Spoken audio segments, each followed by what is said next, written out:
Where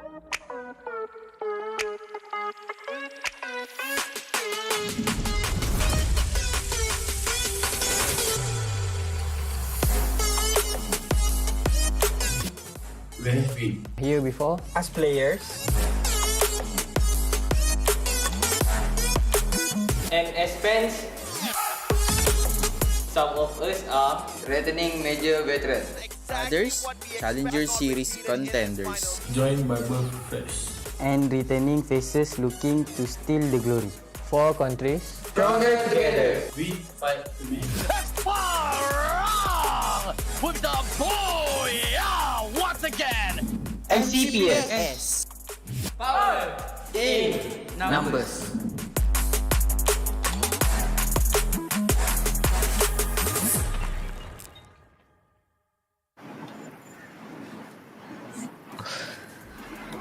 Hello everyone and welcome back to the MCPS Majors Season 4. We've just completed day 1 yesterday and that means today is, if I count correctly, 1, 2. Yes, we're on day 2 of competition week and it's very exciting because not only did we see all of our teams show their stuff on our first 2 maps of the season, but of course we've got 2 more maps coming in to join us, and of course joining us today is 2 amazing, talented and very smart casters as they like to share a lot of their insight with us. Huts Husky as well as the Mustachio AJ. Gentlemen, how are you doing today on this wonderful Sunday? Actually very excited. I had my sleep interrupted by my parents in the morning, but that aside, I'm very excited to see how today is going to play out, because I think yesterday some teams set the bar really, really high, especially Expand. Came in, played 5 games, got 3 booyahs with a very, very star-studded roster. So today is where we see if they can continue that on the 2 other maps in the competitive map pool.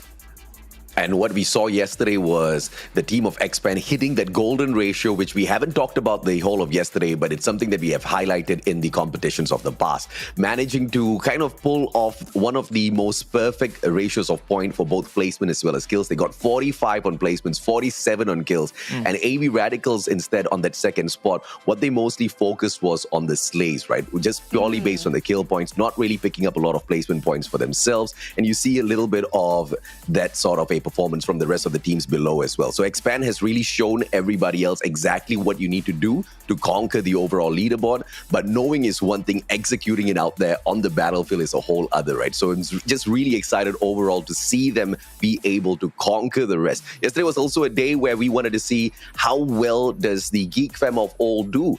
And it wasn't the greatest of start, but it wasn't too shabby at the same time. It wasn't too shabby, and is this maybe a trend with the team too? Because I think in the past, right, sometimes you get you see 1 or 2 ex-Geek fans. It's either they completely destroy the competition and you're just thinking like, where are these, shouldn't these guys be playing in like a completely different league? And then there are other times where they seem to be maybe experimenting, trying things, or maybe they're just a little bit rusty, right? So maybe today is going to be them to maybe step forward and prove that they are potentially another team that could be in the running for top 2. I think also to add on, sorry Husky, very quickly, to add on to Expand, something we also have to consider is that we are also running a bit of a different tournament format, right? On Saturday, we always have 8 games, Sunday we have 7, and Expand has only played 5 games, whereas there are other teams in the competition that have already played 6. So to be this far ahead already and to be technically, if you think about it, at a 1-game deficit compared to some of the other teams that are playing, that says a lot about how prepared, how strong, how scary of a team they're going into the competition. I'm sorry, Husky, you can continue on with your thoughts. I just wanted to quickly point out that this is probably the slowest start Semnai's roster has gotten in any competition, even back when they were Geek Fam, regardless whether they play in the MCP domestic league or in the major, they have never gotten like 9th place by the end of day 1, right? It's always top 5, it's always the top 3. So this is a very slow start for them. In fact, the new Geek Fam roster plays better than Semnai, and I think that is also pretty surprising considering how Semnai felt pretty uncontested in all of their drop spot. They still get Clock Tower at Bermuda. No one dares to challenge them at all. And yet they couldn't really carry that momentum to the end. Yeah, and now, of course, we do need to take a look at the map schedule for today. So yesterday it was Kalahari as well as Bermuda, but we are going to be shifting gears here to Purgatory and Alpine. So it's going to be a fresh feel for everybody. I think we're maybe looking at the same play styles as yesterday, right? Teams trying to figure out where everyone is dropping, trying to figure out what's going to be the safest approach to getting to that late game. But yeah, it seems like it's going to be a lot of experimentation, right? Because you also have to figure out how's Team A going. Sorry, how's Group A going to play? How's Group B? How's Group C?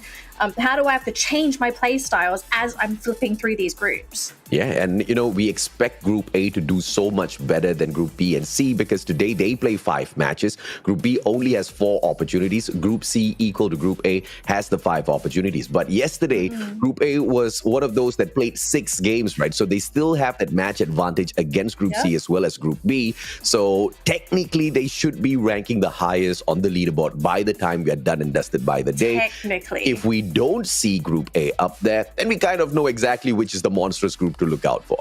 Absolutely. Now, of course, you do need to have a quick refresher on the point system. If you've been following Free Fire's competitive scene for a while, this is going to be very, very familiar to you. Teams that get that booyah will be taking home 12 points for their team. Second place will get 9, third will get 8, and then as you go down, you'll see if you unfortunately wind up as bottom 2 of your round, you're going to be taking home absolutely nothing. But of course, you can offset that with those kill points. Every kill is going to equate to a single point, and we've had some teams come back out of a pretty dire placement situation by being able to nab those couple kills. So AV Radicals are one of them. Yeah, absolutely. Yeah, they did prove that to us. Yeah. Only 2 teams from Group B, as we look at the groupings right now, are in top 5, right? And they are Axis and Farang. So I think we shouldn't count out Group A just yet because most of them are stacked in that top 10, right? The one leading the pack is Anxiety in 3rd place, and then afterwards GeekFam, Icon, SAF, Sem9, Todak, all stacked together from 6 to 10. So I think the competition between them is still very close, but we can see kind of the ringleader, which is Expand and AV Radicals from Group C.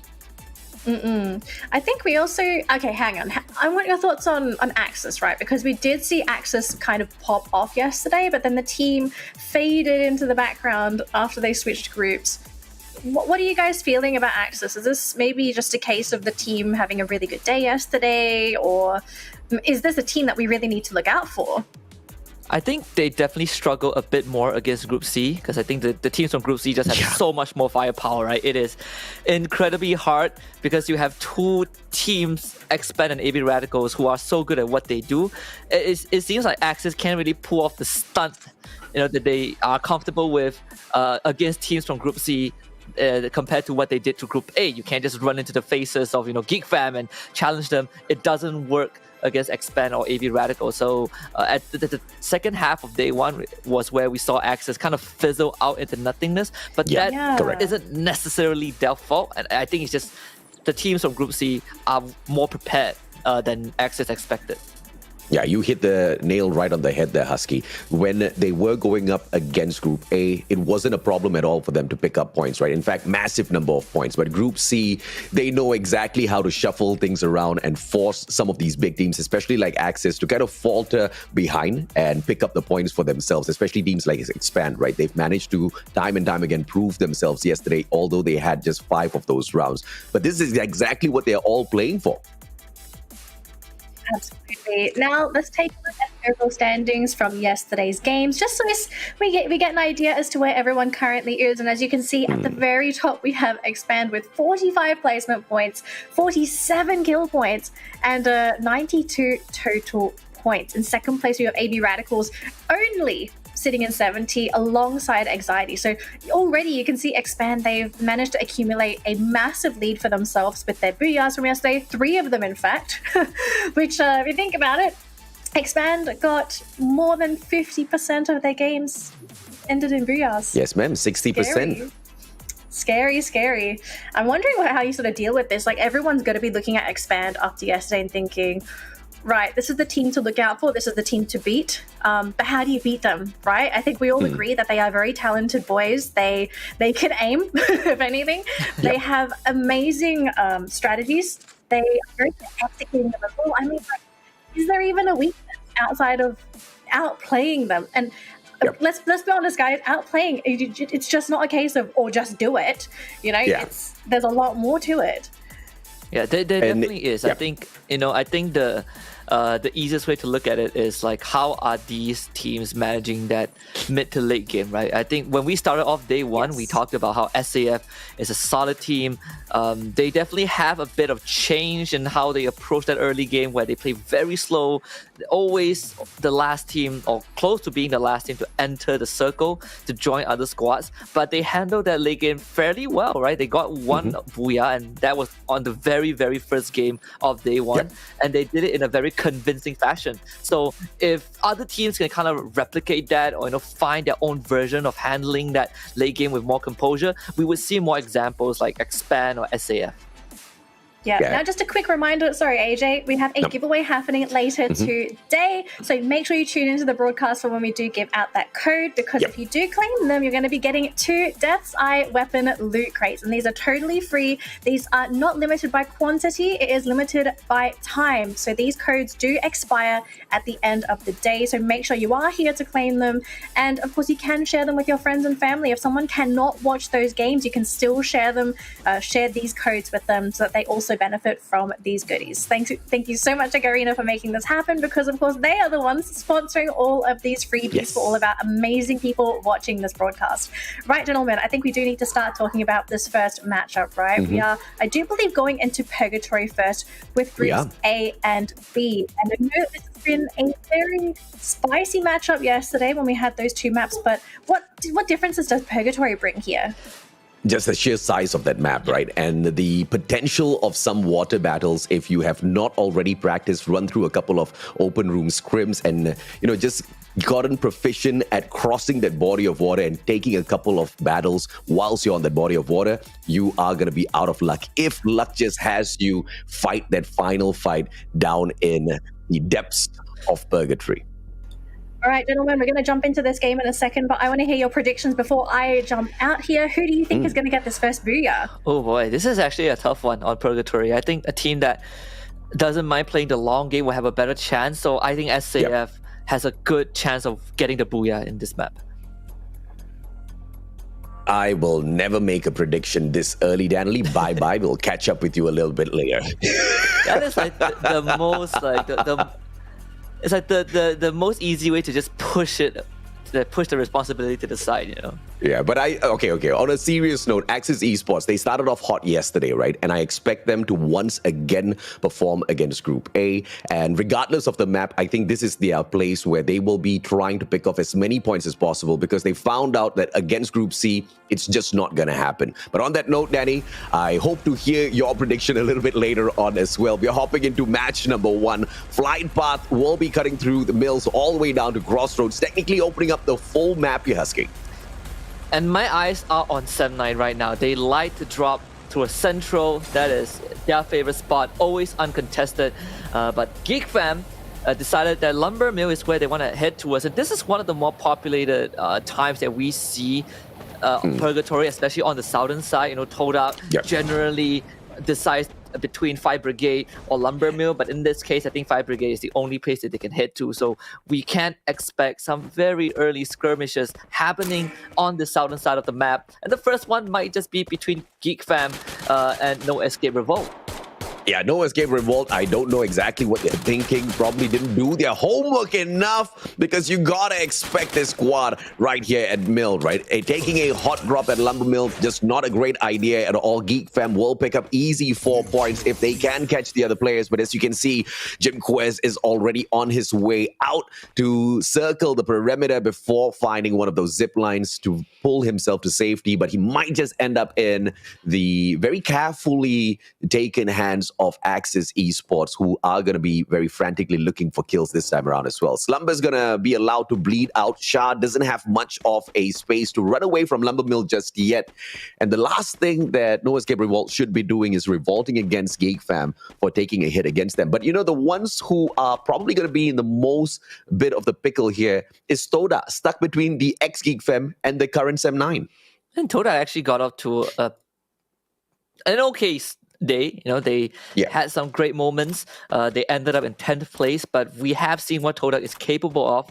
And the southern side of the map is just very brutal, right? Because you don't really have much room to make errors and expect to get a revive instantly. This is why we see Jim Quest just making that far rotation and hoping the Geek Fam is going to leave the area, which they in fact did.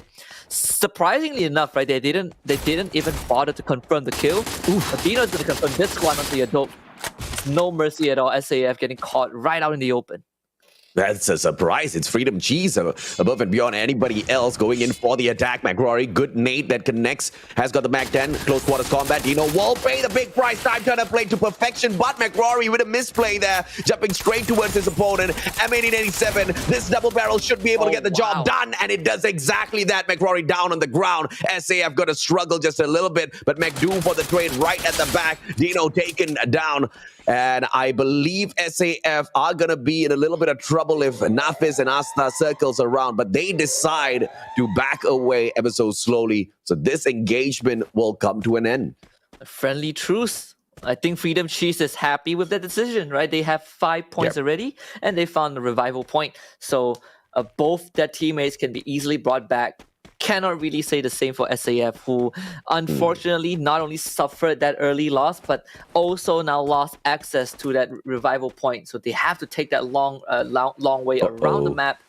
And we have just found where the other 3 points on Freedom Cheese's pocket came from. It was unfortunately a byproduct of ORV X-Men, losing 3 of them. Stay down shots.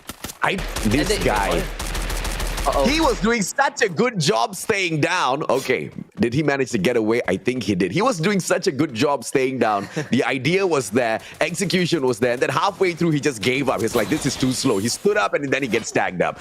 But the players of No Escape Revolt won't be able to escape this open grounds fight against Actis Esports. Once again, this is the squad that is hungry for kills very early on. And the No Escape Revolt squad literally taking that zip line straight into the hands of Axis Esports, who have now managed to pick up those 3 kills and very quickly eliminate the rest of the players of No Escape. Just like you predicted, AJ, that zipline leads straight into campsite, and that's where Axis set up shop. Hard to get against Todak. Very unlikely duel to see early on. The nade from Spark does hit on the Jay-Z, so a decent trade coming up from both teams. But Jay-Z has been finished off, courtesy of Spark. Todak actually brought him back up, and now they have that man advantage. Hero circling around this compound, breaks the glue wall, surprising Ares, and of course finds that knock as well. Hard to get, not really doing what they were supposed to accomplish in this battle. And Exact is debuting in this MCP major, chasing down the members of Hard to Get, and we'll get Forbis on the ground as well. Hard to Get completely losing out on this fight.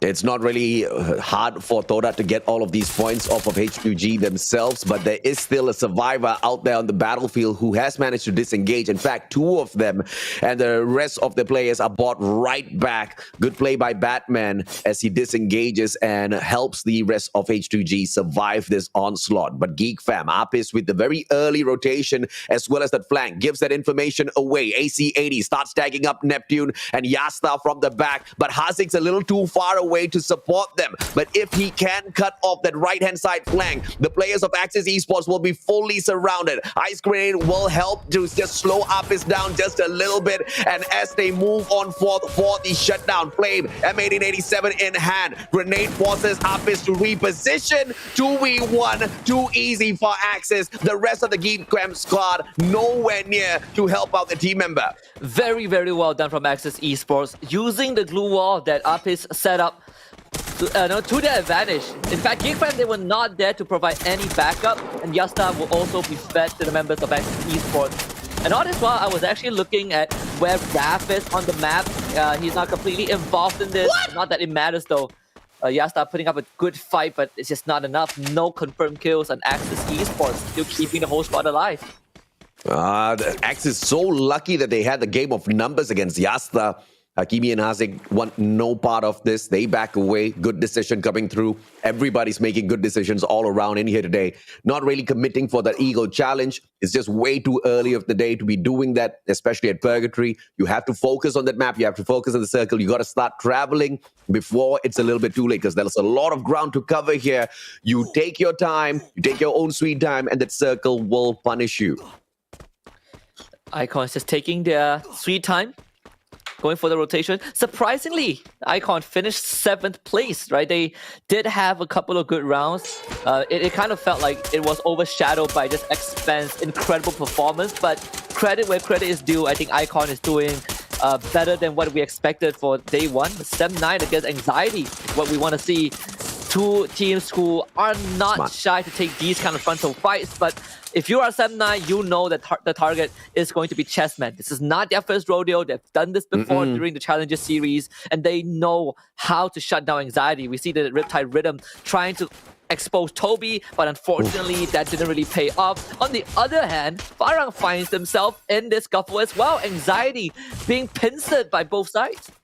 Yeah, Anxiety just caught between a rock and a hard place, and they can't really get away. Open grounds. Fura makes a move to run away from all of this engagement first. And look at Orin pushing the boundaries, trying to cut off the pathway of Toby here. And if he can steal away this one kill, it's good for him. But to what, possibility of engaging with Farang and shutting them down as well? 7-9 has to be a little bit smarter than this. That can go south if Toby now just buys a lot of time and Farang approaches from the back. This is a GG. And now, Spade, Farang, they're all trying to take down the glue walls, but Farang's playing this safe as well. They don't really want to rush into their deaths. They're allowing 7-9 to eat up that player. Fura, on the other hand, runs straight into Icon, and this is not looking good for the Anxiety squad.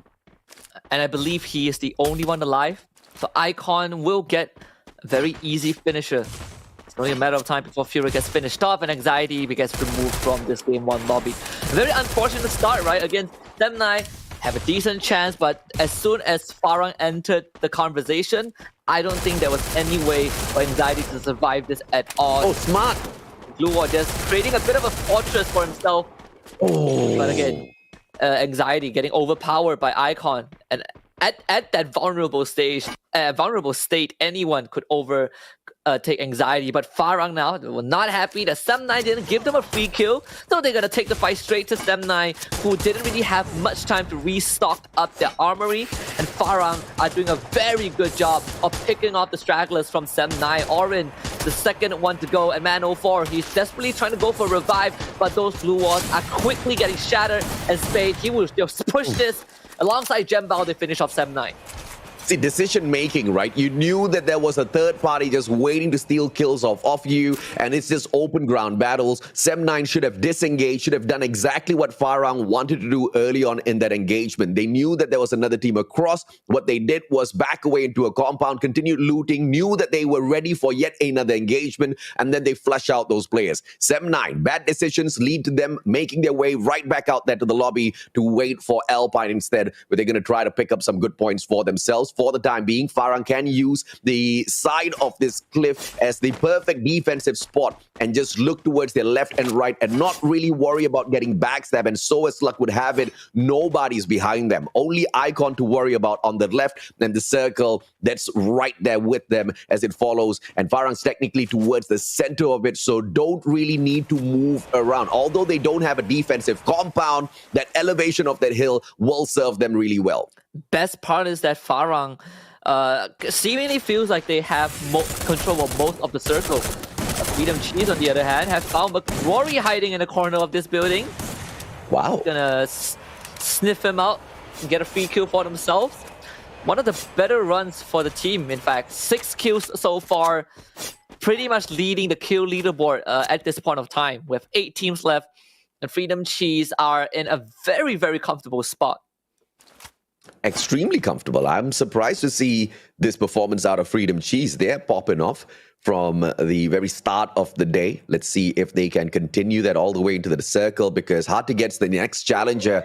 They've got a full squad right in front of them, and hard to get acquires the defensive compound, whilst the players of Freedom Cheese just a little bit too slow, and they get stuck outside. And Yasin gets knocked down, and that's the weakness of being stuck outside. Open grounds. Riptide Rhythm rips through all of their glue walls, but a good time turner will give Dino a little bit of extra time to just recover. Grenades popping back back and forth. Yazid has to deal with them. A double nade setup coming through. Batman with an accurate shot can take down 2 players, and he does shut down Yazid. Dino gets tagged up just a little bit as well. Batman has another grenade to work around with, but gets a little too careless with all of those tosses. Jay-Z, on the other hand, with the charge buster, takes the fight straight up to Dino alongside Aries, and this team of Hard to Get just playing their luck a little bit too much. I would rather them sit down inside of the defensive compound instead of rushing out here. The funniest thing of that exchange was that through all that chaos, Dino still took out the last guy from SAF. Out of nowhere. I'm not really sure how that happened, but he must have been surprised, right? Thinking that was somewhat Hard to Get and realizing he just wiped out an entire squad on accident. So Hard to Get pumping the brakes a little bit. I do like this decision. They have the numbers advantage, but Icon, on the other hand, not so lucky. The high ground advantage that Farang has is slowly paying off. Icon needing to fight this uphill battle, and with a grenade launcher in hand, Jembao has so much agency to pressure the members of Icon, forcing out the glue wall, forcing out the time turner from Eddie. And as Man, kind of heals himself up, there's still no way for them to get uphill. They need a lot of work from Cap, and they actually was able to shut down Bayet, but the members of Farang just respond in time, getting 2 down from the side of Icon.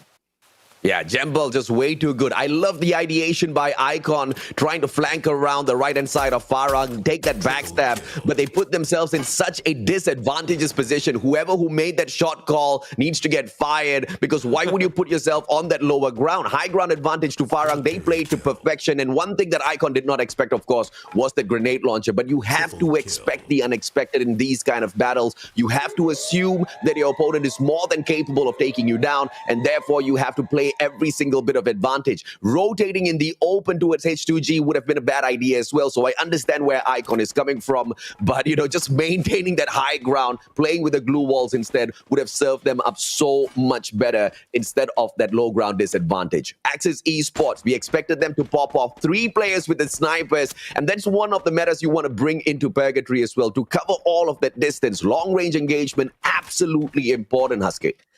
And good news for Axis Esports is that they have this reputation of knowing where the circle is going to hit to, right? Their read on the circle itself, it's very accurate. It looks amazing to a certain extent. Now they are the only team in that circle. Neptune getting a free shot into exact Kodak now. Very pressured to go for the revive, and they actually were able to return fire and suppress Axis temporarily, and that does give space for Farang to show up. But Geek Fam, they're not going to let Farang get a free pass, and this is where we see Apis putting on that pressure. This is just map knowledge through and through from Axis Esports, identifying where the circle leads you and identifying exactly which particular compound within that circle can serve you best defensively. And they've got that high ground advantage as well as the defenses that these houses provide. Just perfect to play the advantage against Geek Fam, who have the open ground, but it's all about peeking out of the window and hoping and praying that the players of Geek Fam do not sneak a shot off against you. This is Axis playing against Toda as well as Geek Fam. They have to focus all of their firepower towards one side, and they slowly move in towards the edge of the circle at the very same time. You got to admire what Axis Esports is doing out there, but Geek Fam in the perfect position to take that backstab and snuff out Axis from being a danger in the final circle. Farang actually now gets control of the circle thanks to it moving a bit towards the northern side, so Axis will have to deal with both Geek Fam and Toda, or decide to move straight into Farang and contest that area. Farang, on the other hand, only has to worry about Hard to Get at this point. You see, Axis, they need to make the snap decision because Geek Fam are very tempted to make that jump, and they already are pressuring Axis, with the circle being one of the factors, pushing this to happen. And Toda, they can sneak into the circle if they want to at this point, because Geek Fam are circling on the perimeter of Axis compound. Yasta just hanging around the corner. He see all those glue walls being put up, confirming the presence of Axis Esports. And Axis Flame is going to run out of the building. The first one to try and make contact with the members of Geek Fam. Apis healing himself up. They're all trying to outrun the circle, and that gives Aries free opportunities to just pick them off. Flame engaged in a battle with Holdout, and it's Spark that wins that one now. Yeah, smart play by Toda as well as Farang taking advantage of the slow-moving Geek Fam. Axis Esports inside of a compound to work around with. Bottom floor by Axis. Top floor by Hard to Get. Good nade by Spark. Made in A7 in hand as Geek Fam gets eliminated. Farang with a perfect backstack. Habkibi, the final survivor, unable to stand against them. And now Glue Wall pulled out by Spark, who wins a big fight against Shahid. Good turnaround. Raf still surviving in here for Axis. Manages to pick up the one and only Shahid by pulling up the glue wall off cross. But Pedro alongside Toda, not allowing that to happen. Farang is coming in. They finally have made their move. Jembao, can he really sneak this one away? The blue zone is going to knock him out. And unfortunately, Farang expires despite their cunningness and is Toda with that booyah. A very aggressive move, a very well thought out execution towards the very end. It finally paid off.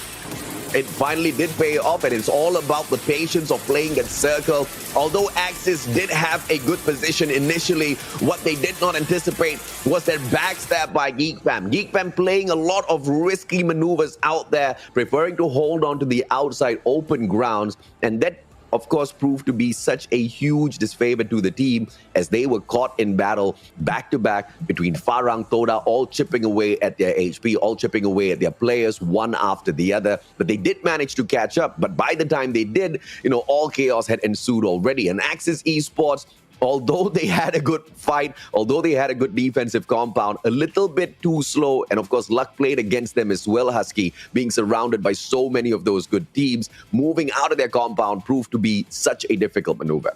As we're in the highlight right now, I want to just quickly bring Danny back because I want her to answer the question that you popped early on, AJ. What is Danny's outlook on this match one? What's my outlook? I mean, it's just proving a point to me that Axis just seems to have Group A under control. They didn't get the booyah, but this was the team that I just didn't expect to perform this well in this grouping. So Axis for me, definitely going to be a monster in this group. Can I just say as well, Todak, good morning. It's good to see you again. I think for the longest time, and Husky, you as well, we have always waited for Todak to be one of the Goliaths. I think for the longest time, they've been more of a David. They've been there. They've been an underdog. They've been qualifying for those grand finals. But they just haven't had the consistency and had that performance that made you feel confident if you're betting for them or if you're cheering for them, right? Compared to someone else that might be going for one of the bigger dogs. But Todak, fantastic performance. I think the execution in that late game was phenomenal.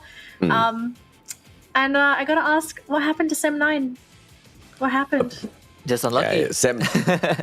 Not really unlucky. I think it was just bad decision making, especially with Orin. We saw how aggressive he was getting in the previous competition as well, but there was solid backup for him as well as the rest of the players were always there together with him. Orin rushes in and the rest of them finish it off. But the biggest mistake to make here was to continue engaging with the squad out there on the battlefield, even knowing that there was a third party. And the third party, although they did not know who that was Farang. And the biggest decision made by Sem9 to continue holding on to that open ground proved to be the worst decision they could make. So bad decisions lead to you moving back to the lobby. Bad decisions lean, bad outcomes. You can't really suspect good things coming out of this. But yeah, it's not the end of the world, right? We are going to be jumping into game 2 in just a moment, and it's going to be Alpine. So again, another fresh map, a fresh perspective on not just the map, but also the lobby as well. Let's talk about drop points, because I know it's a little bit early to say we don't know where everyone's going to drop in Alpine, but what are we suspecting are going to be the most highly contested drop points and why? I think it's going to be absolutely random. You think it's just random? Everyone's just going to be like, okay, we're going to drop here, and we're going to see if anyone else is here as well. Probably for the first two matches on Alpine, yes. Obviously, when we look back at the Challenger series, some of these teams have been there. They have their resident drop points, but I expect it to change a little bit, right? If we've what we saw yesterday was, for example, Bloody Hit on Kalahari. No one has ever contested them at command post in 2 years, and anyone who tried that have lost. Even the best team got shut out. But Expand did it 2 times in a row, and they were able to beat Bloody Hit in that compound. So if that is something that that is happening on Kalahari, I think it will be a possibility in Alpine as well. But I want to quickly just drag us back to game one. There are two teams I want to point out. First is Todak. I think when Todak kind of acquired a roster, they experienced the entire journey of reaching the top and falling from grace all within 1 year, right? When they acquired the roster, they hit a very high note. They had such good accomplishment locally. And afterwards, the Challenger Series, they dropped all the way down to the bottom. So this is a kind of a redemption tale for them. Secondly is Farang towards the very end of that circle. They didn't get the Booyah because they only had one guy left. But they made such a smart choice, just like what they did against Anxiety and Sem9. They waited until the very end to join in, but they were picking off stragglers. So I think even if Todak got the Booyah, I expect Farang to have the second most kills by the end of that round. But I do expect Todak to continue to step things up out there on the battlefield, especially when it comes to picking up more kill points, because we haven't seen Exec fully activate that ferocious side of himself just yet. The guy is still trying to get used to the pacing of the squad overall, and he hasn't hit his high notes in the competition. You know, for all we know, maybe it's because it's too early. You know, as gamers, we don't really wake up until 4 o'clock in the afternoon. So, exactly, not quite awake yet, hasn't had his coffees. He's not quite in the zone yet.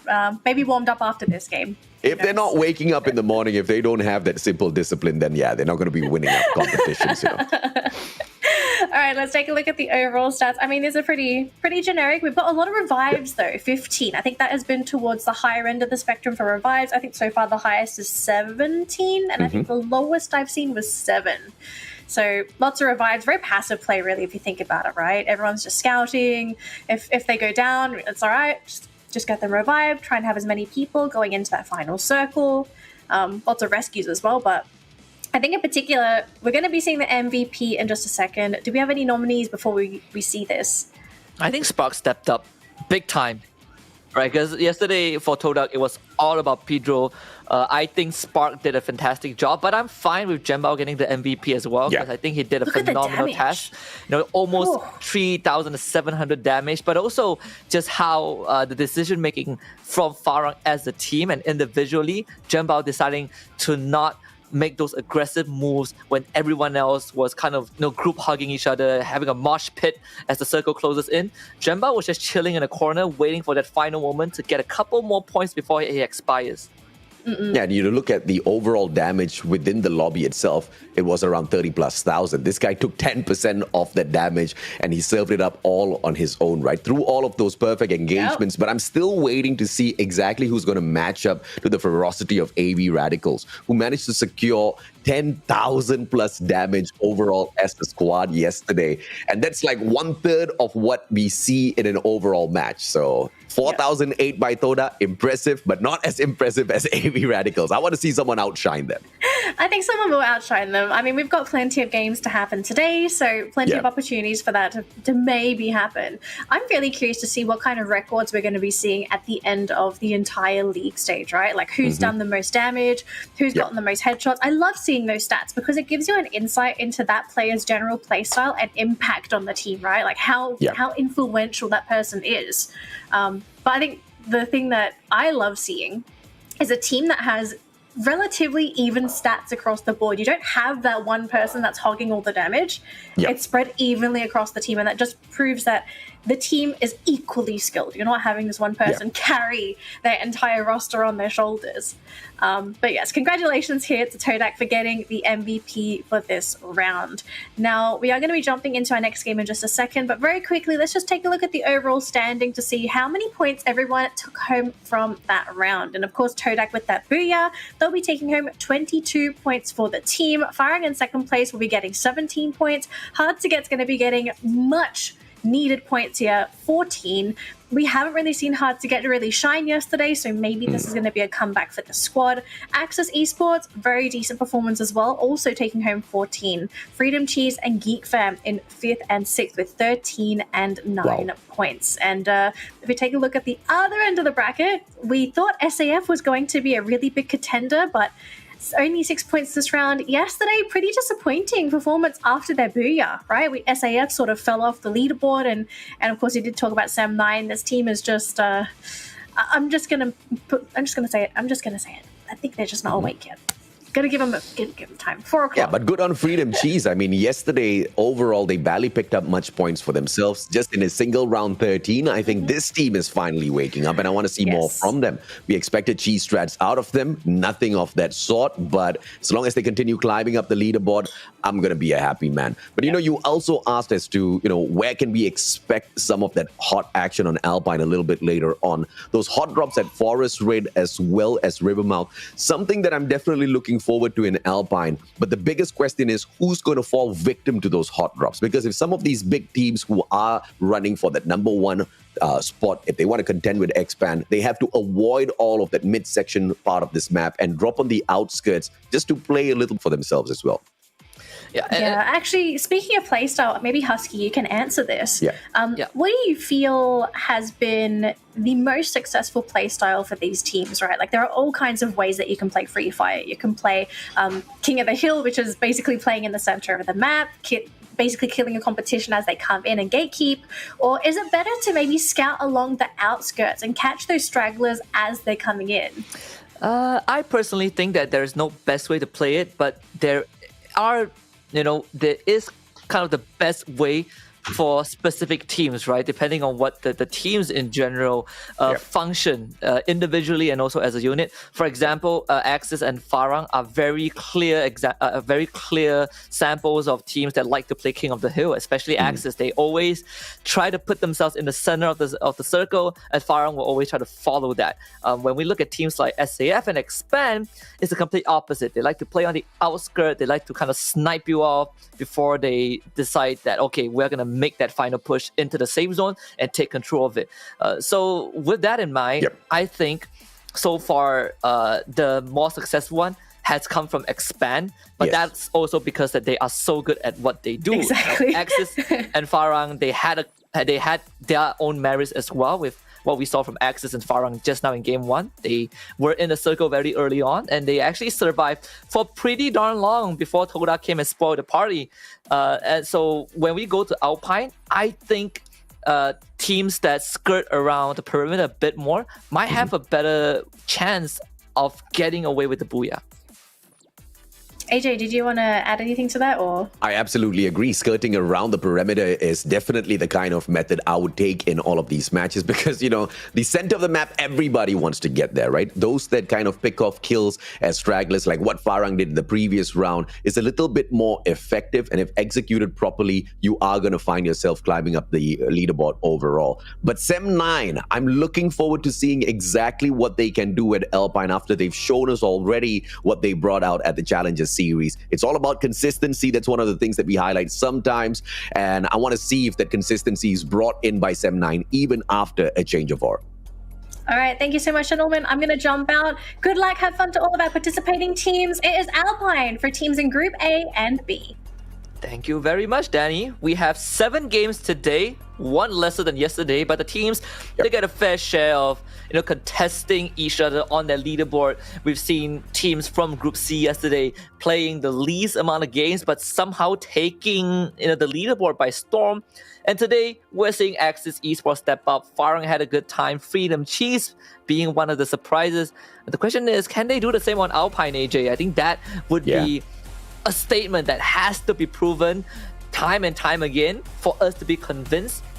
And in this case, Forest Red is a high tier loot zone, and that's where you want to see the action unfold. Yeah, I really don't want the previous matchup to just purely have been luck for Freedom Cheese, right? I want to see consistency out of them in terms of engaging and getting those fights. But we have to also agree the fact that they were catching off players one at a time in that earlier matchup, which kind of made the whole, scene of engagement so much more easier for them. In a group fight, Freedom Cheese, we have seen them falter one too many times. A couple of hot drops here as expected. And it does happen at Fusion as Icon finds SAF very early on in the matchup. MSMC in the hands of the one and only man. Yadop goes down. SAF 2 back-to-back rounds. Don't tell me they're going to be unlucky like this. Just not having a good start to the day at instantaneous. Yeah, just instantly buys him back. That's the good part. Now, the bad news is that they still haven't solved the problem of Icon's presence, right? Yeah. And Icon knows that SAF is nearby. It is very clear that there are some unwanted guests around Fusion. And I think SAF, they are thinking of whether they want to challenge Icon. And it is doable because Icon are pretty much spread out. And SAF, they just need to bring in the numbers, right? And that's the tagline for this major. Strength of power in numbers.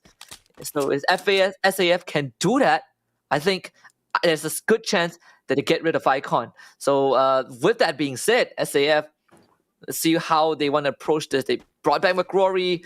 He's going to get those couple of loose thanks to the rest of his team being able to secure that area. But I can't really say the same for Chessman, though. Out in the open, caught out by the members of ORV X-Men. Anxiety are down to just 2 measly members. Führer and Kanoho left standing, and the fight is already over. I'm getting anxiety looking at the engagements picked up here by this squad. Führer runs away as quickly as possible, but ORV surprising to see them popping off so early in the competition after their performance yesterday. Yesterday was a day where, they showed up a little softly, but finally the engagement between Icon and SAF once again breaks through. This time it is Icon that loses a man. Yadop almost down, and it's a double. Eddie had 1 strike at the very same time. Icon equalizes the things here, and the pressure now moves on to the other side. Eddie's on fire as McRory is taken down. The players of SAF only have 1 last guy to depend on, and it looks like Eddie's gonna make quick work of that. Mag 7 in hand, turns the corner, and he gets caught instead. McDo, he had his big breakfast today. 3 more members of Icon to deal with, though, and McDo, he only has so much time to work with. Cap is giving him that bit of space, but McDo able to grab a rifle from the corpse of his victim, getting a second knock, but has no time to confirm it. Now he has to deal with the remaining 2 members of Icon who are thinking of a pincer, giving him a bit more breathing room to try and go for the secure before he potentially goes down. And McDo keeping the hopes of SAF alive. And I'm surprised that Icon are being so patient. I understand for Man, he doesn't have any medkit to work with. So McDo can actually turn this around. He can, but man just found a medkit, I believe, from one of the loot boxes out there as they drop the players of SAF. And now from the flank that he is going to be pulling off, McDo's done and dusted with, unless he turns around at the very right time. Man approaches, and McDo does exactly that, but man, just a little bit too good. 5 kills so far. Icon still shining as bright as ever. SAF, on the other hand, so unfortunate in the first 2 rounds.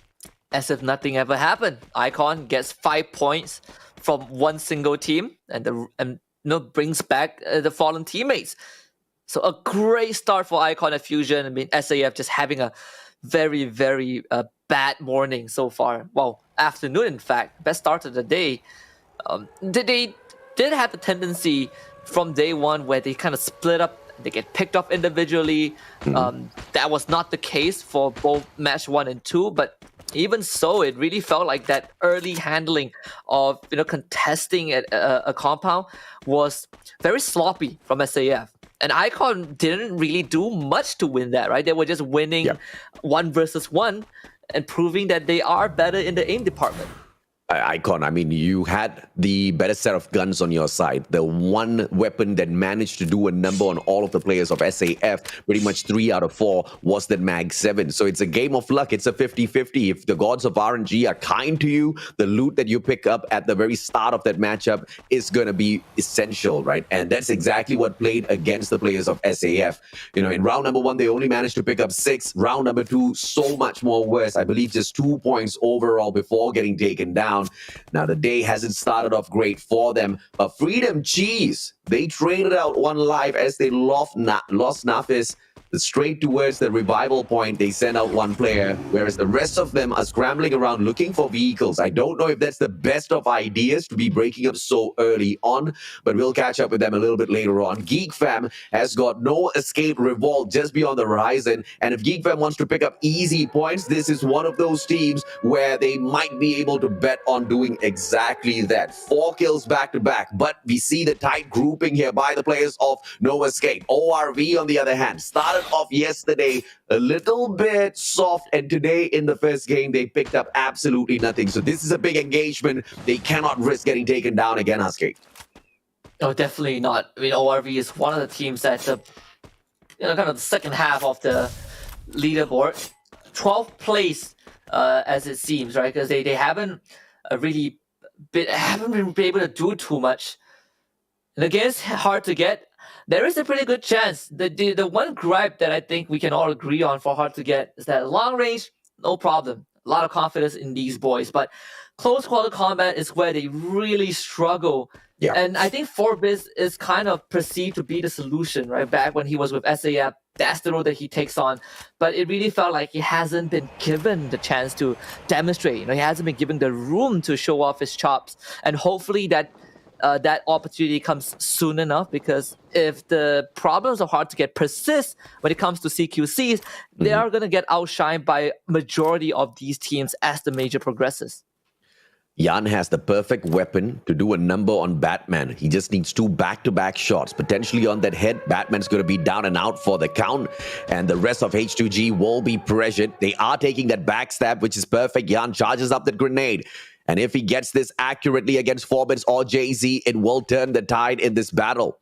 But as they take their eyes off of Batman, that's the best thing that can happen for the side of H2G, to take this backstab. I like the positioning by both teams as Yasta gets brought back by Haziq. This hot drop, this hot zone, because of what the danger of that drops bring forth, will be a little bit too sticky for any one of these players to hop on out of their compound. As the danger zone clears, this battle will continue. Jan continues charging up the grenade. He just needs to pop JZ to start this battle off. He's actually thinking about it, and hard to get. They've started evacuating. That one actually tagged onto Ares, but only chipping him a bit. By ORV, they take that as a sign to go in, and it pays off. JZ doesn't get the chance to recuperate. And Jan also ambushes Ares from behind. 2 free kills for X-Men. And that's the weakness of hard to get. They are just not as proficient as a lot of teams when it comes to CQCs. And we saw how ORV X-Men just went straight in, got a couple of kills, and hard to get seemingly unprepared in any way. And that means that ORV X-Men gets 3 free kills off of a team that shows 0 resistance. Yeah, because ORV, they've got both the weapon types, right? Those that are perfect for the close range engagement, the Mag 7s, as well as the mid to long range engagements. They have a couple of assault rifles on their side as well. Whereas you saw the players of Hard to Get, a majority of them only had the snipers, long range capability, but no angles to play with whatsoever. The movements of ORV through that compound defensively, making sure none of them can get a straight long angle shot against them, was the winning factor here for ORV. But as they continue to bust through all of those glue walls, they're on the hunt for yet another squad. They're not going to find any, so continue rotating in towards the next compound. They are in the circle, so nothing much to rush for, but they have to focus on their looting process, because that one engagement took a lot out of them. Nafis, on the other hand, from the side of Freedom Cheese, surrounded, manages to get one knock, but quickly finished off by Man. And that's a close range attack with that AC-80. Oh yeah, it is. I mean, Freedom Cheese somehow having one singular member around Forest Red, pretty weird. But you know, they can afford to bring him back for sure. So yep. Not much was lost in that process, which is a bit weird to see Freedom Cheese having someone on the other side of the island. The Slumber actually getting tagged from 10 miles away. I wonder if that one went over to Farang or not. But Icon are currently leading the leaderboard with 6 total kills so far. Everyone is healthy. Everyone is topped up. Geek Fan making contact with No Escape Revolt. Jim Quest losing his life. And that's the weakness of the strategy of Freedom Cheese that we were talking about earlier on, them splitting apart. But I understand the ideation of Freedom Cheese. All of them split apart to see which one of their players can get to that revival point first. And they play the game of numbers here. Someone is going to succeed in their maneuvering to find one of those buy spots or that revival platform. And it looks like that plan was sound. Now, the full squad at Malaysia and so close to the next circle as well. I'm loving Freedom Cheese on day number 2 as compared to how they performed on day 1. But Icon now getting caught by the players of Farang. Long range engagement, perfection, Riptide Rhythm sent out by the players of Icon. But I don't know if or not catching out the one and only Spade is going to be a better option rather than returning fire. Now Spade on, beautiful takedown from the back one as they drop that glue wall. That was the perfect setup to stop Farang from launching themselves out of this compound. This is going to be a tough one for Farang though. They have to take that leap of faith. Jembao, almost getting shot down from the skies, and Icon not able to confirm any of the knocks, and Farang live to fight another day. They shoot themselves far away from the battle zone and into the hands of Freedom Chi. So the battle is not over yet, but Farang, they might have a better chance against Freedom Chi than they had against Icon. Dino, tagged up by Too Bad. AC-80 still for those shots, and Yazid gets taken out prematurely. Spade, fantastic response as he gets pressured. Now that high ground advantage by Too Bad, but doesn't seem to affect Nafis at all, who has the AWM in hand. Long range combat capability by Nafis is solid, but Spade once again with that AC-80 perfection manages to trade him out. And now Farang are once again in control of this battle. Asta makes a mistake, approaches the situation a little prematurely. There is that assault rifle in the hands of the boys of Farang, and they hop on out to take Asta out of the equation. Asta's on standby with the Max 7, but that LMG in the hands of Bayern finishes Asta off. Farang with the 6 kills, and unfortunately for Freedom Cheese, they are out, back in the lobby. And for Icon, it's all about taking that momentum early on and carrying forward, paying it until the end of the round. And the next contender is not going to be easy. It's Sem9. We say that, but Sem9 actually had a very, very slow start to the tournament. In fact, they're behind GeekFam by, I think, 3-4 placements. We kind of expected the opposite. Doran having the grenade launcher in hand and start pressuring the members of Icon, but one of them has slipped through into the compound of Sem9. And Man04, he needs to hold the fort, and he's doing a fantastic job. Eddie going down, Victory getting tated back, Man04 still standing strong, and this guy, he's the king of close range combat. And if you want to challenge Man04, you better make darn sure he goes down and not have a chance to be revived. And Sem9 so far are making a statement that this place belongs to them and them alone. Icon not able to break through the defense. One Cat still outside the compound. GeekFam coming in. The rivals of Sem9 showing up on the doorstep with grenades in hand. And Sem9 now caught in the crossfire. But Orin does have a grenade launcher just to equalize all of that numbers advantage that the players of GeekFam have in here. And at the very same time, Sem9 picking up their players one after the other as Toda goes in for the attack on Anxiety. Kanoho, final player left alive and kicking, has the VSS in hand. He sees the players of Toda, but remains silent. And the game of silence, this trigger discipline should serve him well. The circle, though, going to pressure both of these teams to run out and away. And I believe this is going to be the end of Anxiety. Pedro down on the ground. Spark, Exact, they're losing their HP as well as Sem9 gets eliminated by GeekFam off screen. Kanoho actually knocks down Exact. Kanoho doing a lot, and Kanoho finishes off the players of Toda. And Icon also bow out thanks, I believe, to Farang kind of invading that compound as well. So no one's the winner. Well, except if you're Farang or GeekFam, then you are very happy with the result. GeekFam with 9 kills so far. And honestly, you know, knowing the history between GeekFam and Sem9's roster coming into this major, I mean, pride is on the line. If GeekFam is dunking on Sem9, it's going to be a big slap in the face for Sem9 overall, right? This acquisition, it was considered to be one of the most valuable one for Sem9, but it hasn't really paid off so far. But you know, hopefully that changes. Neptune with a huge double nade, taking out 2 members of X-Man, who are still trying to kind of run into the circle and towards Axis, who have set up this impenetrable fortress in this open ground. Grenades being lobbed by Neptune. He has a grenade launcher in hand as well, and ORB X-Men bow out. Axis Esports now taking the fight up against some of these teams a little bit smartly, because they're allowing the players of Farang and GeekFam to do battle against each other whilst they sneak into the next circle just to wait for their next contender. They've got that grenade launcher in hand. They've got perfect sorts of skills to maneuver around. Long range engagement compatibility perfect on the side of Axis. They've got the Charge Buster waiting. They've got the Groza in hand as well. What is not on the side of Axis? Absolutely nothing. But GeekFam might just be able to do a number on them. They're flanking around from the right-hand side as the circle starts to move in, but they're letting the pace of the circle determine exactly when they move. Farang, they can take the chance to move now. GeekFam, they have taken their eyes off of Farang for now. It's a good chance for Farang to do some damage. This was what we saw in Game 1. Farang are not in a rush to get anything done.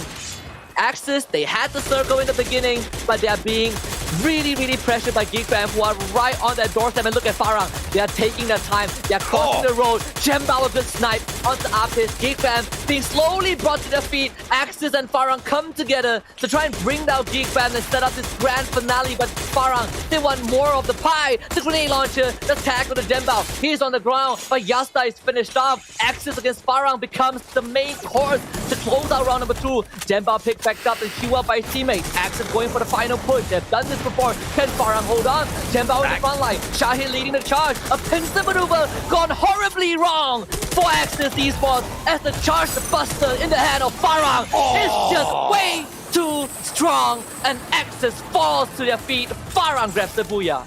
Great ideation by Axis, moving in for the pincer, but the one bad mistake is sending 3 players towards the right and just 1 on the left. That guy falls onto the ground first, so no pressure. Everybody turns around and the charge buster does a number on the players of Axis Esports. And the one mistake of the players of Geek Fam is focusing the pressure that they could have played with a grenade launcher instead against the players of the one and only Axis who were inside of that circle. They focus their firepower on Farang. Terrible decision. They get snuffed out in the 3rd spot, but fantastic in terms of approach towards that final battle by Farang. Fantastic play from Farang, right? They did this in round 1, didn't get the booyah, but they came in 2nd. They did it again in round 2, and it paid off big time. And Axis once more cannot finalize the round. We're gonna welcome back Danny into this conversation. And Danny, it seems like what we've set up for round 2 has came true. It has, and I'm not sure if I'm misremembering. Is this just a case of deja vu? I feel like we've seen Axis do this yesterday as well, where the team, they feel forced to be the ones to initiate. But in this case, I can see why they had to. I was looking at the inventories of both teams going into that final zone. This is when Geek Fam was still alive as well.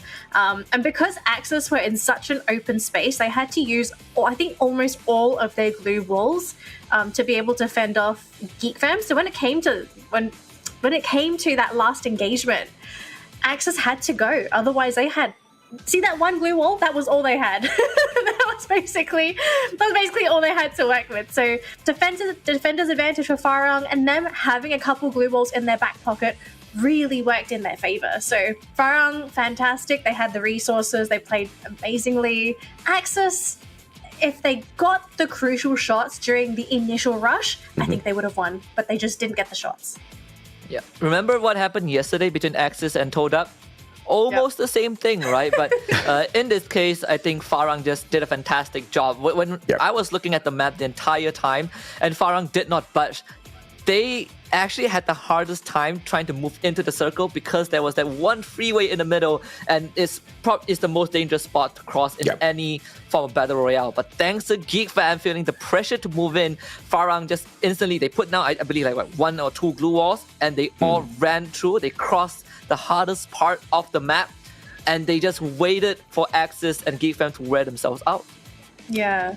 I'm just wondering, did anyone have any grenades left? I think on the side of Axis, they mustn't have, because if you look at that scenario, 1 or 2 grenades would have been an amazing resource to flush out their opponents. So, you know, this is when the economy really kicks in Free Fire. It's not a case of you have to use anything whenever you want. You need to be very strategic, and sometimes you have to think ahead and say, like, do I need this grenade for this last push? Am I going to need this, or should I use it now to try and flush somebody out or get this final pick off? It's really tough because you cannot fully predict what's going to happen in the future, but there's also a case of, can you weigh the pros and cons of having to use this now and this later? So, I mean, we're seeing the pinnacle of our region's Free Fire. We're seeing the best of our region play. So for anyone out there that thinks that we're bashing the players or whatnot, Free Fire is pretty complicated when it comes to these decisions, you know? It's not a choice of like, oh, this is definitely the absolute best play. There's a lot of thinking that needs to be done whilst you're shooting. I mean, crazy. The fans might have an opinion, but the organizations definitely appreciate the assessment, I'm very sure, because there were 2 main mistakes made by Axis Esports.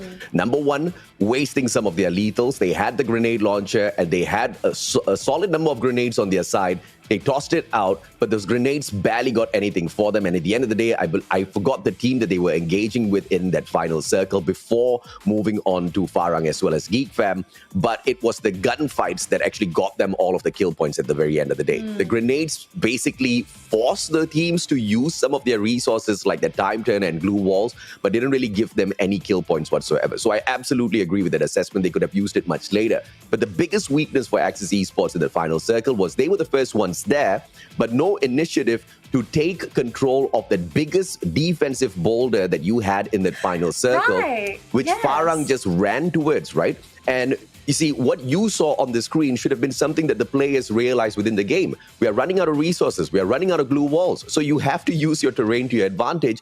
And instead of that, they just sat out there in the open wondering, okay, who's going to get closer to the circle first? Is it going to be Farang? Is it going to be Geek Fam? And when you're stuck out there like a sitting duck, you are going to be punished. They got super lucky that Geek Fam and Farang were doing battle against each other first, because if they had focused on them instead, I think they would have been snuffed out so much earlier. I think so. Yeah, great maneuvering to that final circle, but bad decision making led them to losing what could have been their own booyah.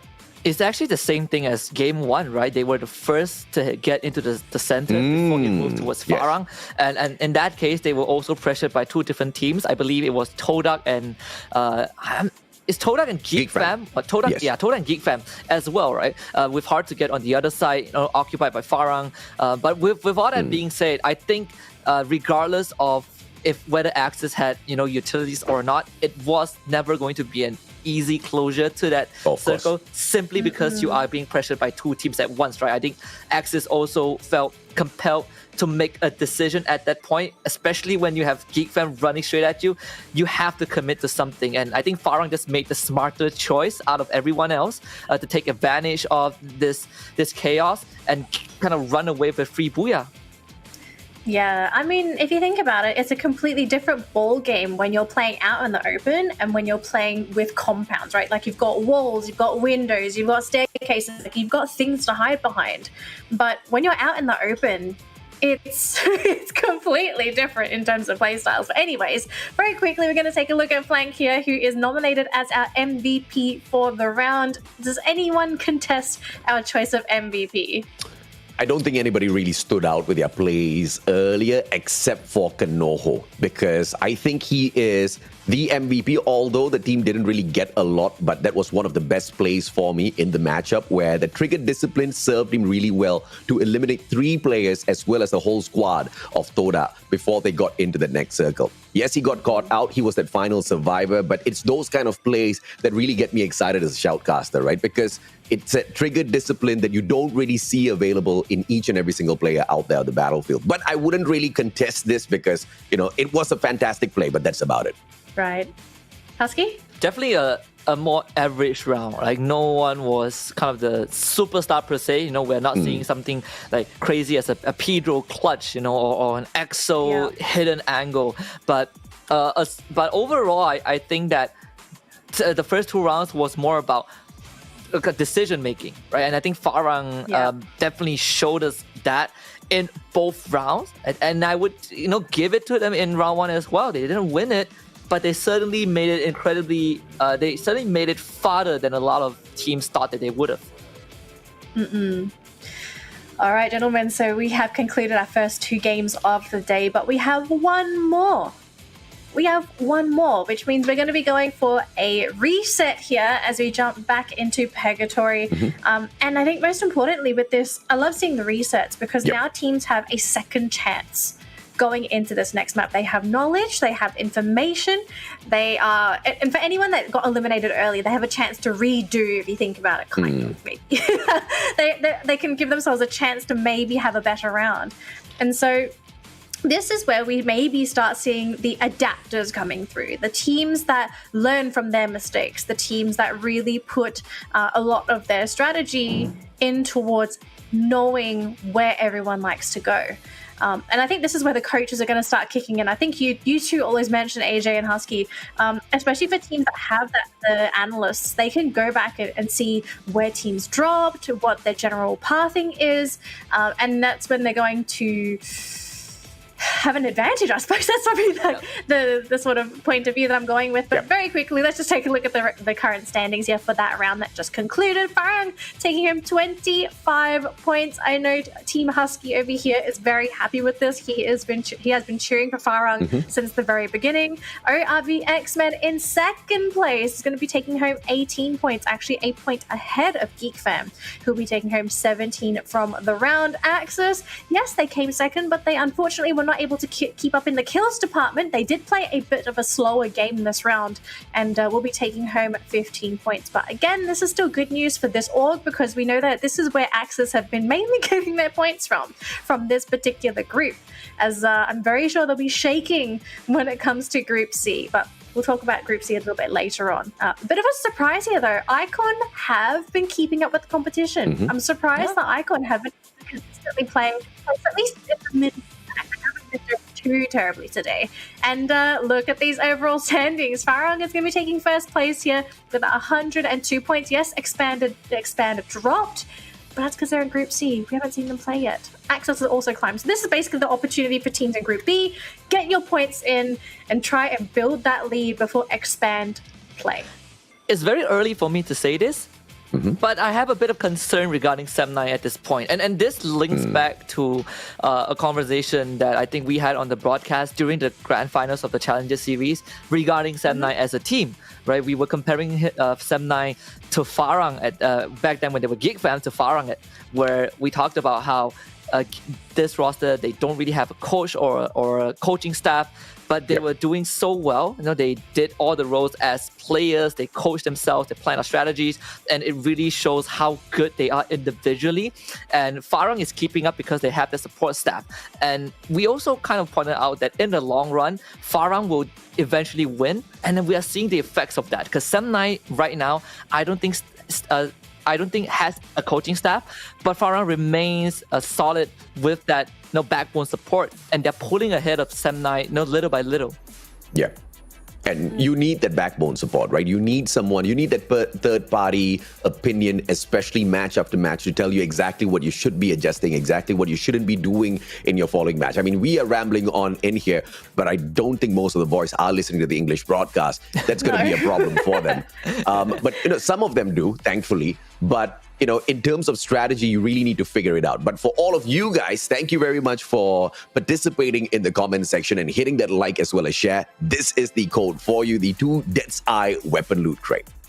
Make sure you claim them now as well, because this is a time-limited code. It's not a quantity-limited code. Yes. So everyone can claim it as long as the code is valid. So again, claim it now or claim it at least before the broadcast ends, and share it with your friends and family so that they can also redeem these lovely goodies from Garena, who have so generously given us these goodies to give to all of you. Thank you so much for tuning into the broadcast, folks. We do have a lot more games happening, and the next one, we are still going to continue with Group A and B, but we're going to be moving back to Purgatory. Honestly, every Free Fire tournament feels like Christmas, right? Because Garena is like Santa Claus. They are just giving stuff out. But unlike Santa Claus, you actually have to work for it. That's pretty much it. They don't drop it down your chimney. You just have to claim it. But with that being said, I think for Purgatory, I don't expect much changes, honestly. I still think that Farang and Todak and Axis are gonna have the same approach. In this case, Group C is gonna join in, so Todak's gonna set up for a while, and this is where we see Axis and Farang getting challenged by Expand and AV Radicals. Yeah. Now let's talk about this matchup, okay? Because again, this is going to be a reset for A and B, and we have some data to work with. I'm not sure if you guys got it. I think I sent it to you in Discord. We have the drop locations for Game 1. Now, of course, it's just one game. I think some of these teams are potentially looking to maintain their drop points. But with the information that we have, do you think the teams are potentially going to stay with their same drop points if nobody dropped in that area in Game 1? I mean, if nobody else dropped in that area, then yes, ma'am, that is definitely a sound idea. If they took a hot drop on the other hand, and if they were the losing party in that engagement, even if they were the winning party, if you want to maximize your points in the competition, you have to look somewhere else. Unless you want to go in for that ego challenge, super confident that you can take the fight and bet against the 50-50 odds, be my guest, and we will probably make fun of you. No, me? Oh my god. Oh goodness. Alright, we're gonna go for a quick break. So we are going to let you go for the toilet, but make sure you are back after this. Right, let's get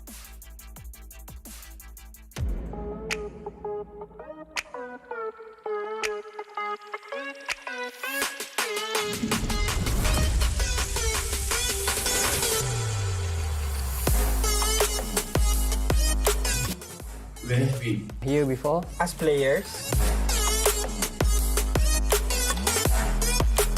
And as fans,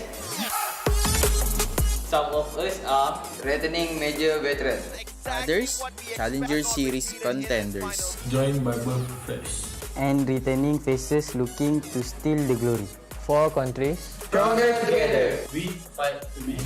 Fire with the boy once again. MCPS. power in Numbers.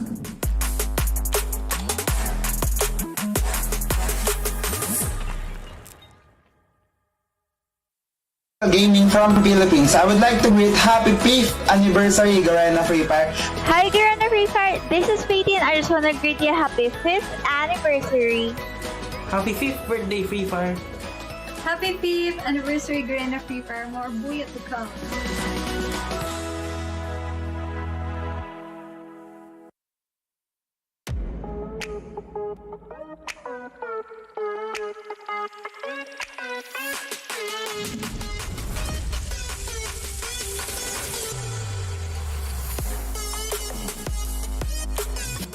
Very weak. Here before. As players.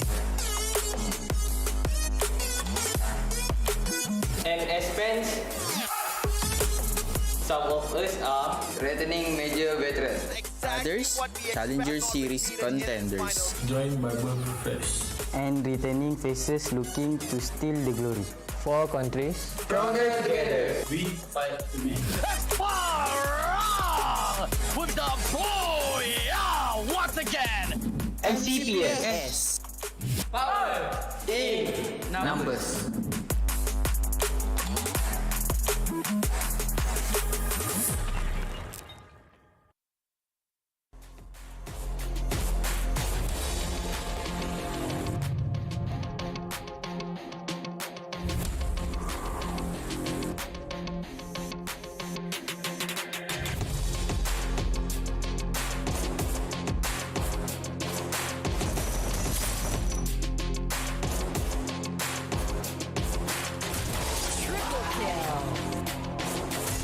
Quadra kill. Unstoppable.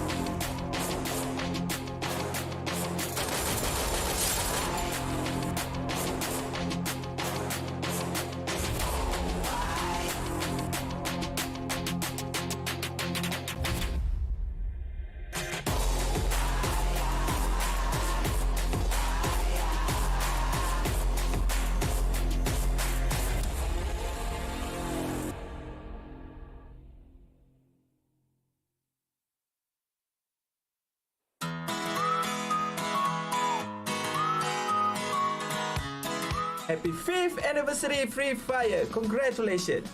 Happy birthday, Free Fire! May wish you a very happy birthday, Free Fire. Hello, selamat menyambut hari jadi Free Fire yang ke-5. So wish you very happy anniversary, Free Fire. Happy birthday Free Fire yang kelima. Happy birthday, Free Fire! Happy 5th anniversary Free Fire. Selamat hari jadi Free Fire. Happy birthday, Free Fire. Happy 5th anniversary Free Fire.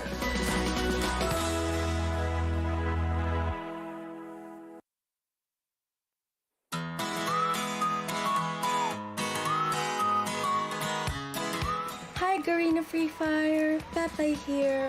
I just want to greet you happy 5th anniversary. Yo, it's me, Pedro Carias, and I would love to greet Garena Free Fire a happy 5th anniversary. Hi, I'm Maki6X Gaming. Happy 5th anniversary Free Fire. Hi, I'm VH Mark. I just want to say that happy 5th anniversary Free Fire. Hi guys, this is Jack. Happy 5th anniversary Free Fire. Hi everyone, I am Benoy and I would just like to give Garena Free Fire a happy 5th birthday. Hi, I'm Twinkle Gaming from Philippines. I would like to greet happy 5th anniversary Garena Free Fire. Hi Garena Free Fire, this is Faith and I just want to greet you a happy 5th anniversary.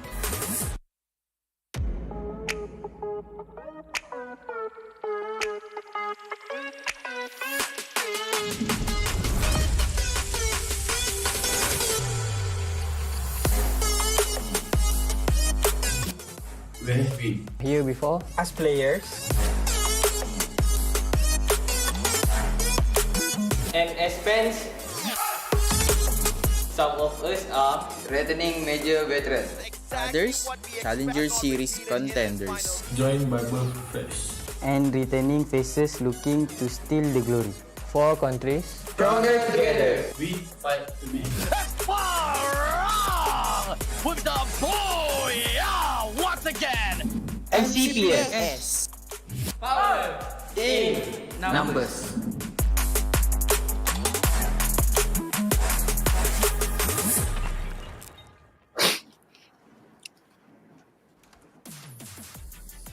Hello, survivors, and welcome back to the MCPS Majors Season 4. We've just finished up our first 2 games of the day, and I did make a small minor error. I thought we were going to be going for a reset like yesterday, but no, we are going straight for a group change, which means B versus C, and this is a deadly group for a certain number of teams. Yep. Everyone except Expand, because we saw Expand expand their lead in all of their games yesterday, and we could be seeing the exact same thing in this grouping. Husky, AJ, welcome back to the broadcast. Hope you guys had a nice small break, because we are going to have some amazing games lined up right now. Expand is now going to be taking the field, and I think if I was everyone else, my knees would be shaking, my elbows would be quaking, and I want to cry. And Expand has got more matches in comparison to Group B today, so if you are in Group B, you gotta definitely cry, especially if in match number 1 itself, Expand does pop off. But what they can hope and perhaps pray for is Expand is proficient at 2 maps and not all 4. That's at least something that they can count on. But if Expand shows that they can play Purgatory well as well, I would have zero hope for the other teams on Alpine, because it's so much more easy in comparison to the amount of terrain that you have to cover when you get to Purgatory.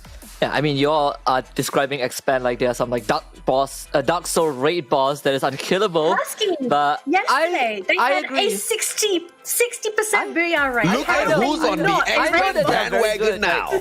I am not here, to smack talk Expand supporters. I love them as well, but I do think that they're not invincible, right? Like, they are super good, and I personally think they have a good chance of showing up huge again today. But it's not to the point where teams gonna start crying and giving up. I think that's a bit of a far stretch, because we do have some teams that I think can match up to them, right? AB Radicals, Farang, Axis, these guys. Who are you predicting then, Husky? Well, I'm coughing because I'm scared of Expand, so I think Expand's gonna take it. All right, AJ, I want to hear your prediction before I jump out the podcast. This guy keeps taking my pick, man. I want to say Expand, but since he does say Expand, I want to think that Axis Esports might be able to recover a little bit of their performance this time around. They made mistakes twice back-to-back already, so hopefully they can bring the adjustment this time around. All right, thank you so much, gentlemen. I'm going to jump on out of here. Good luck, have fun. It's Group B versus C on Purgatory.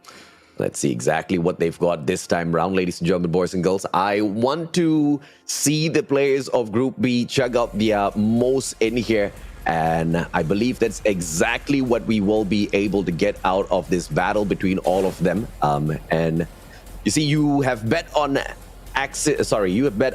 Expand, Husky. I think Axis might have a good chance of winning this. But what are the odds of both of them getting knocked out the moment we take a hot drop in here? Oh boy, honestly, I think you just hit the nail on the head, right? I think Expand is probably going to continue hot dropping people and eliminating them. I think we're already going to see that right now around Brasilia, where hard to get are pretty much spread out. So if Expand gets the drop on them, probably 2 kills will come their way instantaneously. On the other hand, though, Blacklist International and ORB X-Men, they are trying to get something done. Newbie, he just got some weapon, trying to shoot by his now. Shots getting ran over. Complete pandemonium in the opening rounds of this this match. Blacklist International losing newbie from the get-go. And it seems like ORVX also did lose shots. So who's the winner and who's the loser? I feel like both of them have lost. Yeah, I think both of them are losers, man, in this particular one. Don't take that hot drop. How many times do I have to repeat it? I have no idea. But sometimes out there, it's just a case of this is our first time in here. Let us find our momentum. Blacklist International starts things off super rocky.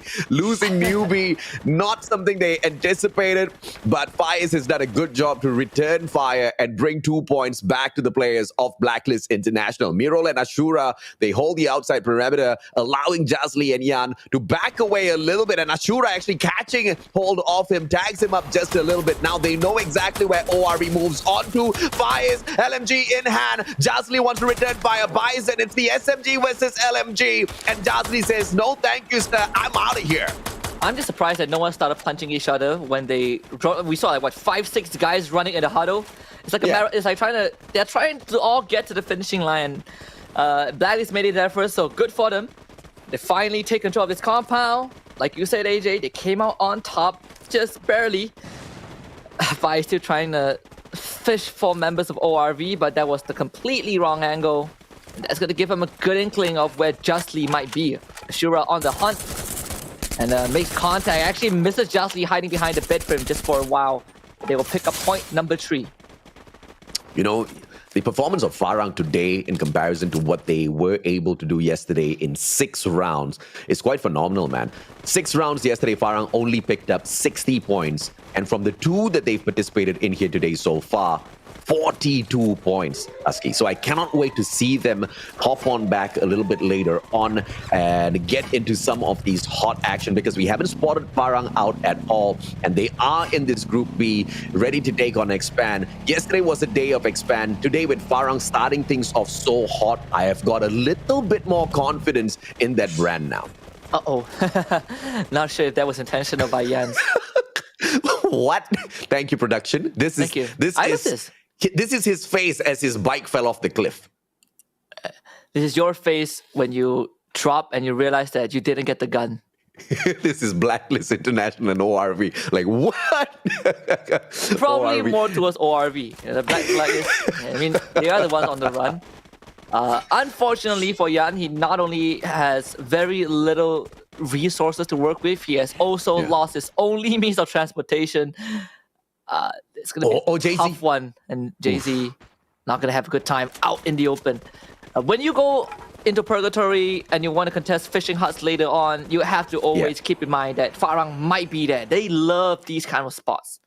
And I love what Farang did there. It might have looked like a mistake. 2 back-to-back Riptide Rhythms being sent towards one player just to get that kill point. Because usually the moment one Riptide Rhythm hits, another glue wall is immediately erected. And Farang, they are bringing in that strategy to make sure teams that play that sort of a meta against them are immediately taken out of the equation. So I like that. That's a little bit of a preview of what Farang can do much later on. But the timing's going to be so important. And it's not always that you get the opportunity to shoot out 2 Riptide Rhythms just to take 1 extra kill point. So you gotta kind of weigh the negative effects of wasting a Riptide Rhythm just to get 1 kill point out there on the battlefield. But so early on, you know that refresh is gonna hit, and Farang's gonna be right back in the matchup and setting out more of those Riptide Rhythms. But I like it. I like this adjustment, and Jay-Z's just gonna be allowed to bleed out on the battlefield. I think this is a little bit mean by Farang.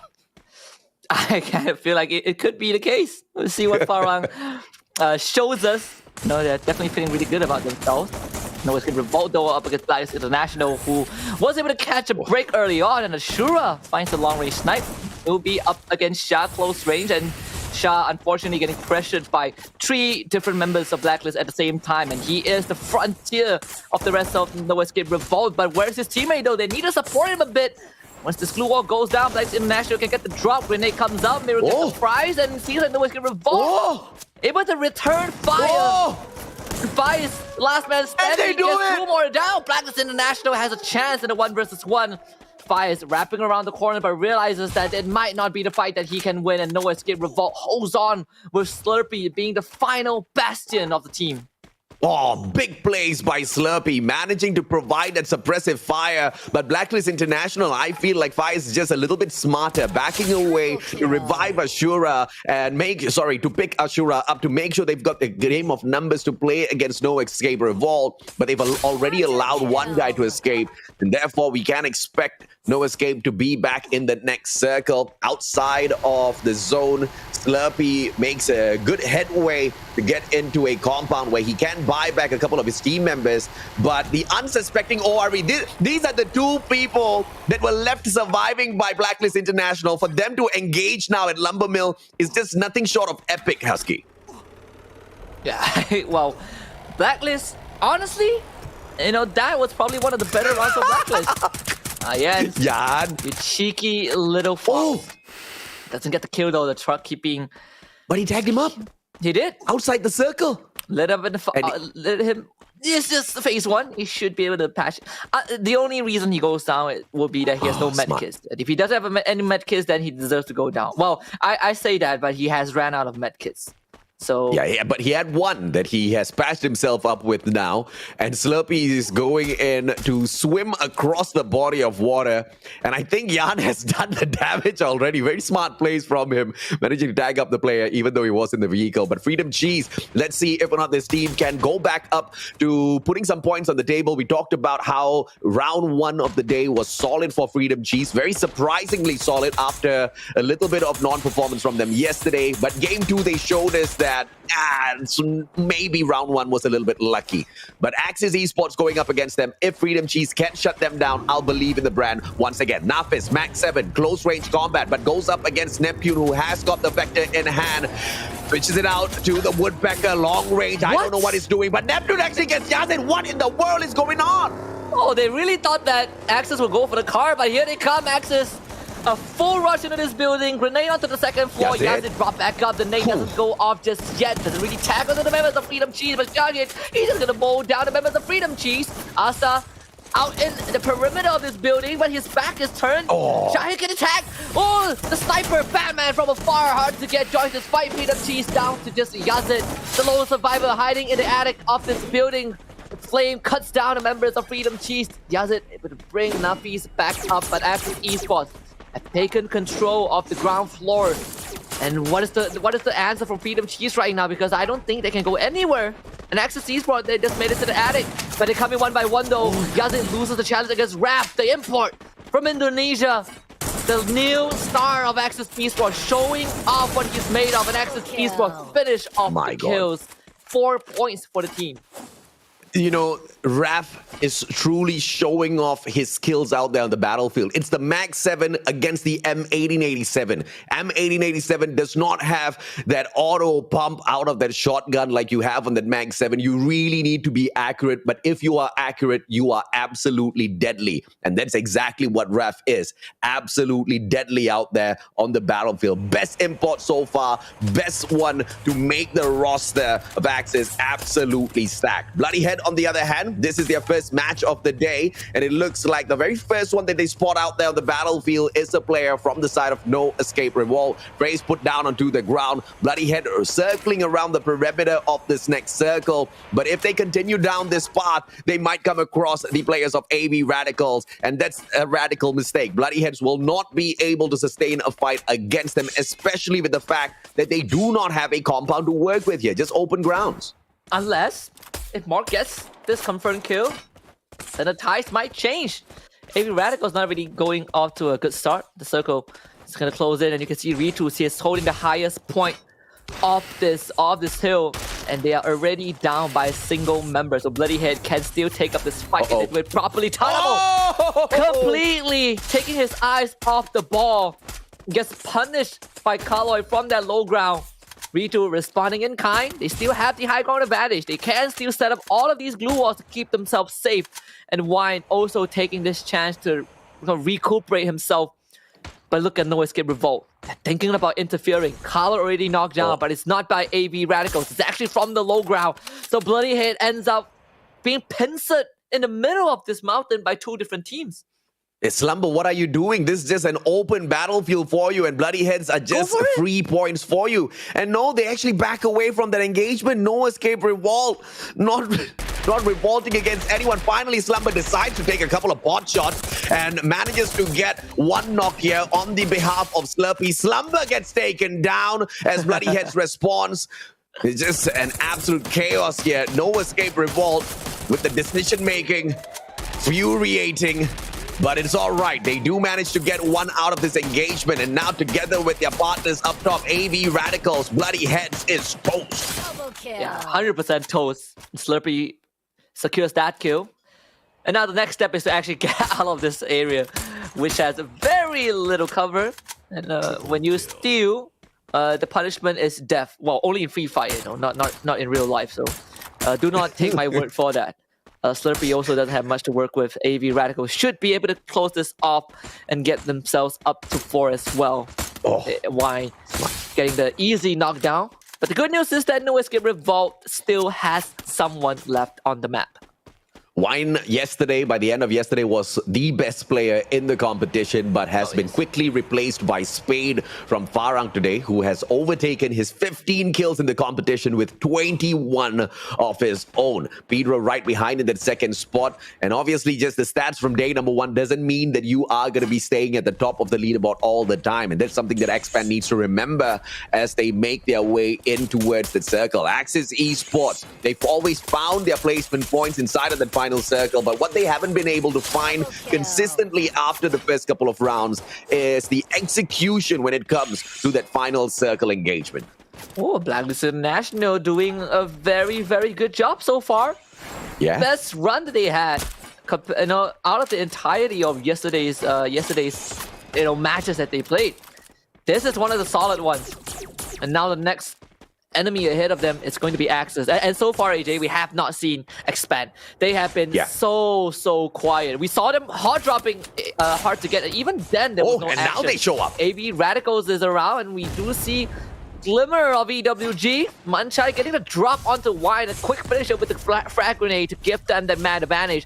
Tanamo and Ramiel play from long range. Ritu trying to buy some space, and Tanamo actually gets a tag onto Bonito. Russos also enters the ring. Orange Esports wants to make themselves known in this battle as Tanamo is constantly lobbing out that grenade launcher. Runs up ammunition. Tanamo getting the second one. Bonito goes down once more. And AV Radicals, they need to finish this off as soon as possible. Ramiel with a long range snipe onto Twa, but Dekos takes out Ramiel instead.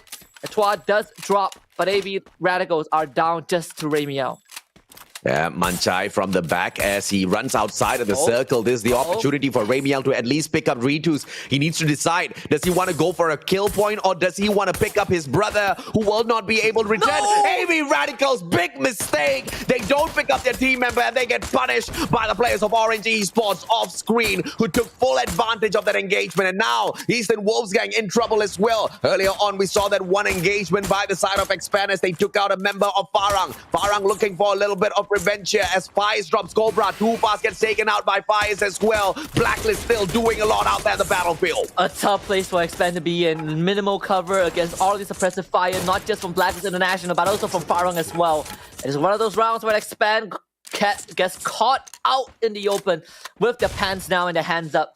And Blacklist International took full advantage of that. One of the only teams with a decent line of defense to work with, and now they start to slowly chip away at Farang.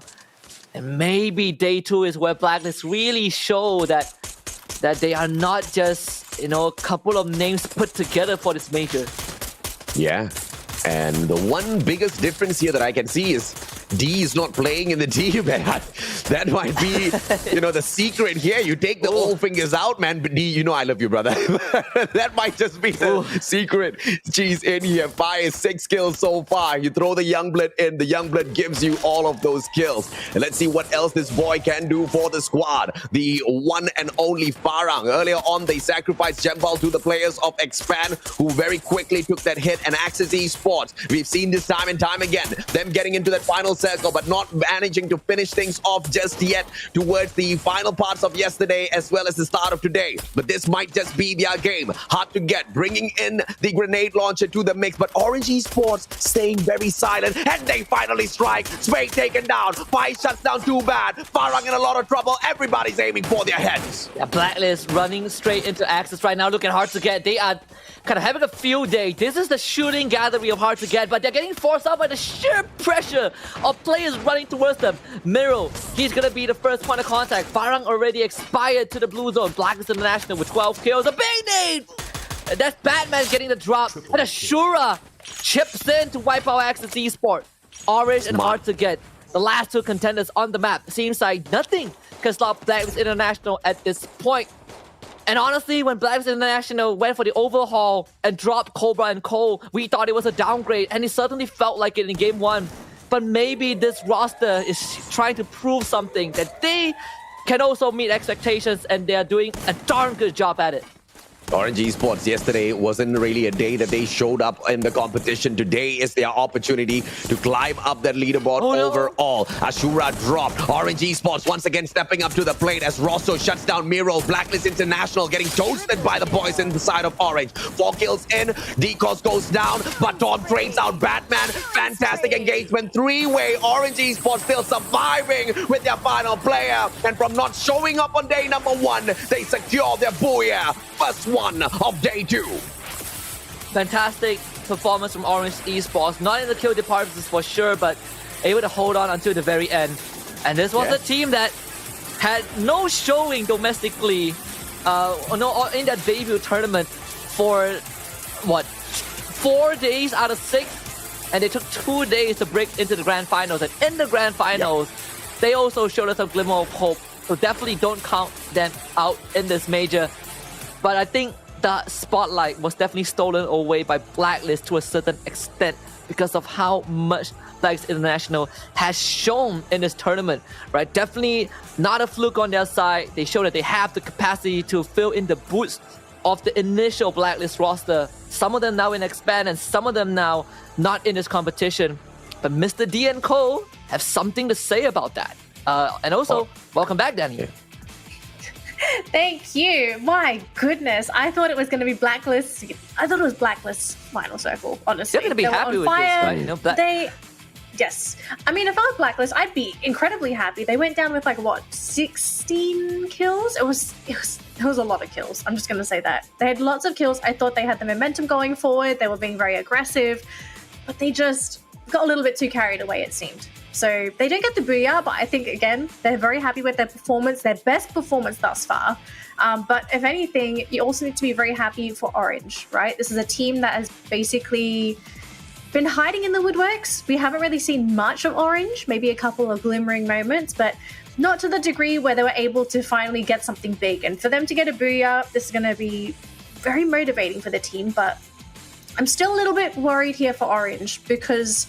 Yes, you get the booyah, but it was a very passive game for Orange, right? It was a waiting game. They were being very patient. They were waiting for the opportunity. But if you are going to be relying on placement points and you are not going to compensate this with kill points on top of it, I don't really trust the process in that you're going to get the points to be quite high on that leaderboard. But if you're Orange Esports, you have to bet on the better chance here, right? And yesterday we did see them try to go in for some strong engagements, and all they did was pay a high price of getting snuffed out super early. Now, one round where they did manage to get into the final circle, on the other hand, they chugged out some good shots, and I feel like they have learned from that experience, and they bring all of that bad decision making from yesterday into today, and it's a much better decision. Play the game of survival, get into the final circle, then try to get a few kills. It's going to serve you up so much better, because if you look at the performance yesterday, overall 5 matches, they only took away 23 points, and 15 out of the 23 points came from round number 6. So their performance on their very first match of today, I'm loving it already. This is the strategy that Orange Esports needs to stick to. Yeah, and what is going to happen by the end of the major is that Orange Esports will be at the bottom for a long time, and suddenly just takes 2 days. And then they're just going to be like, okay, yeah, they're just going to qualify, right? Let's stop playing with our toes and play with our fingers, and let's qualify in the top 12. But, on a serious note, this is definitely the best round out of all the rounds that they've played. I think they've gotten more almost, the total points that they've garnered in day one with just this one round. Obviously, I think Blacklist stole the spotlight. They had a very good a center point to work with. They were sniping teams left, right, and center. They were catching up teams like Expand. They were being really aggressive in some of these situations and winning out those fights as well. So good on them. And now is whether they can keep that up, because this is giving me a bit of vibes from when they were still AKO and Sem9, where they have these prowess, but it never really sticks with them for too long. Yeah. And can I also make a quick mention here? Hard to Get, I think this is a team that all of us are a little bit worried when we watch Hard to Get. Very inconsistent. Yes. It's very hard to be a fan, you have the good days, you have the bad days, but sometimes the bad days are really bad. But to see them being able to finish this high, I'm positive, but I would love to see Hard to Get be able to really kick that consistency in, be able to compete with the big dogs. We know they've been in the scene forever, right? Like Batman and Co, they've been together forever, and sometimes you wonder, what's the progression for this team? Because there are all kinds of situations to be in when you're playing with a squad. You can be with a brand new squad, you don't know everybody, so you don't understand your own team's play style. Then you have these teams that have been together forever, which means you should have a deep understanding of how everybody thinks.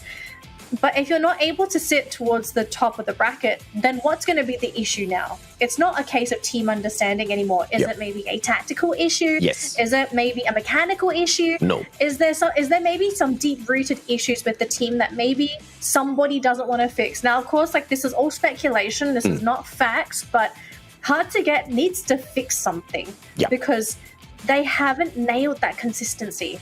They haven't nailed the consistency because their players are just not approaching the situation right. But in terms of whether or not they have been focusing on improving that strategy, that's a hell yes from me, because when we saw them play under a different brand, when we saw them play under Divinity, I feel like, that was one of their highest moments. And then they kind of fell off when that meta changed. But when that meta changed and they did start falling off of the leaderboard overall, that's when we saw Batman focus in on some of his gameplays out there. He dropped the sniper, he brought in those assault rifles, he tried to change things up for himself, and the team overall has been working on it. But the problem here is they just haven't found their stride out there on the battlefield. But that was day number one.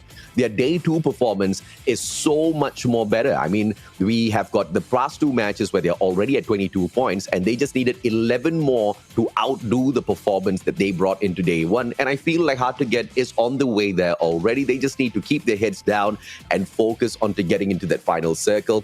Easier said than done, but look at Orange Esports, right? Just disengage and get in there safely. And once you're in there safely, have a couple of guys on your side capable of the long-range engagement. A majority of the kills that Orange Esports got in this one was against AV as well as EWG. And all of those shots were long-range engagements. And guess who can provide? It's Batman.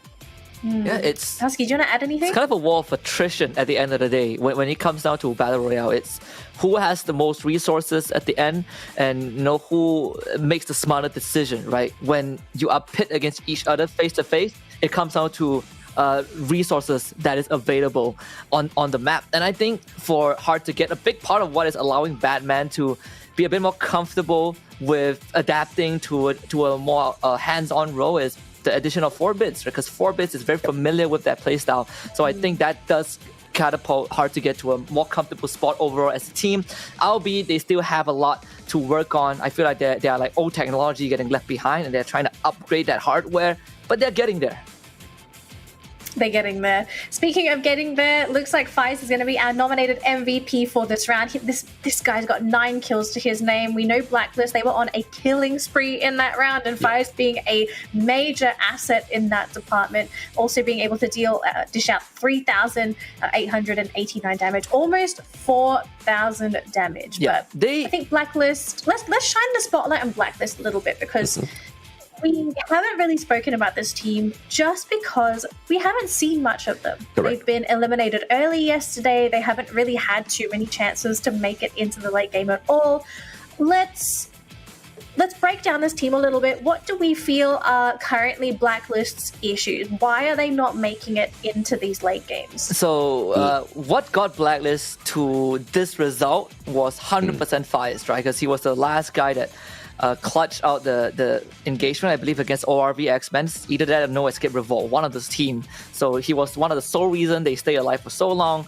But one of the main traits, I think, for Blacklist International is just how they aren't really super good at anything, right? They are a very well-balanced team, but when you kind of hyper-focus on Blacklist, let's say Blacklist in close quarter combat, there are a lot of teams that outshine them, and sometimes they are inconsistent as well. So this round is one of those big examples where everything went their favor and they were able to take advantage of it. But what if Blacklist starts playing from behind? That's where we see them struggle a bit. AJ?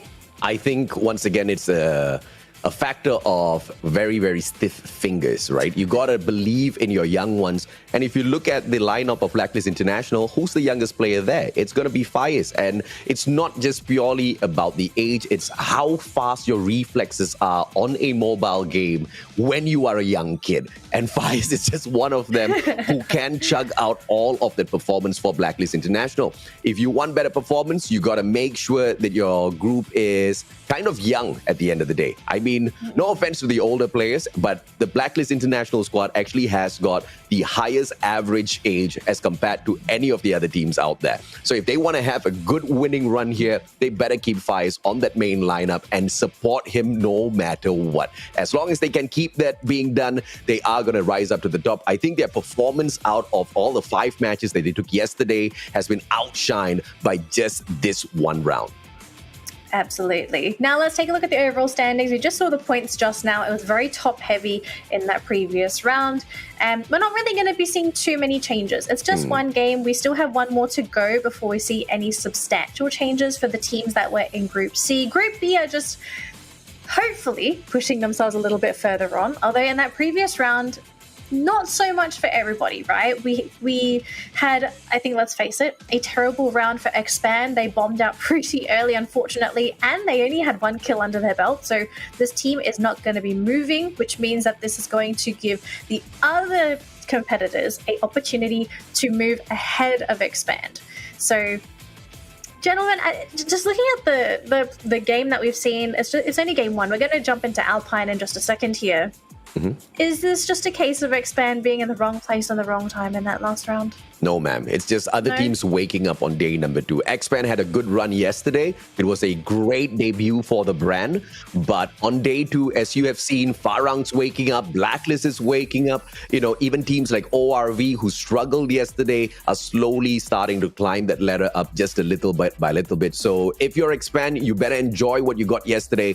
But, you know, as the days progress within the league in itself, things are going to get harder. So you have to devise a better plan on how you're going to get into the circle. If anything, I feel like they were so much safer yesterday. They doubted some of their capability in terms of engagement, and that's not a minus. That's a huge plus. Get into that final circle. Play what Orange Esports is playing. Do what you did yesterday if you want to stand a chance. But don't be Axis Esports, getting there and then not taking the initiative of finding the right spot in that final circle. I think Expand definitely was trying to make the effort like they did yesterday, but in that case, it was very unlucky, right? I think they were out in the open. There was like Blacklist, there was like Farang, they were getting shot at by 10 different people. So it was a bit unlucky for them, but you know, you take... Don't kick the hornet's nest. Yeah. That's what I'm taking away from this. Kind of, right? Because I think it's not like Expand made a terrible decision. It's more like they followed kind of the blueprint, and in that round itself, it put them in a very unfortunate spot where a lot of other teams had the same idea. So maybe overconfidence as well. They thought they did amazing yesterday and they can get away. Correct. With how they played yesterday. All right, so let's jump into Alpine. This is going to be game 4 of the day. It's B versus C. Gentlemen, should I do predictions before I go? I'm going to let AJ take this because he would say I steal his predictions every time.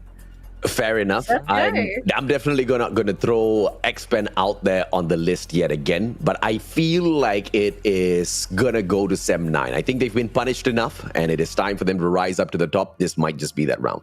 Sem 9 is not even in this match, AJ. My apologies, brother. My apologies. Goodbye, Danny. We'll continue predicting as you head out. I'll keep that in mind, though. So the next Alpine let me match... maybe take your team away, man. I'll take Farang. It's not Alpine as we head into one of the supposedly coldest maps just because we have snowfall in here. I was actually thinking of Farang, so okay, I'll take Expand because I thought you wanted Expand. But we'll keep your predictions of Sem9 for the next Alpine round, right? When we come back from the next break, Sem9 is going to play again. We'll take Sem9 for I believe match number 6. I honestly feel like I can agree with Farang. I think they have a good chance as well. Another hard drop happening this time. It's going to be Freedom Cheese and, well, EWG. And Freedom Cheese are all to a fantastic start. Oh, wow. No Escape Revolt in here with a hot drop as well. I'm not so sure exactly who's in the same compound, but Freedom Cheese off to an amazing start. And Eastern Wolves gang, all they can do is just run away because Mancha is just caught in a tight little corner. Jay-Z's the one who's furthest away from all of these engagements and nobody has eyes on him. So hopefully Jay-Z doesn't make the terrible decision of coming back in to try to save some of his team members. If that happens, it's going to be a GG. EWG is going to get taken out super prematurely, but fires right back. Nafis finds the third guy out there on the side of EWG, and Jay-Z's very safely out of the compound thanks to the zip line. Nothing much that he can do. EWG in the previous round, they had a good run, but it had quickly got turned on its head. This is a 180 shift from match number 3. No Escape Revolt though. Really trying to kind of stir Bloody Head's nest a bit. They've already lost one member. Not really sure if Slurpee wants to be here. Maybe he realizes that he can't really escape, so Bloody Head just slowly toying with their food. The number of Mag 7s available out there on the battlefield, just something that puts a big smile on these players' faces, especially for those CQCs. Voidface has one as well. Jumps on outside alongside his brother. Slurpee gets taken down prematurely. Slumber has an opportunity to shut down one player and then get the heck out of there, but Morgana keeping him inside of this compound whilst the rest of his team members circle around. Karloy gets the hit on him. One final player left here for the players of No Escape Revolt, and Bloody Head, they've done phenomenal against them so far, but Phrase just a little bit too far away to get caught out here unless Bloody Head smartens up and go out for the chase towards that bridge. Doesn't seem to be the case. I feel like Phrase is going to be able to survive this and bring his team members right back. Jembal, on the other hand, high ground advantage, stalking the players of Blacklist International, whilst the rest of Farang circle around from that left-hand side for that flank. So much information being relayed to the rest of Farang. And Jembal being on this roof alone is giving Farang an advantage. On top of that, they have the numbers as well. Well, initially they do. Ashura just gets brought back. Miro actually gets backstab. Fire is also putting in the work. This guy's still not stopping. The big savior of Blacklist International in match number 3 continues to deliver on the side of Blacklist International. And Farang might have just bitten off more than they could chew, and all of them fall in the hands of Fires. Only one left. That's Spade, and he's out. You gotta love the young gun. And as long as he is there on the side of Blacklist International, that team will continue to soar up in the air. Spade, on the other hand, smart plays to get out of there as quickly as possible. But he was brought back in. See if he can circle around. H2G, on the other hand, Batman just a little bit too far away. AV Radicals, they flank from that right-hand side. As Wine distracts Forbids as well as Ares, the rest of the players should be able to catch them out in the open. This is one of the most perfect backstabs that we are going to be able to witness. Axis Esports, on the other hand, just trying to hold on to that revival platform to see if they can catch anybody off guard. Ritu's taken down. Good response by the players of HTG. AV Radicals able to bring Ritus back up just in time to continue to put pressure onto Hard to Get. War kind of caught outside the building, and Forbes just got rushed by Wine. Easy 1-2 tap. Wine getting the 3rd point for AV Radicals, sending Jay-Z packing. I think 4 teams have been brought down to just one member in the first 5 minutes of the round. It's actually pretty volatile start for match number 4. That's what happens when you drop them into Alpine. Not a lot of these teams have found their perfect home just yet. Still day number 1. Production's absolutely in love with Saitama's head here. But this time round, nobody has been turned into an egg just yet. All 12 of the squad still out there and kicking. No escape revolt brings their team members back one after the other. ORV, the team that we expect to continue climbing up the leaderboard today here, Husky. Yesterday was a slow day. Game number 1 was terribly slow, but Alpine was where they picked up a massive 18 points. And as I say that, EWG trying to make sure that doesn't happen again. Orange Esports also kind of delivering a bit. In fact, they ended up losing power in the flank. AV Radicals, though, have something to say about this. Last round, it was Orange Esports that kind of put AV Radicals to bed very early. So AV Radicals are not happy about the development. And in fact, they do have control of that perimeter of the circle, so they get to gatekeep Orange Esports and ORV if they wish. But AV Radicals, they want a bit more. Where Ritus and Y are, they are pushing out of the circle to try and intercept any rotation. And this could backfire if it doesn't work out, because Ray Meow, he is away from the rest of his team. Same as Tanamo as well. Yeah. This is a very risky move, but it can pay off. Everybody's just scrambled all over the place, and Orange Esports has got one player up here on that second floor. Torb has a shotgun in hand, and we can see the one and only Wine approaching him at the top. And backstab, Wine misses him.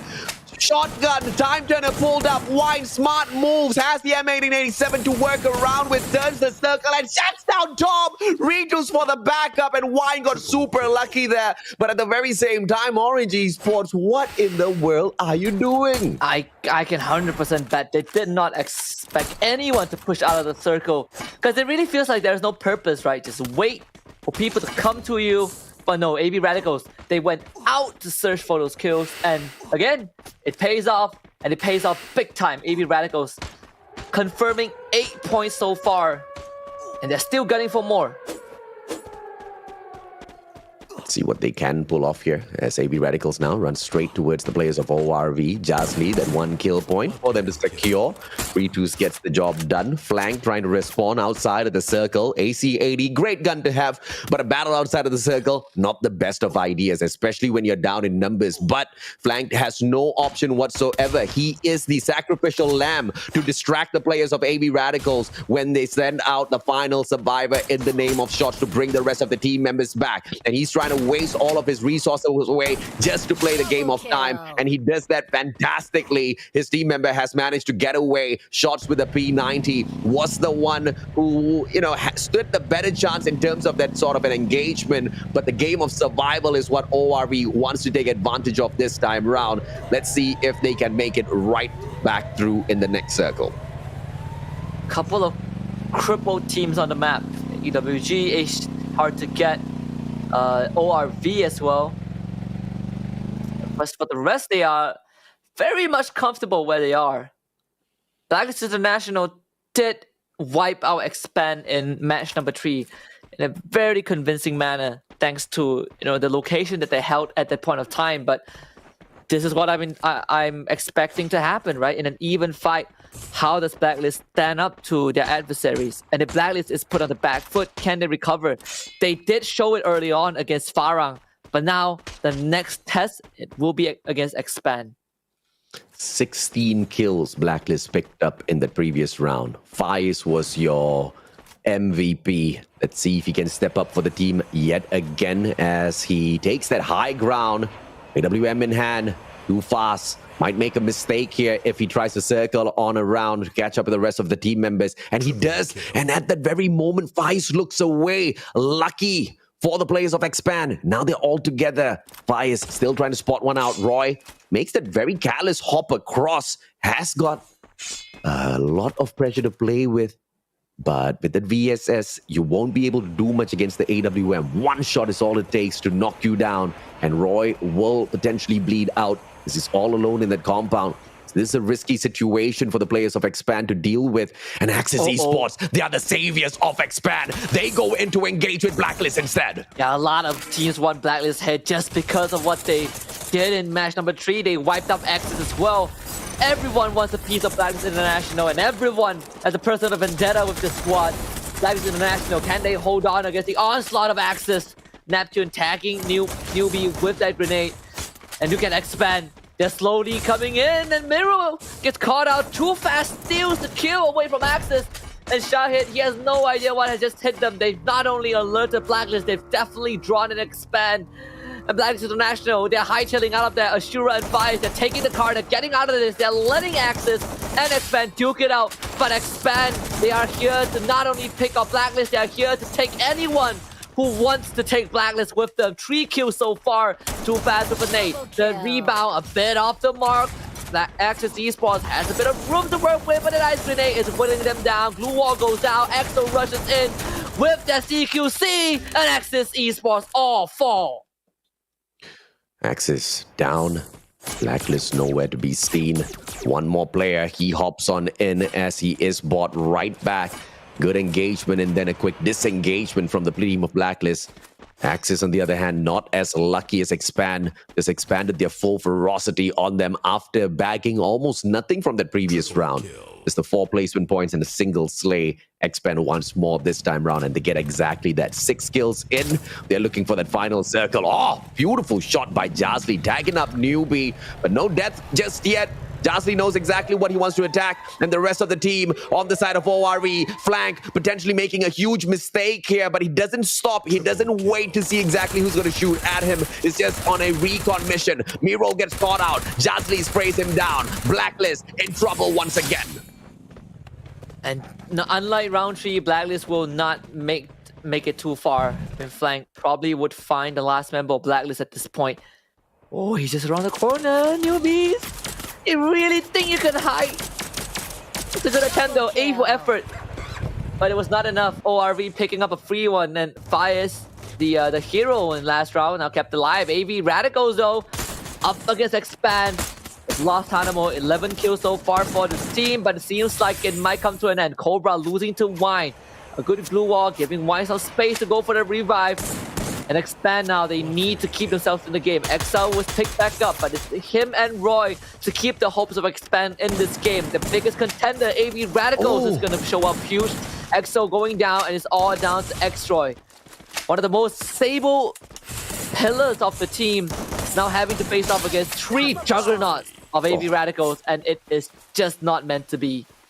Wine is just too good, and the guy wants his #1 spot back as the most lethal player out there on the battlefield. And you just saw those fantastic plays. Nobody can hide away from him, even if you've got a great wall in front of you. Wine finds a way around. Wine finds a way on top, but now he runs in straight to the compound of the players of Bloody Head, and he gets the first shot, only to be punished by Mark. But Mark gets traded out by Retus. AV Radicals still have a great shot in here to get picked right back up. Dynamo will be brought back. Wine gets picked up off of the ground. 16 kills in, and this is what we're talking about. AV Radicals don't need the game of consistency. They just need breakout rounds like this. And Farang, can they overcome ORV? This is going to be a huge moment if ORV pulls this off. Bias, he's sneaking in, trying to disguise himself as some vegetation, and it is working out so far. Bias putting out the blue wall to get his buddy back up. Too bad on his feet, and ORV not able to kind of hold off this onslaught of Farang. Because they get punished with death. Farang gets 8 points. ORV's going to be crying, man. Alpine's the one spot where they were able to pick up a massive number of points, but just no consistency from the team.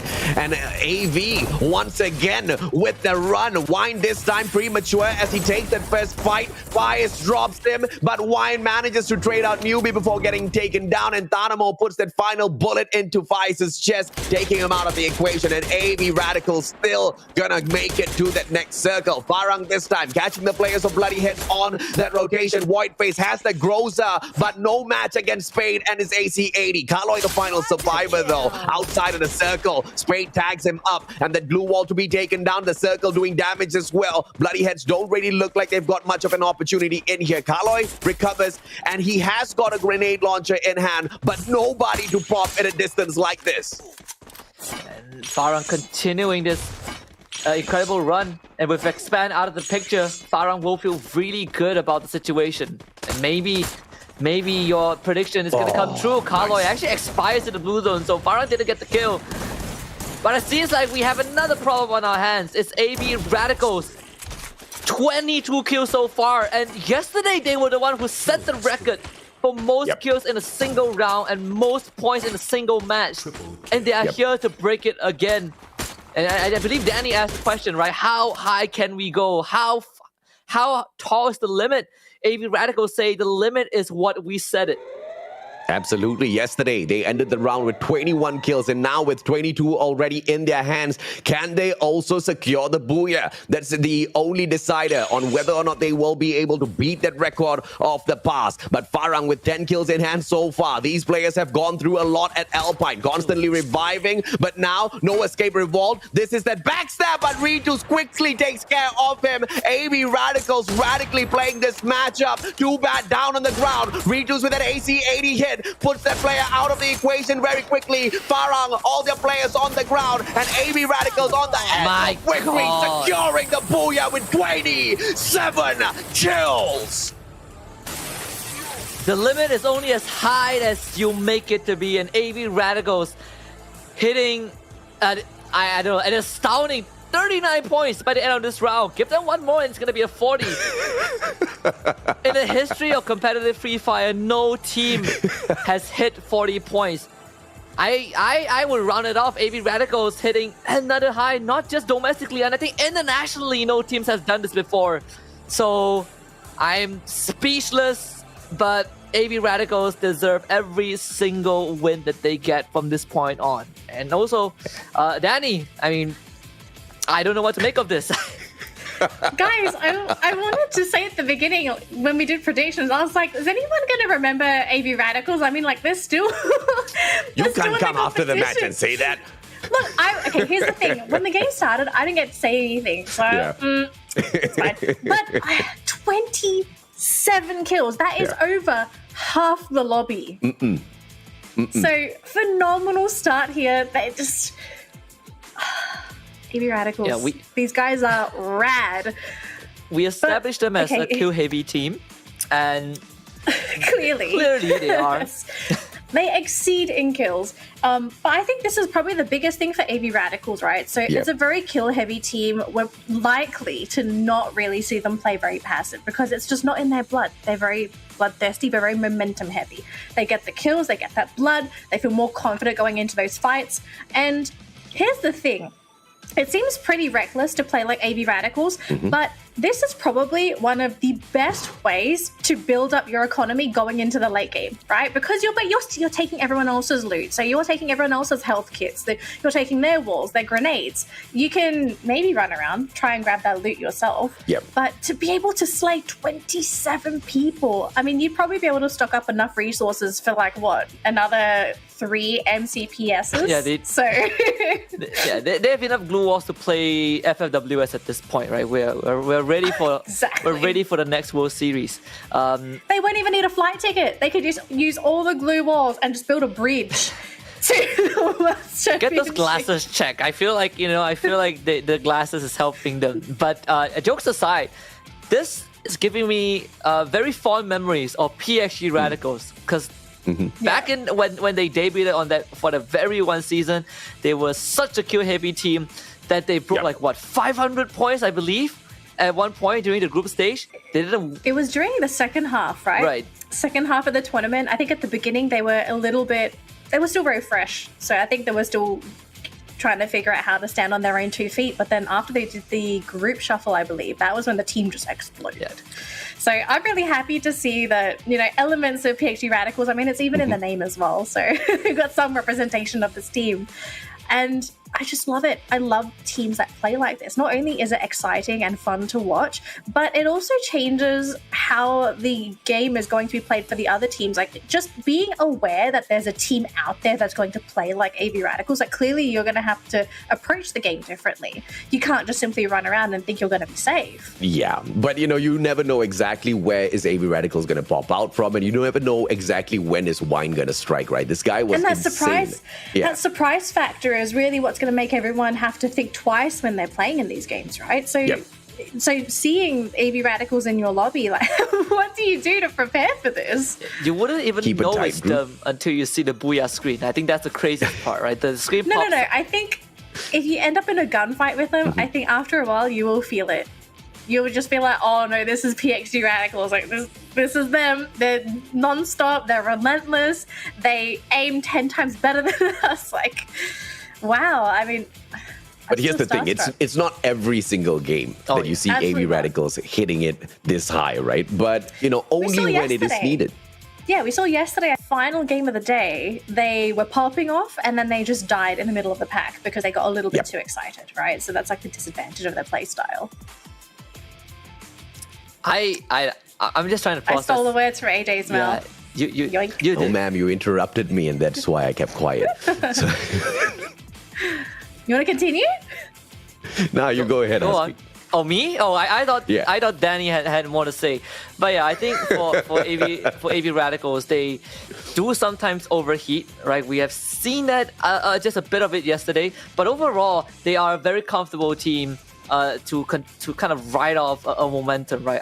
I feel like the second closest team to them is probably Sem9, or when they were with Geek Fam, that's what they love to do as well, right? Suddenly they feel like they want to go aggressive and they just kind of mow through the whole lobby.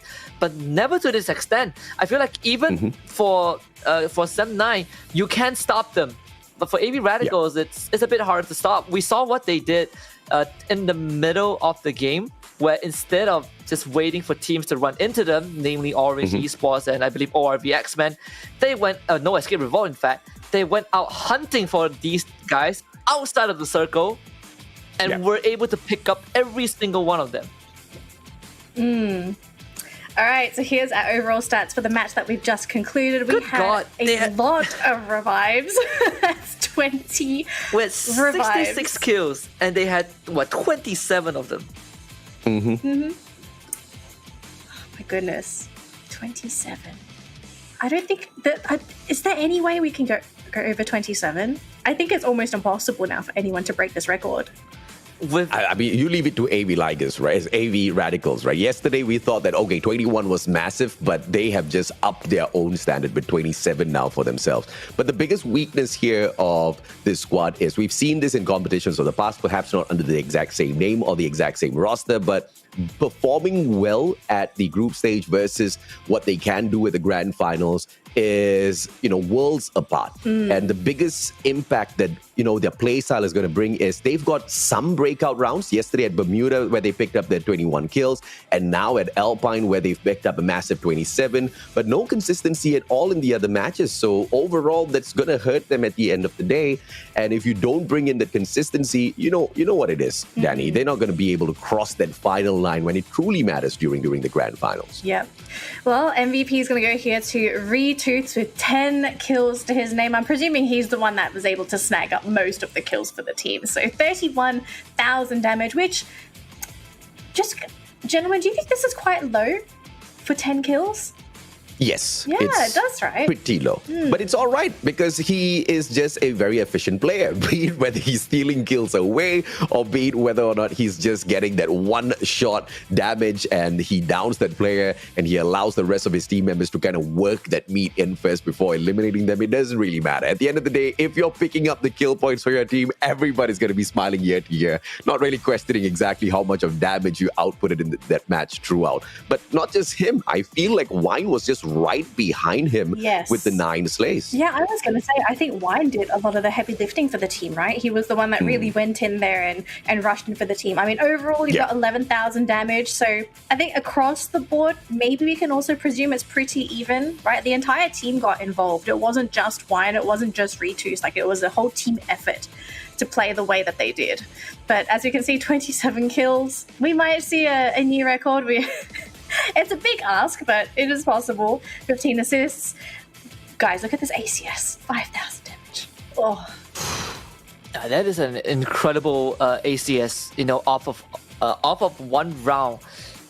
I know, not off of all the games that they played. All the games honestly. played. Yeah, so far. I mean, that's how you know that these guys are just ruthless in terms of their aggression, right? They are constantly putting out damage, whether it's confirming kills, whether it's getting knockdowns. They are always doing something that puts them in an advantageous spot.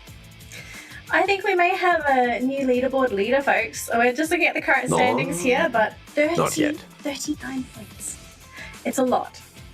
But 39 points is a lot. Not enough to outdo Farang, though, who managed to chug out 19 of their own. So they were holding on to the number one spot earlier on. If at all, AB Radicals had done this and Farang had bombed out literally without picking up a single point, maybe. But with the 19 points, Farang have managed to grab a little bit of a lifeline here for themselves. Yeah, I'll give you some good news, Danny. Farang is not going to be playing for the last 3 matches that AB Radicals are involved in. Yes, you are correct, actually. Huge chance for AB Radical to... They don't even need to do much, right? They don't need to drop another 39 points. Just standard gameplay, go for the golden ratio, and they will finish first by the end of the day. Right, and I think this is also going to be a scary moment for Farang as well, right? Because now they're going to be in Athens, right? Watching everyone else doing the racing. And here's the overall standings for now: 132 points for Farang, but they are done for today. They've got 3 more games to go, and A and C teams have 3 games to catch up to Farang, and this is absolutely reachable for AB Radicals, Axis Esports, and Expect. I believe Axis is done for today as well, right? Axis was Group B. Yes, Axis, correct. That is correct. I'm looking at AB Radicals' placement points alone. They are the lowest, from the third lowest from the bottom on the first page. The only teams lower than them are Icon and Blacks International. But even overall, their placement point is abysmally less. But they make up for it with kill points. Most kills in the entire leaderboard. I mean, looking at the score for AB Radicals, you can see that there's a lot of inconsistency with this team, right? Like, you've got 2 booyahs, but only 39 placement points. That's a cause of concern if you think about it. So, but here's the thing: if AB Radicals can fix this consistency issue, I think they're going to be a monster of a team to go up against. And I mean, Expand is not out of the competition, but so far, a pretty disappointing performance. Definitely a slow start. I want to give credit to Farang, though. Slow start, I want to give credit to Farang as we send them off. Today's performance for Farang is very impressive, right? Yes. They might not remain in the first place after the day, thanks to AB Radicals, but I think they have done more than enough. This was a Farang that we saw in the towards the grand finals of the Challenger Series, right? A Farang that really came online, and we're seeing it very early on.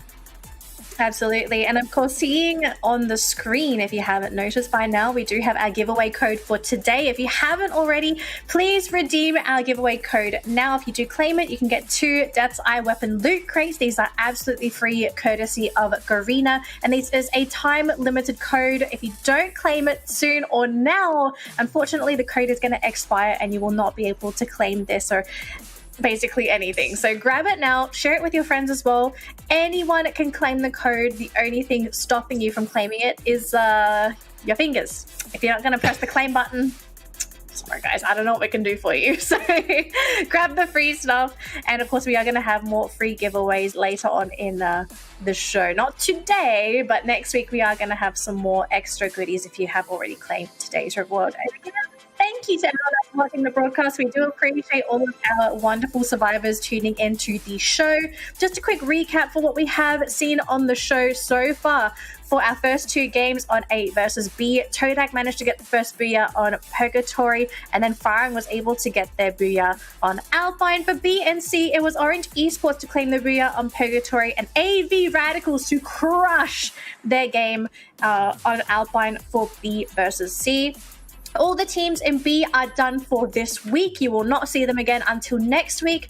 And that means the last 3 games, it's going to be A versus C. These 2 groups, they do need to have the spotlight because that's their turn to catch up to Group B. These are some pretty important matches as well because from what we know from yesterday, Group C is technically at a 1-game deficit compared to Group B. So this is their turn to catch up, and I mean, we've seen Group C play. This is, I think, a surprise group, we said from yesterday, right? We had a lot of eyes on Group B, Group A, but then when it came to Group C, we sort of, we were just watching, staring, wondering why we didn't respect this group more before coming into the show. It's a surprise group because you have teams like Expand, right? This superstar roster put together for this major. You have Blacklist International, directly invited team. but they had a roster overhaul before the major. They even got involved in the Challenger Series. AB Radicals, for sure, the combination between AB Ligers and PSG Radicals, and they have certainly showed up. Orange Esports, a miracle team that qualified for the grand finals of the Challenger Series. There's so many personalities in Group C, and this melting pot is just perfect to shake up the competition. Yeah, we are going to go for a quick break in just a second, but AJ, any final words before we go for our break? Yes, ma'am. I cannot believe that the players of Farang have managed to outdo their own performance yesterday, where they had one extra match, right? 72 points today versus the 60 picked up yesterday. But unfortunately for them, all of that effort is going to be replaced by what the other teams bring on. We'll catch you guys after a quick short break.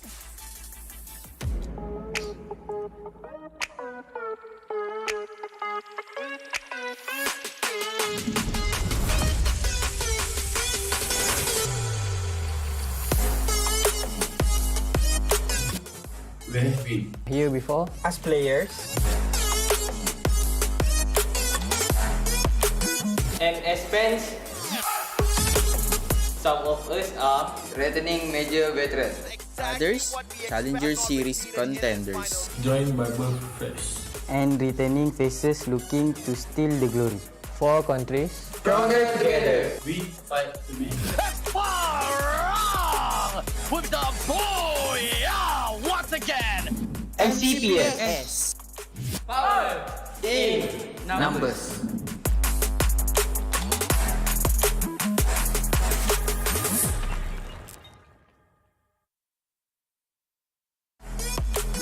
and as fans,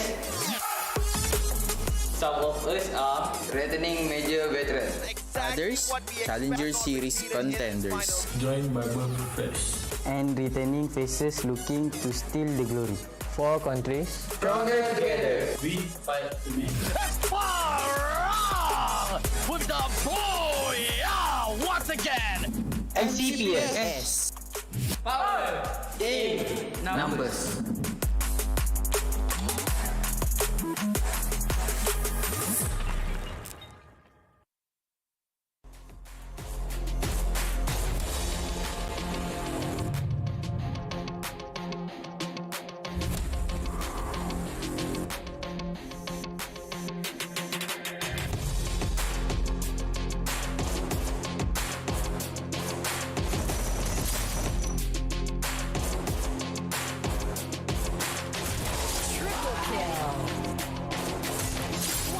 Kill! Unstoppable!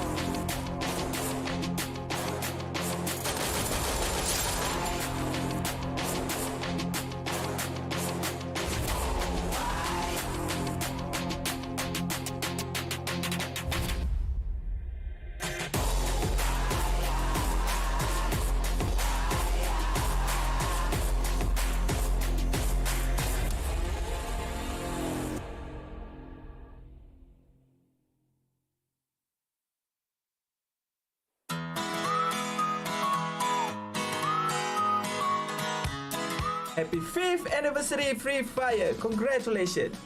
Happy birthday, Free Fire! May wish you a very very happy birthday Free Fire. Hello, selamat menyambut hari jadi Free Fire yang ke-5. So wish you very happy anniversary Free Fire. Happy birthday Free Fire yang ke-5. Happy birthday Free Fire. Happy 5th anniversary Free Fire. Selamat hari jadi Free Fire.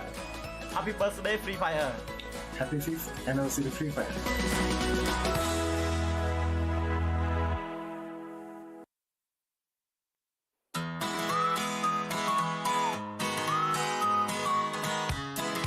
Hi Garena Free Fire, Pepe here. I just want to greet you happy 5th anniversary. Yo, it's me, Pedro Carias, and I would love to greet Garena Free Fire a happy 5th anniversary. Hi, I'm Makisik X Gaming. Happy 5th anniversary Free Fire. Hi, I'm VH Mark. I just want to say that happy 5th anniversary Free Fire. Hi guys, this is Jack. Happy 5th anniversary Free Fire.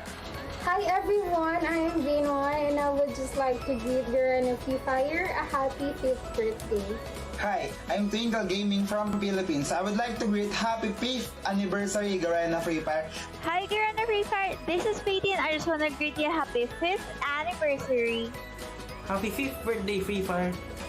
Happy 5th anniversary, Garena Free Fire. More buoyant to come.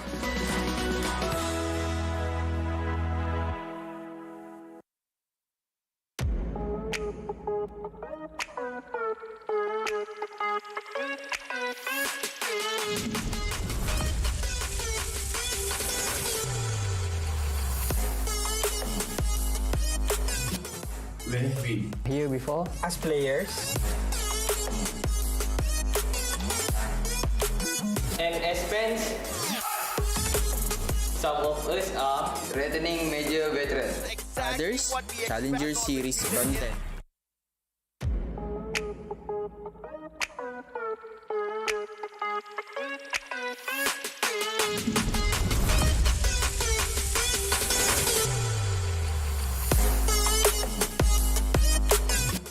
Where have we? Here before. As players.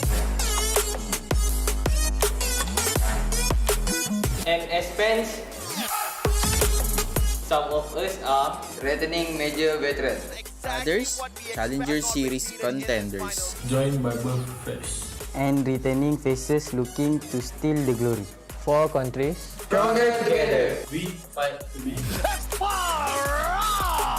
With the boy, once again. MCPS.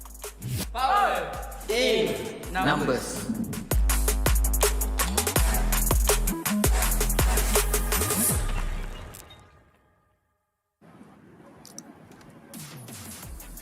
Hello, survivors, and welcome back to the MCPS Majors Season 4. We've just finished up our first 2 rounds of the day, which means we are now down to our final one. It's teams A and C, or at least groups A and C. And this is going to be probably the most exciting one because we've already seen Group B play. We know how those guys like to go, but I think out of all the groups, disagree or agree, I'd like to hear your thoughts after this. A and C probably go the hardest. Do they go the hard? I guess you could say that. You've got some supreme teams in Group A. You're looking at Geek Fam slowly making their way up. 7-9 struggling a little bit, but you've got Supreme Assault Forces who sometimes hit their high notes. But the best ones to look out for is Icon, right? On the day number 2, they've slowly started waking up. I see them stepping things up. But for me, personal favorites in Group C. I don't think they hit the hardest, but I think that there are some teams that can hit hard. I would still go for Group B and C as the more competitive one, simply because we have Axis and Farang in Group B. But for Group A, Farang, I bet. that's one of the reasons. But also just based off of the performance, right? When we looked at the leaderboard by the end of day 1, it was very clear that Group A are fighting amongst themselves more than anything. So if they want to break away from the pack, I think Geek Fam and Anxiety would be the first 2 teams to do so. Right, so we're going to be jumping into Purgatory in just a second. I do believe the players are in the lobby and we are just about ready to go, or at least it looks like we're going to be jumping into it in just a second.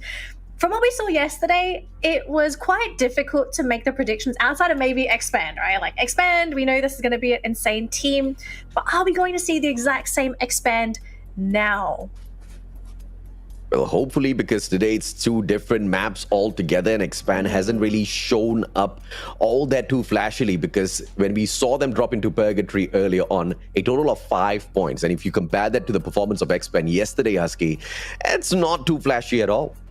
Yeah, definitely not. I think that, going into this, I just want to see how, I want to turn my attention away from Expand a bit, and I want to look at 7-9 Geek Fam, especially 7-9, because it is starting to worry me a bit because they have not showed up at all today. And it's not the Challenger Series where they can not show up and it will still be fine. This one is, they are not showing up big time. But let's see if or not they will be able to step it up here, because I do agree with you. First and second match, 7-9 has hit like a very soft, dry towel. Hopefully they hit like a wet towel this time around and give the other players a reason to scream a little bit.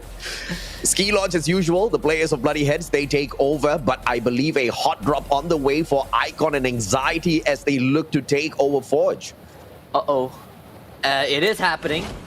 Toby, what do you have? He actually, I thought he got a gun first. Apparently not. It was Cap who got it. And Anxiety are already off to a good start. Kanoho, time turner to protect himself for a bit, but unfortunately just did not have sufficient firepower to get rid of Eddie. And Kanoho now getting challenged with that one. Actually putting his weight a bit. Chessman also chipping in. Icon getting forced away from this territory. Initially, I thought Icon was the one who had the advantage here, but I'm not so sure exactly why Cap kind of rotated around a little too fast, avoiding the engagement. Forcing the time turner was a good play, but he had a medkit to work around with. But instead of going back in there for the engagement after healing up, he wanted to run away from that play. Worst decision ever because it's just open grounds and your opponents have guns. So Icon a little sloppy, but they get into Ski Lodge, the house of Bloody Head, and shut one down. Kaloy, AC-80. But man's not going to be too silly about this. He wants to re-engage. Doesn't know exactly what Kaloy has on his end, but I don't think he has that information as to Kaloy's position. So good trigger discipline by Kaloy to not give that information away. Yeah, I'm just mesmerized by this cosmetic, honestly. Like, the longer he stays alive, the better it is for my eyes. I think it's very adorable. All things considered, you go to Ski Lodge, that's where you are going to run into Bloody Hit. It's one of their favorite spots in Purgatory. And Icon, man, making the smart choice of finding another spot to settle down, which is not going to be easy, right? Yeah, we are using up a lot of time to just find a place to be safe. Orange Esports, on the other hand, are getting pressured a lot by Blacklist International, but Ashura doesn't have health to work with. Oh, smart Ashura. All Rosso needs to do is just sneeze on Ashura, and he's gonna get knocked down. Just a bit of it, just one tag. Come on. Needed Rosso X and then backup by Tom just for the distraction to take Ashura down. I'd like the initial move by Ashura hopping on into the house just to confuse Tom just a little bit, but he unfortunately hops on right back out of the window and exposes himself. Fires. The players were lucky that he wasn't the one in front of them because we're pretty sure he would have been able to get a couple of knocks for himself. But Blacklist International, all they can do is work their way out of Marble Works and focus on buying their team members right back into this matchup. And Faiz will try to do exactly that once he upgrades his armor just a little bit. Yeah. Very, very quiet start. A very unfortunate one, at least for Icon. So spread out. I assume they would go for the typical let's spread out and make sure that we have a buy point or a revival point. We go for the instant revive as soon as possible. Thankfully, one will be able to do that. He just found a buy point. Anxiety, on the other hand, might just make contact with Man. Kanoho, I think he caught a glimpse of him going out the building. Yeah, he certainly did. Should be Man's undoing. Anxiety bringing in the numbers. Kanoho, long range, AWM, perfect, man. Oh, it doesn't aim for the head, but manages to connect 2 shots. Time turner pulled out by Man, just for that survival. Instincts kicking in, Chessman from the back, and it looks like this finisher. Man, this is fire, my lord! Chessman, what are you doing? Perfect opportunity, and he chooses to troll Man instead. Fura with the vehicle, doesn't need to do much. Toby gets the knock. Chessman, way too cheeky and got punished for it. Thank goodness for Toby. And it was a super impressive shot. That was incredibly far. Toby still able to pull it off. But yeah, I mean, Anxiety, gotta lay off the fun a bit. Just a tad bit, No, right? And of all people, Chessman to make that mistake, that's a little surprising because you would have expected him to just immediately take that shot, get the kills, run away because they were at the very edge of the circle, albeit it doesn't really hurt all that too much. But the last thing that you want is for that circle to dictate your pacing as you get away. Fire is trying to get away from Dynamo. This is a good one as he's got quite a bit of this compound to work with, Yaski. Yeah, AV Radicals, let's see if they will continue that slaughterfest, I think 27 kills in one round is more than what most teams would get in 2 or 3 rounds in total. If that is international, already suffering that early loss, will want to have nothing to do with AV Radicals. Miro just respawning, but he might have been spotted by Decos. He definitely has been dropping down from afar, and Fire is also making his presence known. Blacklist International just completely scattered throughout the map. Oh. And it feels like we are reverting to the Blacklist that we are familiar with. Just a Blacklist that is kind of clueless and couldn't really hold off, fend for themselves at least in these situations. A big weakness here is splitting up, but it's all caused by that initial engagement that they took. Very soft. But yes, we did see them back away, not get too excited to pick up some extra kill points for themselves. But splitting up just clearly not the greatest of ideas. Because shots onto Miro, and now Deco's out in the open as Miro finds a good defensive ground for himself. Grenade can be cooked up, but the rest of Orange Esports sweeping on in. Sem9 beyond the horizon as well, crossing that bridge. High ground advantage to Fire at Orange Esports. Once Orange is done making good work of the player of Blacklist International. Now Sem9 engages with Orange Esports. High ground advantage all for Sem9 for this win. Let's see how Orange responds. And Sem9, they do have a very good place to play with, especially Orange now getting just a bird's eye view of anyone who wants to come towards them. In this case, it will be Orange Esports. They also have Fikri playing under the bridge, covering all of those key points. It seems like they're adamant on holding on. On the other hand, Bloody Hit finds themselves facing off against SAF. Morgana finding cover behind the debris of the truck, and actually they're returning fire in a pretty efficient manner. Morgana was able to kind of cover the ground on the other side as well. SAF, let's go, going in for the push, but it's going to be a 1 against 2, and he finds himself retreating. McGrory getting a drop onto Morgana, but Mark traced back onto Let's Go in the building. SAF, let's see if they continue to kind of go for this push. It seems like Hawkeye says he doesn't just get blasted point blank by Mark. And SAF have probably made the fatal mistake of challenging Bloody Head in that fashion. King found the first team to get knocked out. And it seems like SAF might be second. McGrory goes down. We were keeping an eye on Sem9. Nobody was keeping an eye on GeekFam, and they got eliminated way too quickly. And SAF just super unlucky as they try to rush into the players of Bloody Heads. They stack their numbers against them. Totally unplanned by SAF, and they get punished. McDo doesn't have much of a cover here except from Mother Nature. 1-3, but a good flank on the left-hand side can make quick work of him, and that's exactly what Mark focuses on. Poor guy gets snuffed out way too early. Anxiety kill leaders of this lobby, but things are to change now as Expand attacks from that left-hand side. The players of Toda can rest easy as Anxiety focuses on them instead. Pedro cannot get picked up here. Cobra from that right-hand flank making great work, but Roy is expanded. Yeah, Toby doing a fantastic job of keeping Expand pinned down. Expand did knock down Furo though, and look at Chessman. He is so far front. Oh, what a nade from Kanoho. Too Fast getting knocked down. And this glue wall is gonna guarantee Furo gets picked back up and to get an easy kill onto Too Fast as well. Anxiety doing just an incredible work onto Expand, who tried to be the aggressor but ended up getting shut down by Anxiety. And honestly, this fight done and dusted. Anxiety can do whatever they want, and Expand finds themselves trapped out in the open.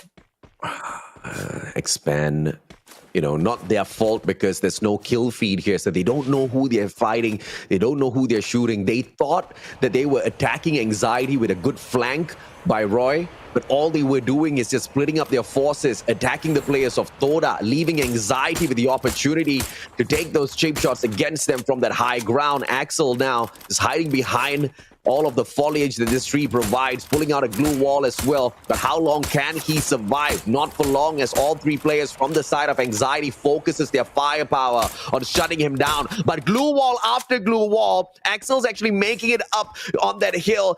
If he manages to get up to the very top, he can hop on over to the other side, and Cobra brings in the rest of the players of Expand into this matchup. Great plays by Expand. Game of survival played perfectly, avoiding the deadly eyes of Anxiety. Cobra breathing life back into Expand once more. They've already gotten off to a slow day, They're not ready to let this match become the third round of that slow day. 7-9 on the other hand are pinned down by Icon, and this is going to be challenging though. Only one team can make it onto dry land on the other side of the island, and 7-9 they are at a disadvantage simply because they have Icon gatekeeping them. Icon, manages to get the first knock onto Man 04, taken out. Orin and Victory have a small little boulder to work around with, but 7-9, Eastern Wolfgang right behind them, and Eastern Wolfgang doesn't have much to do. Tua brings JC right back, and I believe Manchai can just be the death of 7-9. He's got a great angle to play around with. Phoenix hiding away, Cap just sneaking just beside the vehicle that's on fire. Let's see if he can circle around, because Phoenix will be in trouble, but instead Phoenix peeks out. Captain, look to your right. He does it and gets sprayed down. What are we even watching? He's a bit distracted, which is very unfortunate for him.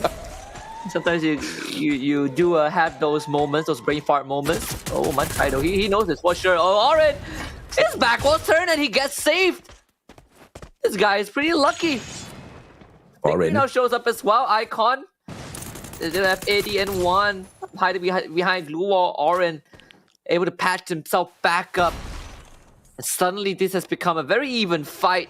Yeah. Manchai from the long range though might be able to really fish some of these points from the hands of Icon and 7-9. Yes. He is already on the bridge. A very, very good view on the members of Icon, especially with Eddie having his back turned and 1. Oh, he has nowhere to go. It's either him, it's either EWG or 7-9. And who do you pick the poison? Seems like EWG is the one that Icon settles for, and Manchai will gladly take it.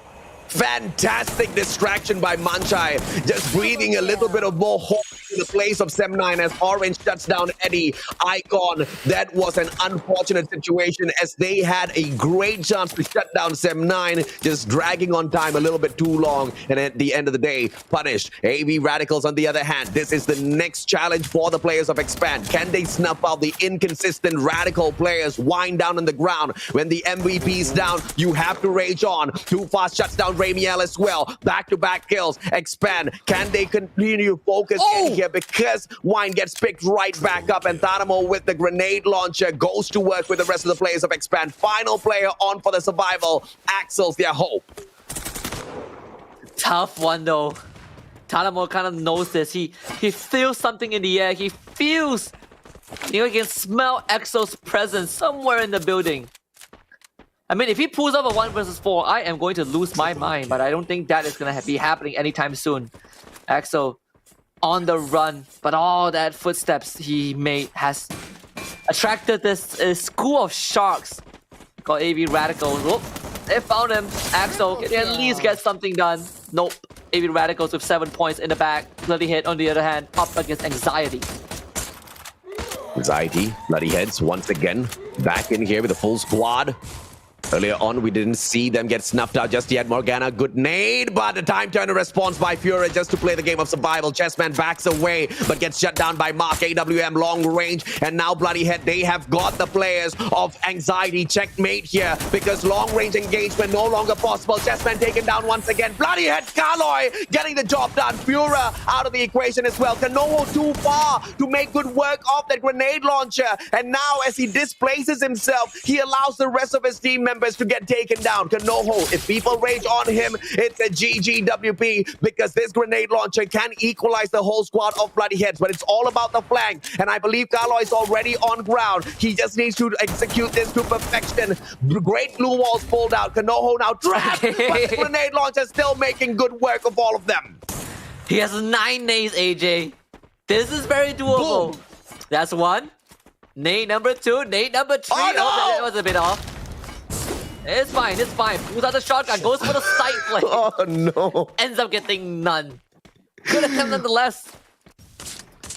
I guess you could say that, man. I mean, he had so many grenades to play around with, that grenade launchers. Well, he could have put on one heck of a show for all of us, but just a little bit of a missed toss makes himself panic. Made me panic. AB Radicals, on the other hand, hitting those high notes once again. 7 kills in here so far. Blacklist International, everybody's hiding behind a tree. One solid nade will tag them up, but the time turner saves them. And that ice grenade instead manages to deal all of that damage, and Blacklist International bites the dust as AB Radicals picks up kill number 10. Oh, AWG and Todak are being very cheeky about this. They are trying to shut down AB Radicals. It's the helmet of Ramiel actually exposed a bit. Pedro taking the shot. But he actually gets shot from the back by EWG, who has consistently been a thorn in everyone's side. And now Pedro, in the face of Ritus, gets taken down. Todak is out, but Ritu also surrendered over. Bloodyhead picking up that one. 9 kills in the back. AB Radicals fall in the hands of EWG. So it ends up being Bloodyhead against EWG. Both teams have been just very cheeky vultures in this match. But at the end of it, it will be EWG playing with a man disadvantage and Bloodyhead looking for the booyah. EWG deserves this. They have interfered a lot already, but the game of numbers is not on their side. Bloodyheads with a 9 kills so far. One good nade, but the timing needs to be perfect. The time turner is out there, so that's a total waste. But Mark from the back, AWM supremacy, and the final nade by Morgana connecting gives the Bloodyhead squad the first booyah of the competition. Yeah, Bloodyhead always around. And they have finally put themselves on the board very early into the major as well. And do remember, the first major that Bloodyhead played in, they finished in 17th place. Only remembered as the team that was a kryptonite to Geek Fam. And now here they are just doing mad work. Just flexing some of those muscles, putting in the numbers. And Bloodyhead, just an entertaining team from start until finish. And of course, I think Danny will agree with this sentiment. Oh, guys, a lot happened in that game. Firstly, can I say the last two teams to make it into that final circle did not expect it to be Bloodyhead and EWG out of all the teams that are competing in these two groups, right? It's like, who? If you don't follow the league, you're probably thinking, who are these two teams? They've been playing quite a lot of competitive Free Fire, and for them to be able to make it to this final circle with the likes of AB Radicals that made it this far, Pedro on the side of Todak also being able to make it this far, but I did not expect them to be the top two teams of this round. But this was such a crazy game, and if anything, you have to give props to Pedro on the side of Todak, because if it wasn't for him, I think AB Radicals would have really shaken up EWG, right? Because they were being shot on by two fronts. They had to worry about Pedro, they had to worry about EWG. They didn't have a free opening to go into that final circle. So if it wasn't for Pedro, AB Radicals maybe could have gotten more kills, maybe more points. Who knows? Unfortunately, they do go down, but it meant that we got a brand new team to get their first booyah. Yeah, and the two teams that I wanted to look out for, Semna and Geek Fam, they perished very early on. Geek Fam was the first team to get knocked out, and I believe Semna finished like 9th place or something. This was my favorite moment against Ikanoho. He didn't commit to lobbing out like all of his nades. He just stopped after throwing 3. I feel like he could have continued going, just take some of the Bloodyhead members with him. But I do agree with Danny on this part. I think Pedro was a minor distraction, but more so is EWG that was being incredibly annoying. They were shooting AB Radicals from like 10 miles away, and that was really keeping AB Radicals pinned down. Because if you take EWG out of that equation, AB Radicals would have a lot of space to breathe and even make it to the final circle with the full squad.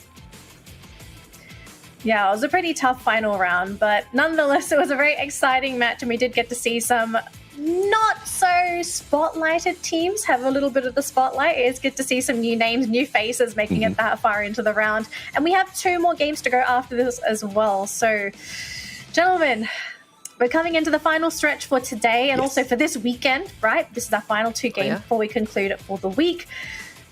I'm going to ask, what's happened to Expand today? Expand, we're expanding yesterday, and then the balloon suddenly developed a hole, and that balloon is now just slowly getting smaller and smaller and smaller.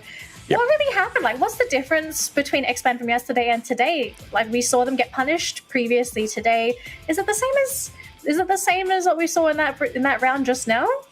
I think for Expand, it's a matter of, number one, the maps. They are so much more better structured at Bermuda as well as Kalahari. Right. At Purgatory as well as Alpine, on the other hand, you don't really see their strategy clicking all that too much. Because yesterday, the kind of strat that Expand played was keeping quiet, getting into that final circle, and then looking for kills in there, right? But this time around, Expand barely gets to navigate their way around into that circle. They keep coming across teams. They haven't really had a great read on the map just yet. And you can really see the difference. Although yesterday was the first day, they took a couple of hot drops against other teams. They planned all of those hot drops. They were aiming very specifically for bloody heads whenever we went into command post. And as for the rest of the games, it was pretty easy for them to maneuver around. But today, that strategy just doesn't seem to be clicking for them. Yeah, it definitely felt like a slower day for Expand. Yeah. And if we use the analogy of a balloon, you can only go as far as what the capacity allows you, right? And if you expand too much, the balloon bursts. Maybe that is what happened to Expand today. The very first match they played, I can attribute that to just them being unlucky out in the open with multiple teams pressuring them. But as the day progressed, it really felt like Expand wasn't as in their element as they were yesterday on Bermuda and Kalahari. Yeah. They went for hot drops against, I believe, hard to get on Purgatory, but there was no conversion, right? I believe they just dispersed afterwards, and you see them like 10 minutes later, and they just got wiped. So yeah, it's kind of a minor no-show from Expand. It's pretty disappointing for anyone that was starting to become that Expand friend from yesterday. But let's talk a bit about the two groups that we're seeing play for these final two games, because we've seen both groups now officially play quite a lot of Purgatory and Alpine. Are there any teams that we're sort of leaning towards that just seem to be generally strong on Alpine and Purgatory so far? I'll start with Husky. I think that... Wait, sorry, what's the question again? So because we've seen A and C play quite a lot of Purgatory and Alpine today, are there any teams that you feel are particularly strong on these two maps today? Well, particularly strong, I can't make out one yet. But overall, if I want to say a team that performs the best, like consistently, I think AV Radical is definitely top 3. Yeah. Bro, they busted 39 points on Alpine, man. You gotta bet on them a little bit, right? If you ask me, like, a team that's performed the best, maybe not. I think that, that's still up for debate. But most consistent, AV Radicals, hands down. I mean, 27 kills on one single map. A part of it was thanks to the revival system, so you get to farm more. But to do it and to be able to, get fired up and not run out of steam for the whole round, I think that's something very impressive. So they don't really need to get the booyah. They just need to keep, punching and punching down hard. And that itself is going to give them that advantage. Consistent or not, it's quite hard to say because we've only seen them play Alpine once today, and technically it's the first day of Alpine being played. So AV Radicals did phenomenally well in that first round of Alpine. So this is the true test to see whether or not they can chug out that consistency. But the consistency of getting into the final circle, AV Radicals has been quite all right today, except of course for that very first matchup where they didn't really pick up a lot of placement points. That 39-pointer massive round for them was just an outstanding play, right? And now they pick up the MVP title on Purgatory as well. I feel like this is enough to fuel them to step it up in the next gameplay at Alpine. But if they don't, it's going to be quite the disappointment. Yeah, I mean, maybe our expectations are a little bit high, right? They set the bar pretty high. It's quite difficult to suspect, like, maybe this team is going to do the exact same thing. But who knows? Maybe they could surprise us. They'll break the record yet again, and we'll finally surpass that 30 kill mark. Who knows? Anything can happen at this point, especially when it comes to this game of Free Fire. But yes, AV Radicals MVP for today. They seem to be the shining star of today, as it was Expand for yesterday. But the question is it going to continue? Because AJ, your magical word, your favorite word, consistency. Yeah. Does AV Radicals have it? And so far, it's hard to say.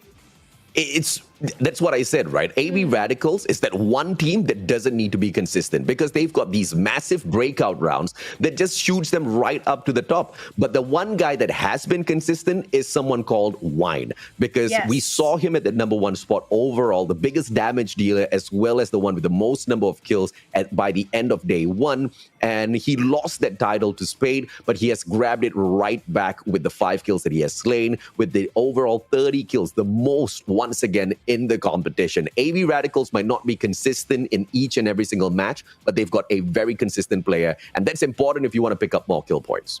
Yeah, I think a good description for this would be feast and famine, right? There are days where Radicals are going to be feasting on their points and other days where it's just more of a famine thing, but they survive because of that body fat, right? Those kills that they got from those previous rounds. So not so bad. Sorry, Husky, I heard you were going to say something there. Yeah, I was agreeing to it, and it does remind me a bit of Seb9, or when they were still Geek Fam, where they had days they're just not getting placement points, but on rounds that they're not getting much placement points, they're still somehow bagging a lot of kills, right? And that's kind of AB Radical. So they might not be consistent in getting placement points, but they're definitely consistent in getting that hit count in. Like 90 kills and only 47 placement points. And even then, they are in first place. So this really says a lot about AB Radicals. It's all about that body count, right? They're burying corpses like nobody's business.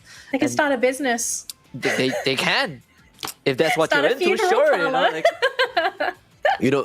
AB Radicals is actually very lucky that we have changed the format of the grand finals from just a single day into a double day grand finals now. So, because this is the problem with this team. We've seen them before pop off just like this, inconsistent but massive rounds sometimes. And during the group stage, during the league stage in itself, they always manage to find the top spot. But at the grand finals, they bomb out. But having 2 days to play, maybe we might just see, this is the forecast of our champions of MCPS. It might just happen if they can continue this sort of breakout rounds once in a while. Yeah, that could be. But as we see, overall standings, AB Radicals shooting to first place. This is only after 1 game as well. They've still got 2 more after this. And assuming AB Radicals continue on this upward trajectory, I just don't see anybody being able to catch up. I think the closest competitor we thought was going to be Expand, but they haven't quite caught up yet. We still got 2 more games to go, of course, so Expand, they've got some opportunities to catch up. Maybe it could be an underdog to take over this position for Expand. Who really knows? But these final 2 maps are going to be very crucial to solidify your position for the leaderboard for this week. And of course, to everyone that's tuning into the broadcast, if you haven't already, make sure you claim our giveaway code for today. You'll be able to pick up 2 free Death's Eye weapon loot crates. Make sure you grab it before the stream ends, because this is a time limited code. It's not a quantity limit. Anybody can claim it as long as the code is still viable. So please claim it now so that you'll be able to get your rewards. It's totally free. And of course, thank you to Garena for providing us these lovely goodies, because if it wasn't for them, we wouldn't have MCPS, but we also wouldn't have all of this free stuff to give away to all of our loyal viewers. Thank you so much for tuning into the broadcast. And of course, we are going to jump into our second last game of the day in just a second. And now I know we're on the AV Radicals hype train here, but we're going to talk about the rest of the team, right? Because this is not the only team playing. We've got, there's other teams playing. And besides Expand, we also spent a lot of time talking about Expand. Are there any other teams that we really need to watch out for besides these 2 Goliaths per se? Because we made this discussion yesterday that there's always going to be the fast starters, the teams that are very good out the gate, but then when it comes to the final stretch, they can't quite keep up with the long distance runners. Are there any teams that you feel in the past have shown an ability to adapt to a tournament and do very well as the tournament progresses? A team that can run the marathon, I think Seb9 is a good example. Orange, Axis, a lot of that on the list, but I particularly want to focus on Seb9 and Geek Fam just for the rest of the matches, because I think, Geek Fam, this is kind of a new roster. They do have some semblance of that original Geek Fam that we saw a year ago, with the most recent team getting acquired by Seb9, but both of them haven't been doing too well, especially Seb9. They had an abysmal day so far, but Seb9 can play the long run, but they're falling a bit too far behind. And I think that's the main point of concern. Yeah. All right. Looks like the game is just about to begin. It is A versus C. It's Alpine, AJ, and Husky. Take it away. Thank you very much, Danny. As we kick off the second last match of the day, let's see if or not we will see the one and only AV Radicals hit those high notes, those impressive 39, and break their own record, Husky. We've never seen a 40 bomber before in the history of Free Fire that we've casted together. Maybe this will be the map. Maybe this will be the day. But I do want to touch on a little bit of your point of Geek Fam. Surprisingly enough, for the first time in the history of this old roster, we're actually seeing them play more placement points rather than kills. Yeah, I think that is very impressive, right? Because, you know, AV Radicals has, the moment you look at the roster, you're like, yeah, these guys are really heavy hitters. Like, I'm not sure if they will get the booyahs, but I know for damn sure that they will take you down. They'll get enough points to overshadow your booyah. Yeah. And if anything, AV Radicals have been clocking in some impressive placement points today. AV Radicals might take a hot drop here at Forest Raid together with the Expand squad. Oh my goodness, Expand. Y'all better hold on to your seats and try your best to pick up a bag 7. Ashura's hopping away, trying to not get tagged up. But the players of Anxiety, as they very slowly crawl around Carousel, that's not the engagement I want to see. I want to see exactly what Soda has in store. And then Magdan is too perfect. SAF with a hot drop against Icon as well. 3 different engagements out there on the battlefield, Askate. This is incredibly volatile as SAF able to pick up 1 at least. Spitting themselves that first. Actually 2 kills. Well, make it 3, I guess. Icon, they're all just dropping. And Cab was able to find a car, a vehicle to drive away.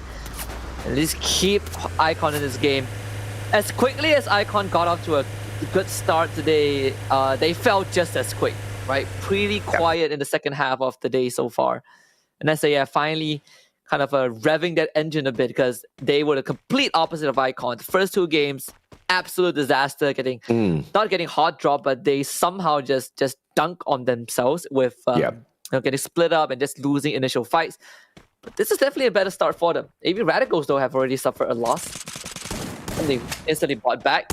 And of course, Wine winning that CQC, not surprising at all. Newbie does not stand a chance. Miro next on the chopping block. Wine. Oh, smart. Puts on his dancing shoes. Wow, still trying to challenge this. This guy's a madman. Doesn't have health, but still peaks anyways. Of course, it's punished by Fires. And Cannon. Smart play by Fires, but instant pickup coming through. Wine is one of the guys you desperately need if you are AV Radicals, but Fires saying, get down, boy. You don't stand right back up. Wine once again down on the ground. Miro, Ramiel making quick work of 2 players back to back. Oh, no way. Ashura, that's the 3rd one. Can he go 3 for 3? Ramiel now with the UMP in hand allows Ashura to get away as he needs to focus on his own health. But Miro, he'll continue bleeding out. Ashura has no ingress in here and has to run away as quickly as he can to play the game of survival. But Ramiel is on the hunt. You dare not step into our compound and get away with your health. 12 teams still kicking out there, which means Expand managed to run away from this compound, Husky. Yeah, absolutely. That's what they did. In Purgatory as well, they just disengaged. Ashura! And of course, Ashura falls dead at the launching platform. Heavy Radical just off to a fantastic start. Wine and Ramiel doing mad work for sure. You know, Ramiel, we've been focusing a lot on Wine, you know, understandably so. But Ramiel, when he showed up at VPH Velocity in the first major, he stole everyone's heart. This guy was a complete superstar, and we saw that, you know, in play just now. Just good cover from this guy. One thing is for sure, they are psychopaths. You can bring them down to 10 HP, and they will still fight you until they drop. Let's see if or not we can see more of Wine a little bit later on. You know, we talked about how AV Radicals hit those high notes, 27 kills. in the previous round of Alpine, the very first Alpine we're seeing them play in this competition, and they've managed to impress, and they start things off hot. But what's a little bit more impressive is Expand tagging in Blacklist and leaving them high and dry, getting away from that compound as quickly as possible. I'm already loving the chances of those kids. Let's see if they can make good work off of that positioning that they retook after, unfortunately, hot dropping together with the players of AB Radicals. Now, AB Radicals, I think this one was intentional from them. They knew that Forest Red was going to be a spot that the players of Expand were going to take once again consistently, because it gave them a lot earlier on. And since Expand wasn't really having a good day in here today, they wanted to prey on that weakness of Expand. But unbeknownst to them, Blacklist would show up as well and just end up being prey either way. Yeah, it's just collateral damage, you know. It's one of those days where you get caught in the crossfire and there's nothing you could do about it. My only gripe is that I feel like AB Radical should have left one guy alive and let Ashura bring the whole team back and just farm some more points. But that would just be too troll, I feel like you are just griefing the round at that point. So yeah, just settle for what you can get. They just need 23 more kills to even up the points that they got last time on Alpine. But the lobby is thinning down. We did see Icon kind of wake up a little bit earlier in the day, and as quickly as they woke up, they went back to sleep. Purgatory in the previous matchup wasn't something to shout about, and in this round as well, seems like the team has been damaged, not beyond repair, as long as they can play the game of luck, get to the revival platform, and hopefully not get caught out. They should be able to get away with this. Bloody Heads slowly waking up. Previous 2 rounds, solid for them. But as they engage with Geek Fam, a team that's trying to prove themselves out there on the battlefield, this is the old roster getting back together with a couple of new additions. Yasta still has yet to prove himself for the team. Yeah, Yasta, I think, has a lot to be desired. Oh, EWG, though. Just losing 2 hits in a blink of an eye. Orange Esports, merciless on that pursuit. Triple kill. Kind of a minor payback. EWG didn't give him a good time last round on Purgatory. And Orange Esports just strikes back with hot iron. And EWG only left with Jay-Z, forced right out into the blue. And Orange Esports are not willing to let him go. They are actually chasing him.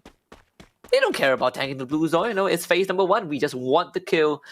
And you can see that they are committing to it. I mean, Orange Esports are relentless. And they have to be, because overall in the competition, Orange Esports hasn't really made a lot of noise just yet. They woke up at Purgatory, showing us they can pick up the booyah. They can pick solid number of kills, but it's very, very rare to see Orange Esports rage in the competition, right?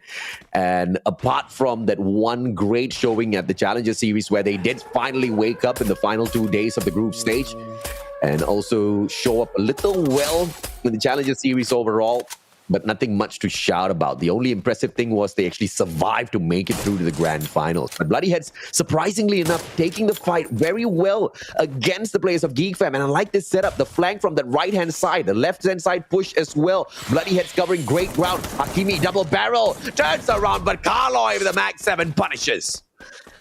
Geek Fam are not ready for that fight at all. I honestly feel like Geek Fam did not expect, they were not in a position to fight Bloody Head. They get absolutely punished. 3 quick kills for Bloody Head with barely a scratch. And of course, the positioning plays a huge part in that as well. And I think Sam9 caught a win of that scuffle, but I'm not really sure if Sam9 wants to take this though. Knowing these boys, they tend to to put the head out the car window a bit. Ooh, but, nice. It can pay off, and Victory just got an initial tag, got the knock, but no confirmed kills yet.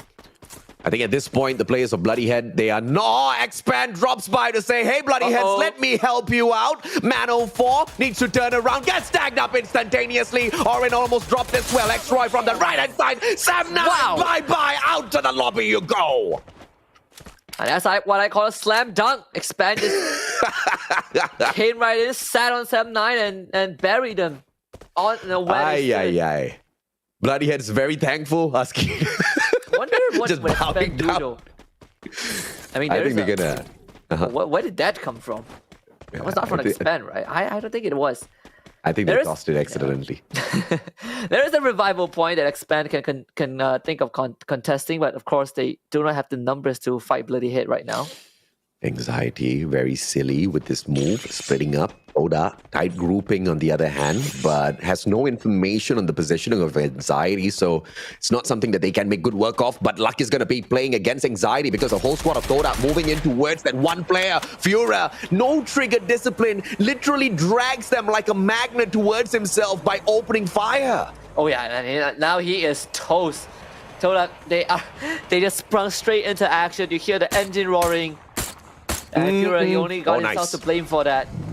Up the glue wall, Spark. Oh, he's on the chase. This is Need for Speed. Chase down Fura. He is bringing Todak into his team though, and with an unqualified driving skill, it's gonna take a while for Sparks to navigate through the solar path, the sun side. But circles around the corner. Okay. Good one. Toby is there as well. Spark, what do you have? Breaks the glue wall. Smart. Finds two members of Anxiety behind it, so the rest of Toda pour in. That's Zach first to go down, but of course Toda kept the number. Power in numbers, the tagline of the MCPS major season for Toda finding 2 kills. What a silly move by Fura. All alone, and he chooses to shoot at a squad who's running directly towards him. I mean, he could have stood a better chance of playing the game of survival if he had just kept quiet, jumped out of the window, basically did whatever he did after engaging with Toda. If he had done that without shooting at them, the chances of him getting away would have been higher. But the rest of Anxiety now on the verge of getting shut down. Toby, it's a 2v1. He doesn't stand a chance. Gets sprayed down onto the ground. Spark. And this is just Toda being Toda, but Anxiety, what a disappointing mistake from them. SAF cleaning house though. Expand gets caught out in the open. Yado picked right back up. Too Fast gets expanded, and the rest of the boys, they try to get away. Bloody Head, the third party slowly approaching the situation. Wow. They might be the biggest winners.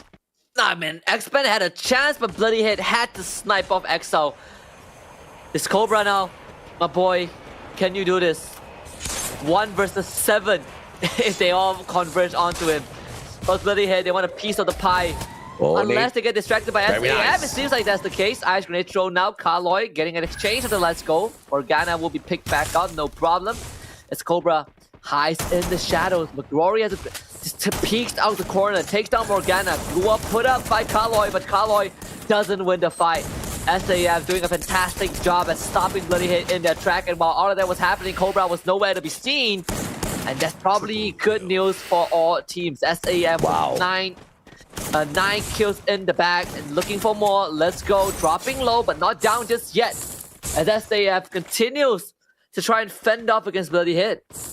You see a battle, I just see Bloody Heads returning the favor because they got saved earlier on thanks to Expand, taking that hot drop in, and now Bloody Head moves in for the attack against SAF, who were on the verge of snuffing out the play of Expand, and Cobra was allowed to slither away. He plays the game of survival thanks to Bloody Heads. Now Bloody Heads on the verge of destruction here, but I like the setup, circling around. They are trying to flank around the players of SAF, McRory as well as Let's Go. Voidface has got the AC-80 End Charge Buster in hand, but it's all about timing. That one player, Mark, he's just a little bit too off angle here. His AWM isn't going to do any bit of damage whatsoever. He needs to reposition, but Orange Esports caught out in the open, but that's against only 2 players of AV Radicals who very aggressively go in for the push. Rosso Axe playing the game of defense with his glue walls just so that he can get to the hut as Farron gets dropped. It's a trip mine. Wine will be able to take that away. Thanamo drops Storm as well. Orange Esports, they are on the verge of decimation and they can't do much. Decos is back, gets caught out by Wine. Final player, bye-bye Orange Esports. AV Radicals on fire. Wine is insane. He does not give a crap. 15 medkits, didn't need a single one of it. Just goes on and on, does not stop. Bloody Head losing their 3rd member. This means that they've officially lost the fight, but actually Tanamo just got picked up by Chessman. The only guy left alive for Anxiety because AV Radical is looking for him as well. There's not much players left in the lobby. AV Radicals is trying to flush him out, can't really find him. Chessman opting to tank that blue zone, but he only has 1 medkit left alive. And can he get to the buy zone though? This could be a chance. Smart. Very smart. He does it. The full team. So smart. And Chessman heals himself up here, brother. And he should be able to get back into that circle. Even if it doesn't, the deed has been done. And all of anxiety converging upon the one player of Eastern Wolves Gang just to eat him up. But AV Radicals on the way in as well. Anxiety from up top. Manchai has got the charge buster. Eats up the players of Anxiety. No way. Manchai! What a play! No way. Oh my god. This guy. Swear to God, man. Oh Lord, what a play, man. And it's the charge buster of all guns, but thankfully the players that hot drop him only had the secondary pistols in their hand. Cobra's still alive, couldn't bring in the rest of his team members back, but playing the game of survival. I like this from Cobra. Has a charge buster, but he needs to get close in order to be able to execute the rest of the players. Manchai from up top can take a hot drop onto the two players of AV Radicals, but AV Radicals look solid in this Alpine as well. I think we found new kings of Alpine. I'm not sure if AV Radicals are still keeping track of where the last guy is though. Or Cobra up against Wine. Who is the better kings in the close quarter combat? Cobra is dropping low. Smart. Bit of an unfair fight though. And Wine does have his friend Ramiel helping him out. Manchai, I believe, already dropped down. Broke his ankles in the process. One gust of wind's gonna finish him off. AV Radicals looking for another booyah. And the second one of the day. And I think it is very possible for them to accomplish that. They have the numbers, they have the guns, they have the prowess. Two of the strongest members of the team left alive. Nays come up. Oh, Ramiel. What? Getting bursted by Manchai. What? Now it's a 3-way How is Manchai fight. doing this? Gets stuffed up by Let's Go. It's between him and Wine. This is AV Radicals game, but unless Let's Go can turn it around, SAF looking for their own moment. The ice grenade does miss. Wine comes down the grenade, bounces off the wall, he flashes himself. Wine is gonna go for the kill, and Let's Go, he's still alive. Wine turns the corner. Both of them dancing around these walls. And Wine, he just needs one shot. One shot is all it takes. He will take it, AV Radicals. Another booyah in the back.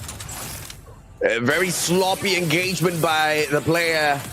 And AV Radicals Wine once again steps up to the plate, and he makes sure with this round that nobody is going to be ripping away that MVP title of the strongest player out there on the battlefield. AV Radicals has got a radical take on the competition now. We looked for consistency, maybe not from the squad overall, but at Alpine, as well as from that one player named Wine, we can expect it.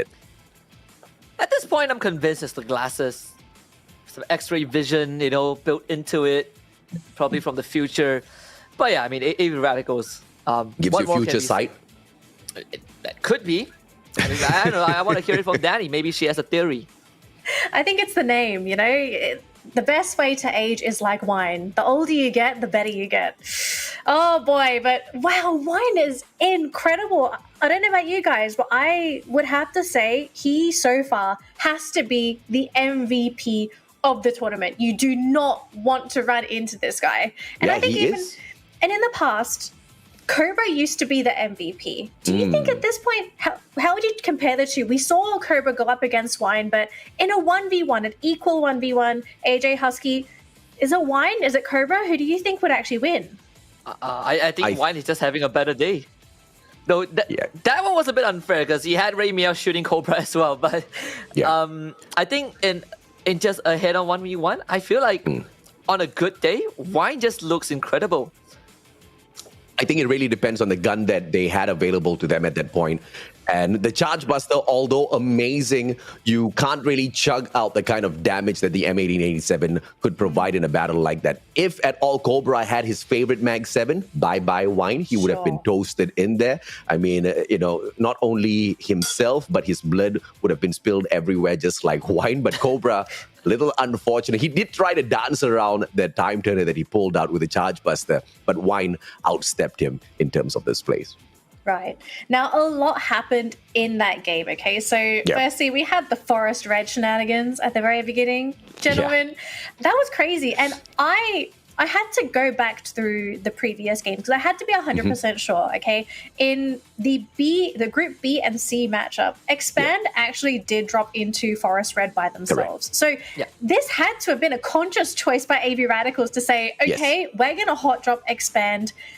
If you're AV Radicals, do you do that again? Like, what do you think of the risk factor was for them to do that? None. They're on fire. Alpine belongs to them, and they knew for a fact that Expand was having a terrible day out there, which is why I tell you it was a genius plan for Expand to tag in Blacklist and say, you guys deal with these. We are not going to take an early fight. And I was so happy to see Expand do that. Expand actually, they pretty good at pushing responsibilities, right? This is not the first time they hot drop and they just completely disengage. And they are very slippery. Towards the very tail end, we saw like Cobra was sandwiched between 7 enemies and he just slipped away without anyone knowing. Bye-bye. Which was that was brilliant. Pretty crazy, right? Like if you had to see it to believe it. Like you just watched this Expand, the logo on the map just moving away without anyone shooting him or whatsoever.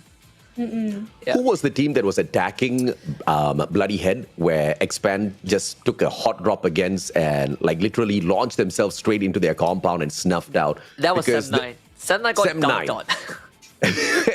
And Bloody Heads just returned the favor. They helped Expand, kind of get away from that situation, although unintentionally, but that's exactly how the story unfolded. But they paid the high price. They were not as slithery as Cobra. They couldn't get away from that engagement, and they got snuffed out, which was quite unfortunate. It would have been really nice to see both Expand as well as Bloody Heads gather back there at that final circle. Of course, AV Radicals would have potentially eaten them up, but, would have been nice to see them in there. Yeah, and I would love, I'm not sure about you two, but I love seeing, I'm not sure if I would say love. It was absolutely a shenanigan where, do you remember Manchai was sitting on top of the windmill and Anxiety were able to get the full team revive, and then all of a sudden it was just literally everyone walking into the slaughterhouse just getting taken up by Manchai. I thought that was brilliant, for him. Of course, it was kills for the team. He was able to get those picks. If you're Anxiety, what would you have been feeling? I think Anxiety would not have been enough. Yeah, you would have been sad because I think Anxiety and the sound was the plan was really sound, right? Because not only are you taking a hot drop against a player who is on the highest vantage point, which you can then make use of later to play the game of survival, but there was also an air drop beside him, which meant precious loot for you, who was just returning back after being revived. Because you get revived with literally a secondary in your hand, you can't do much unless you get super lucky with it, right? Or maybe you're a player like Wine who can get a couple of kills with the secondary. So it was a good decision by them, but what they did not expect was to find a guy as terrorizing as Manchai up there. And Wine, question is, how many MVPs will you hunt down all on your own? I was farming MVP titles the whole day. Yeah. I don't think he needs to hunt for it anymore. It just lands in his lap. He just plays Free Fire and it's like, oh, look, MVP medal. Oh, look, another one. Oh, I mean, if you're Wine, this is going to be such a motivating day for you as well, right? And again, that's going to also impact his mental state going into these games. When you're feeling good, you're going to play way better than someone that's just come out of a really tough game that got eliminated in 12th place. 38 kills so far in the league, and and AV Radicals isn't really a team that shows up in that final circle all the time, makes Wine one of the most effective players out there on the battlefield. Even though not consistent in terms of getting to that final circle together with the squad, this guy has done a lot, because we talked about how AV Radicals was surviving mainly based on the kill points, but today they take those kills in the equally impressive way. On top of that, they also deliver when it comes to the placement points. AV Radicals giving us everything we want, Husky. Yeah, it just they've already delivered in terms of expectations, but they are one-upping it every single time, right? They're reinforcing that notion that this team is good at what they do, and they do it extremely well. It's like a speciality for them. In fact, the most impressive part for me is in this game, they got 14 kills.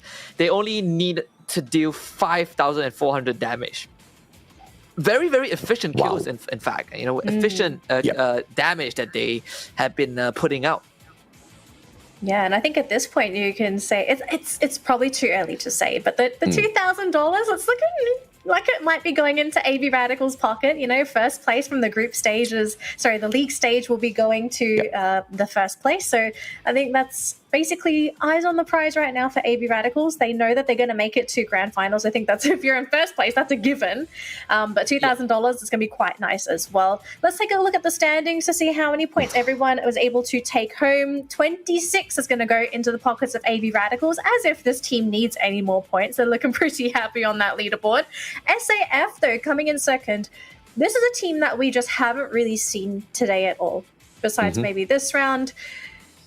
SAF, what has really happened to this team? I feel like SAF, they have fallen from grace at one point, and I know AJ and Husky, we came from an era where SAF was basically AB Radicals at some point. They crushed every single game. They were getting all the points, the kills, the placements. And now SAF is really struggling in some of these matches, not completely to the point where they're the bottom of the bracket, but they're just average now. You know, is it a case of maybe SAF just not being comfortable with the current play style these teams are outputting?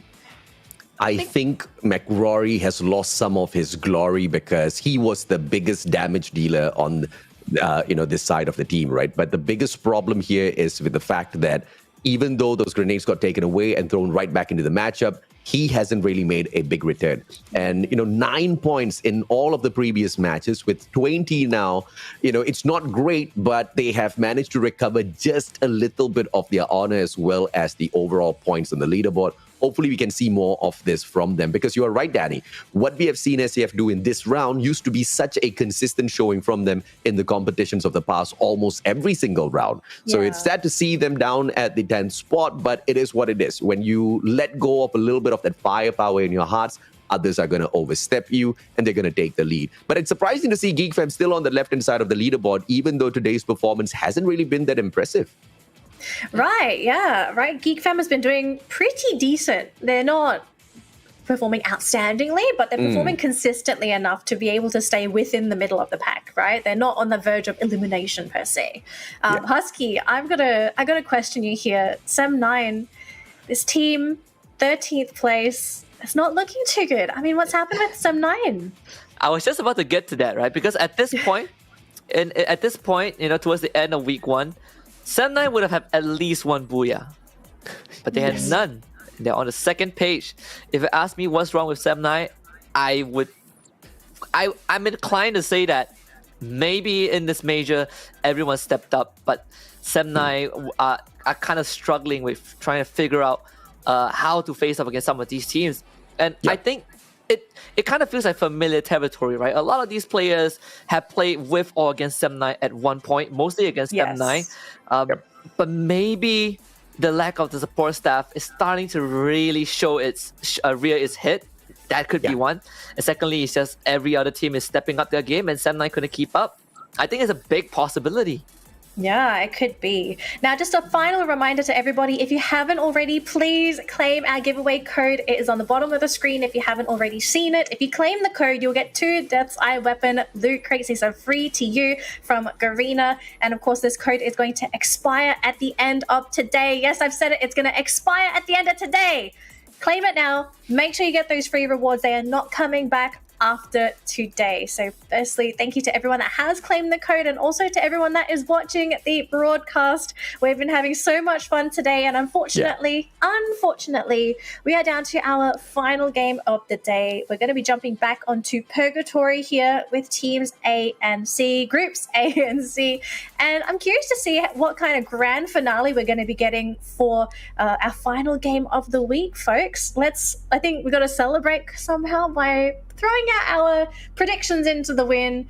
Who do we think is going to wrap up with the booyah today? So yesterday, Expand got a hat trick. AV Radicals need one more. So I'm putting my money on AV Radical. I want to see them get that 3 booyah. Curse I'm going to activated. double up on that prediction just so that we can see if we can curse them both together, Husky. And allow someone else to step up.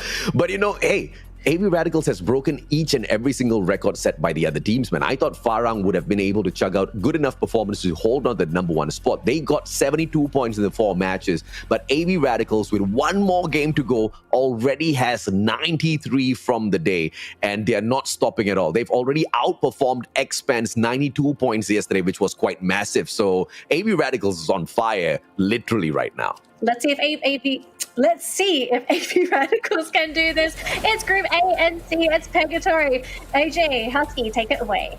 Thank you very much, Danalee. As we hop on into the final battle of the day, of course, all eyes going to be set on the players of AV Radicals, but we also need to see some of the teams out there step up. And it's surprising for me to even say these words. They are teams like Xpan, Geek Fam, as well as Sem9, who haven't really woken up just yet. This time, Xpan really needs to do their homework, because if you move on over to that snowy area, you are going to find the players of Bloody Head. There's another hot drop of AV Radicals. They don't drop as ski lodge.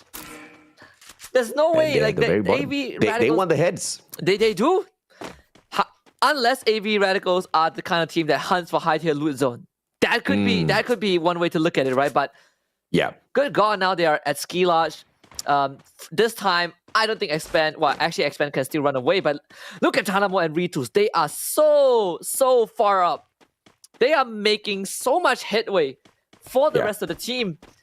A lot of initiative taken by AV Radicals, honestly. You said that they are breaking records of Farang. Well, I one up you. They are breaking their own record in the same day. They are, man. They most definitely are. That's just so shocking, right? And the biggest shocker of all is to actually see that happen on Alpine, where a lot of the teams really haven't found their full capability just yet. AV Radicals making quick work of everyone. Bloody Head did manage to get a knock on through a play of Expand, but AV Radicals now taking advantage of the situation. Thanamo with the spray. Morgana drops him down onto the ground. Big fight coming through, but Ritus takes the fight straight up to them. Kaloy trades him back out with a Spaz 12. Bloody Heads maintaining their ground. Ski Lodge is their home. You don't hot droppers. Yeah, AV Radical is just overheating a bit. I was like, no way. Tanamo goes for the 1v2. He does it anyways. Now AV Radical is getting a taste of their own medicine. Over-aggression can be an insidious killer. And Wine goes down as well. Bloody Head getting 3 kills. Getting 4 points, in fact. 3 of them, AV Radicals. And Raymiel left to wonder what just happened.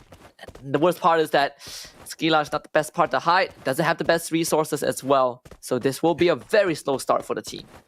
And once again, Expand disappeared. Yeah, they just ran. Thank you very much. No hot drops for us. Yes, we are sorry. We came here. We thought we wanted to pick on the players of Bloody Head because I think this was a game of revenge for Expand, which they have to be really careful with, right?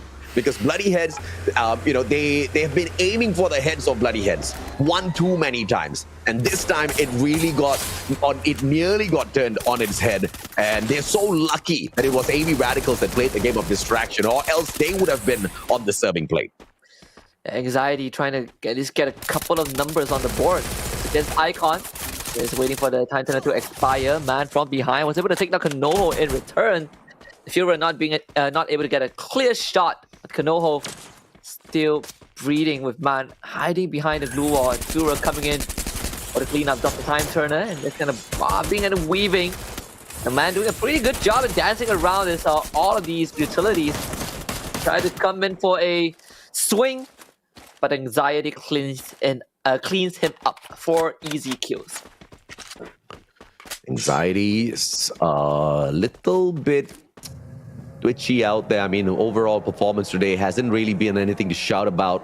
They kind of are sitting down on the same level of SAF as well as Orange Esports with how much they have been able to do out there overall in terms of points. So let's see if they can keep up this sort of a progress. Soda, a little bit of a fender bender, but luckily it's just against their own team members, so not going to get punished for it. No one's going to rage against them for scratching their cars. Eastern Wolves Gang, on the other hand, going to get surrounded by the players of Sem9. Manchai, one of their star players now, caught out in the open. AC-80 cannot be used as Oren flanks from that right and finishes him off. Sem9 making some headway. It's a very big open ground though, and they don't have good angles. Unlike EWG, who has that luxury, it's a very simple knockdown to Orin, and the worst part is that I don't think Sam9 can come to his rescue. Anxiety up against Bloody Head right now. As Bloody Head move away from Ski Lodge. The Blue Zone kind of closing in as well. Bloody Head and Anxiety. Both teams having 4 points so far, but it seems like Bloody Head, I feel a bit more comfortable. Let's see if Führer can kind of hold back both Carlo and Voidface. Both Anxiety and Bloody Head doing really well in this round. Führer managing to spot a player out there on the side of Bloody Head who has managed to get into the circle already, playing a great amount of pressure on him. Carlo shuts down Gordobi. That's a big kill coming through. Morgana traded out by Chessman. And just a 1-for-2 trade so far. And Voidface gets taken down. Führer traded out Carloy. He needs to pick up his team member, but knocks down Kanoho first. What a reaction by Carloy. Voidface back up on his feet. Anxiety gonna regret they ever picked a fight with Bloody Head. Yeah, Bloody Head on absolute fire, getting 2 more kills in the back. Make it look pretty easy. They had to take a bit of a loss, but maybe Mark can right the wrongs. Chessman driving away in his new race car and gaining enough distance, but Bloody Head has control of a revival point. At least Anxiety has just been surviving, but Toda circles on in. Fender Bender or not, here comes Geek Fam to punish them. Hasik taken out of the equation. Chill traded out 1-for-1 so far. Apis makes that 2. And this is the Geek Fam that we used to know of all, but they don't really put on a lot of kill points. Pedro and Exact want nothing to do with this engagement. They back away. Toda themselves haven't been having quite a great day out there on the battlefield so far today. 43 points picked up, but they don't want that to be the end. Blacklist International engages with Orange Esports. 1 down already. Newbie about to get picked up, but Glue Wall gets lost. And Miro backs away. Parrot tries to get the damage done. Storm just storming on in together with him, and it looks like Blacklist might just be snuffed out here. It's a 3v2. Blacklist Faiz pops on out, drops him. Ashura gets the nade as well. Orange Esports tries to recover, but Faiz is the hope for the squad. Max 7 to the backs of Orange Esports, and Rosso acts turns tails and runs out of there. And Faiz saves the day again for Blacklist.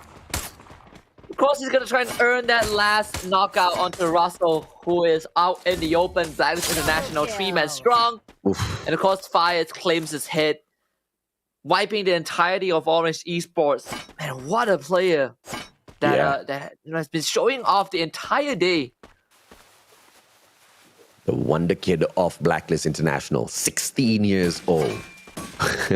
To be that great at the age of 16, I wish I had half of this guy's skills, man, at any game whatsoever that I played back when I was 16. I was a noob running around. I constantly depended on a game of RPG where I can save before facing off the final boss. Faiz is the final boss, Husky. Excuse me. It definitely is. Choked on water. Yeah. I'm like, that caught me off. Don't die on me now, partner. No. I still want to live to see Faiz do more. But yes, he is the final boss of Blacklist International. Filling in pretty well into Cobra's shoes, I'd say, you know. The shoe size, it does fit.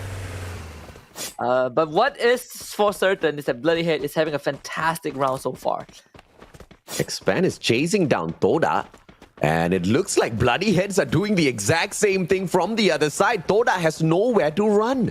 Expand on the left, Bloody Head on the right. If you are Toda, you are about to be some fried fish. Exact now, beyond the wall. Carloy trying to flank around from the right-hand side, but just waits for a little bit of backup first, and Exact gets knocked down onto the ground by a flanking Mark, and the AC-80 from the left just proves to be the perfect weapon of destruction. And off-screen, it looks like Expand is going to eat up yet another player on the side of Toda. Chill and Pedro, opportunity, but Carloy once again flanking. This is that opportunity for them to pick up more kills. Chill down on the ground. XL is the one that takes him out of the equation. Can that kill be stolen away by Bloody Head, who's a little bit closer? The answer is no. The Axel once again strikes from afar. And I see a very wild Ray Meow just casually going for a drive. Definitely wouldn't want to stop anywhere close to this area. I think AB Radicals only has him left standing. Bloody Head continuing to push on forward. kind of noting that there is a third party. And Too Fast falls right back. Toadak's the first one to drop. Bloody Hit with 9 kills so far, and Too Fast takes 2 bullets in the back. And the rest of Bloody Hit are chasing him down. And the X-Men are completely spread out unless they can somehow catch Bloody Hit off guard, distracting them, giving Axel those clear shots. That's exactly what they're doing. Axel getting 2 knocks already, but no finishers just yet. Voidface is trying to keep his team alive. Roy goes down, but Bloody Hit are taking a lot of L's. All thanks to Axel. Once more, the Malaysian sniper from long range getting all of these pickoffs, giving Bloody Hit no chance to breathe, no room to move, and no life left. This is a crazy step up here by Cobra from afar. Oh my goodness. And it looks like he will be able to save the rest of his team members. And thank goodness that he was holding that off angle. If it wasn't for him, he would have lost his 2 buddies too fast, as well as X-Roy. Great play by Cobra. You still need this guy out there slithering around. You definitely do. Cobra and X are doing wonders. First, they take out Bloody Hit, then they stop anxiety for trying, from trying to voucher this. And I think our curse is working, AJ. AV Radicals is having a horrible game. Horrible indeed. Manchai now. Opportunity as he manages to find wine. No pun intended, find wine. 7-9 Phoenix, no trigger discipline. Ay! The bike of Hazik nearly trapped him in the small little hole. Manchai, Max 7 up against Wine. Wine manages to get that shot, but immediately traded out by Hazik and his Groza. AB Radicals, terrible matchup this time around as their phenomenal luck finally runs out. But the journey's not over just yet for the Radical squad. One survivor. Initially, that was the guy who was running around, reviving Wine, etc. And he's still out alive and kicking. Eastern Wolfgang eats the bullets from the side of Hazik, but Monito responds perfectly. What a shot. Again, EWG have control of the high ground, which gives them a lot of room to work with. All these angles that GeekFam have very tough time trying to contest. Our face is still going to try though. The foliage is going to give the EWG a bit more of a cover, but that blue zone will kind of take it away from EWG, forcing them downhill, straight into the hands of GeekFam. Easy pickings, and let Monito respond again. But he is the only one left alive for his team. Abandoning it to us, the blue zone will take him out. Monito finding cover, but just barely. GeekFam has an opportunity in here to sneak into the next circle, but they have to wait for Monito to move first. Grenade launcher meets Monito halfway, but Api said, I'm sick and tired of waiting. Let's just take the fight up to him. Monito's head sticking out. It is the wall that protects him from Apis, but he allows the zone to just stick away at his HP little by little. Ramiel taken out of the equation, and looks like that's the end of AB Radicals and their radical take on this competition. But Expand, they're right back in there. They might be able to recover a little bit of points before the end of the day as they make their way into the next circle. The blue zone already following all of them, but SAF engages Monito, still having his HP taken away by the zone, but distracts Apis long enough. The circle not too far away here. We might just see Eastern Wolfgang in the next circle, but Apis just reparks the car. He's waiting for EWG. No way. No way they're baiting this, right? They did. Oh, Monito. right Grenade. there. Grenade, Monito. Can he do it? Oh, get out. Oh, tags him. One more. Yasta. Hasta la vista. AC-80. Yasta gonna get tagged by this ice grenade. Oh. Bye-bye, Yasta. Monito, the survivor and slayer. Yasta gonna get taken down. He's gonna loot up Yasta's loot box. Still outside of the circle, but Monito, my man, I love this guy.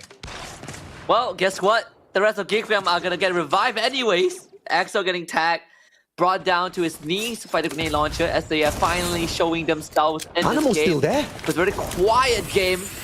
X-Roy still around. The glue wall's getting propped up, and you can see all the nades getting lobbed from behind the glue wall. Animal's still there. And he is. In fact, Expand is already out. SAS to somehow keeping themselves alive. But Tanamo, no resources. Hakimi. Wait, did Hakimi just drop into him? Tanamo! It picks him up! with a secondary. Thanamo, my lord. And now he gets to loot up those boys. Miro, on the other hand, from across, Thanamo got brought back into the matchup. He's got a secondary. Ashura on the other side. AC 80. If Thanamo can take him out, he will have a little bit of good loot on Hakimi himself. has nothing on him. It was actually a revive, so Thanamo gets nothing. There's nothing out of that. He gets the point though, that's very valuable. This should be the end, right? SAF is gonna find him, for sure.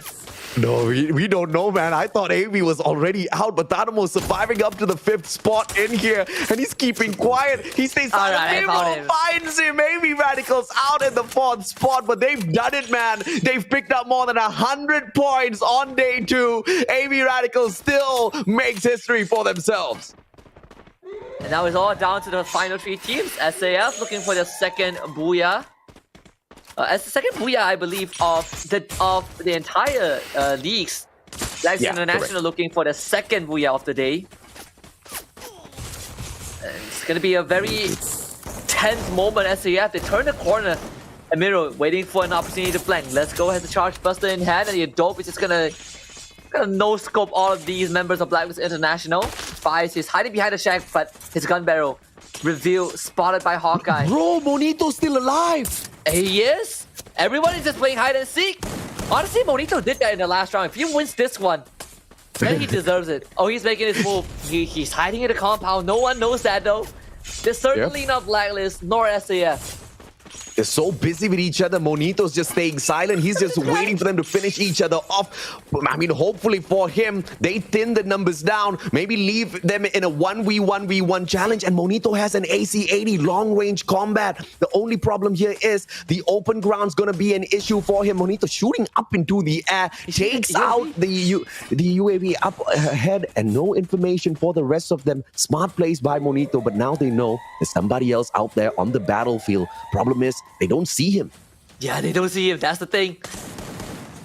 Blacklist and SAF, they're going to fight this to the death, and Monito will get to watch this unfold. Oh, a flash of the Hawkeye. Blinded McGrory gets splashed as well. Able to kind of moonwalk his way back to cover for a while with Lesko protecting him. There's fires with the flash on Monito, so he comes down. The Blacklist and SAF, both of them looking for the second booyah. Blacklist standing strong. Miro holding the fort. SAF, they all fall. And it's only down to just one member of SAF. And that is not going to happen for them, not this time. Blacklist with the second booyah of the day.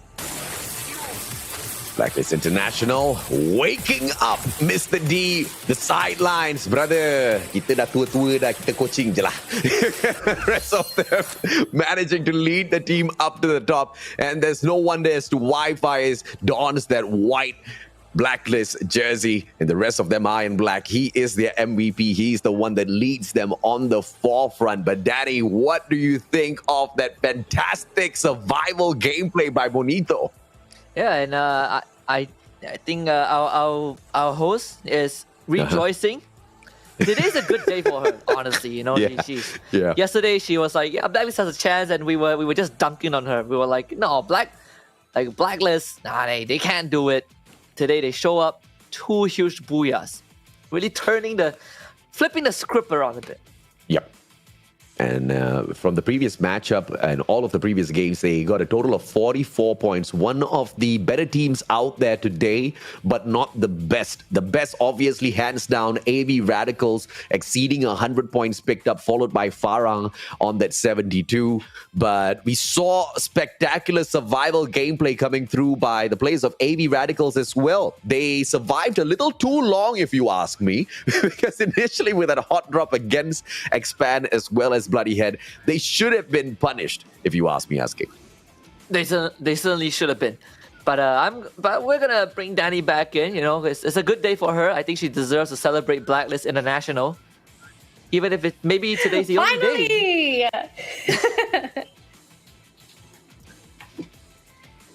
That was it. That's all we get out of you. Just want to double check that we're okay. Yes, we can. I thought that was a very short-lived celebration. Thank you very much, Danny. We won't have any more celebrations, I think, after this. Yeah, Danny unfortunately will be joining us a little bit later, but Monito and his survival gameplay, I think Geek Fam would have stood a better chance if they had just let that one kill point go and focused on their own placement inside of the circle. But instead, they had to be greedy and they were punished for it. And, you know, that's not something that you want to see out of the teams, especially when it is Geek Fam that is the brand that they are carrying out there. Hopefully that's not something we see in the future, Husky. But, you know, in the meantime, we can see Danny lagging. That's the face of someone who is really happy that her favorite team just got 2 booyahs in a day. No, Danny, you're back. Oh. Someone clip this. This is gonna be a WhatsApp sticker by the end of the day. This actually, I don't know if she can see this, but this one looks impressive. In fact, you know what? I'm gonna do Geek Fam. I am going to do it right now. This is going into the history books. Done. Oh, you want to be a part of that? Hold on. We'll save that for next time. My goodness. I will snip it from the VOD itself. Oh, goodness me. My goodness. What a day. What a cracker of a match to wrap up day number 2 at the MCPS Majors Season 4. Lots of comedy. And we're not talking about our host and the final post, but we're talking about what the decision-making was like for some of these teams out there. And AV Radicals, so disappointing, man. I mean, they could have just, you know, taken whatever they have gotten so far and just snowball that into something so much more fantastic, so much bigger.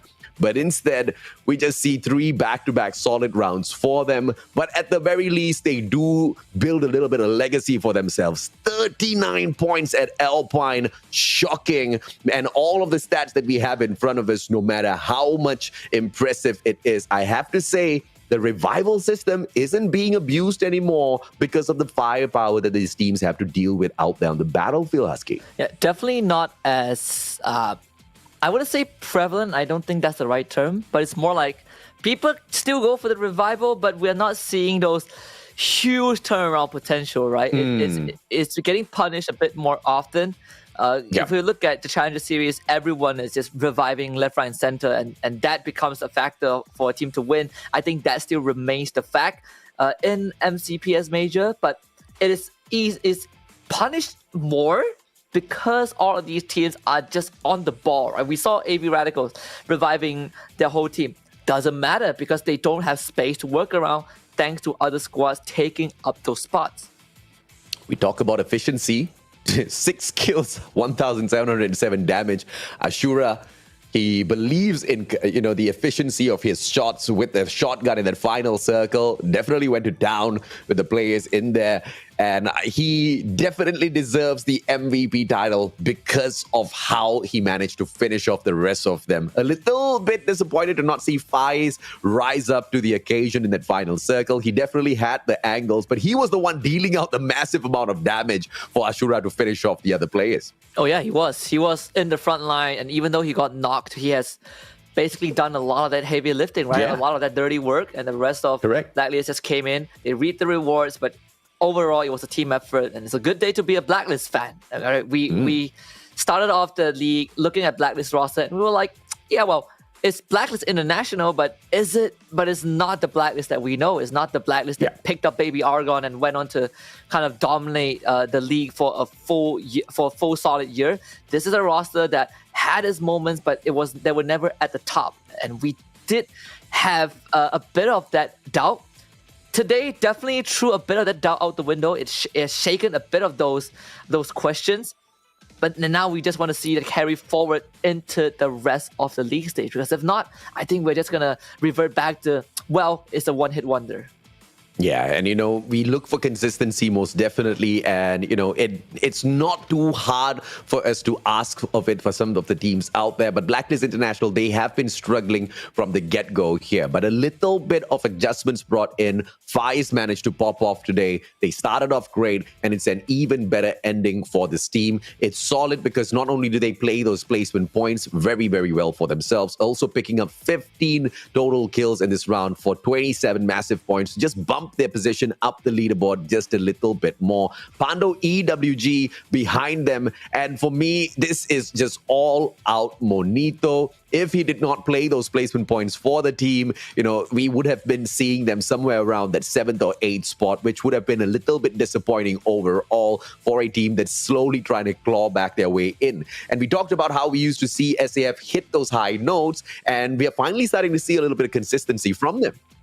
Yeah, I mean, Pando EWG has always been in the conversation. Sometimes I do feel bad that we're not talking about them more, but it's kind of a not a bad thing for Pando EWG, right? Because they always get to insert themselves in the long run.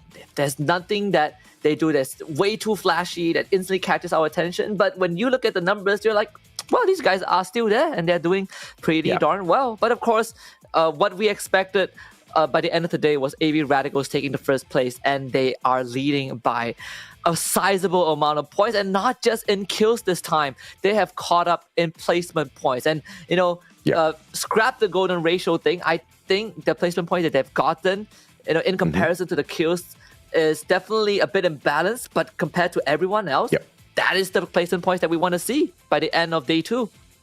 And that's surely something that Blacklist International has been focusing on, because their firepower in the competition isn't as great.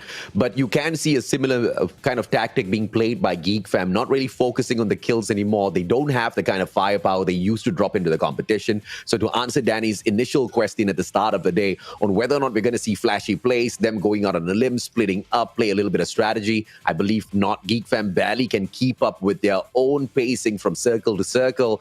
And they really have to just focus on the best way of putting any sort of points on their side that is just purely with the game of survival. But Farang being outshined by the players of the one and only AV Radicals is truly shockingly good to see, because once again, we don't have an all-out easy win by any of the teams out there. It's going to be a strong fight down to the very final day of the league stage, Husky. Yeah, and AV Radicals has been consistent 2 days in a row, right? One can argue that yesterday was a slower day. They were getting a lot of hits popped, but they're not getting enough placement points. Today throws that narrative out the window, right? I think that one monstrous round on Alpine was a good enough statement for AV Radicals. Call it luck, call it skill. They have pulled ahead by a mile.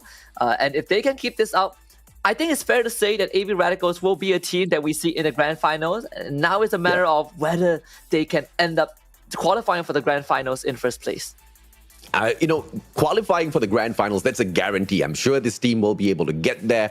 But qualifying at that number 1 spot, I'm pretty sure if they can have a few of these breakout rounds almost every single day, that they do manage to play in there, there's a strong chance of hanging at that number 1 spot. The biggest question for AV Radicals for me personally, Husky, is can they actually get to that grand finals and do the exact same thing? We will have to find out, ladies and gentlemen, boys and girls, but this is the end of day number 2 at the MCPS Majors Season 4. My name's AJ. I'm the Mustachio down here with the one and only Husky. We thank you guys for joining us. Thank you so much for the likes and shares. And on behalf of Danny, we've had a great day. We'll see you guys next week. But there's 15 more seconds, so I wrapped that up a little bit too quick. I miss Danny, but on that note, yes, Husky. It's my last day, so see you all next week. Love you, man. Ciao.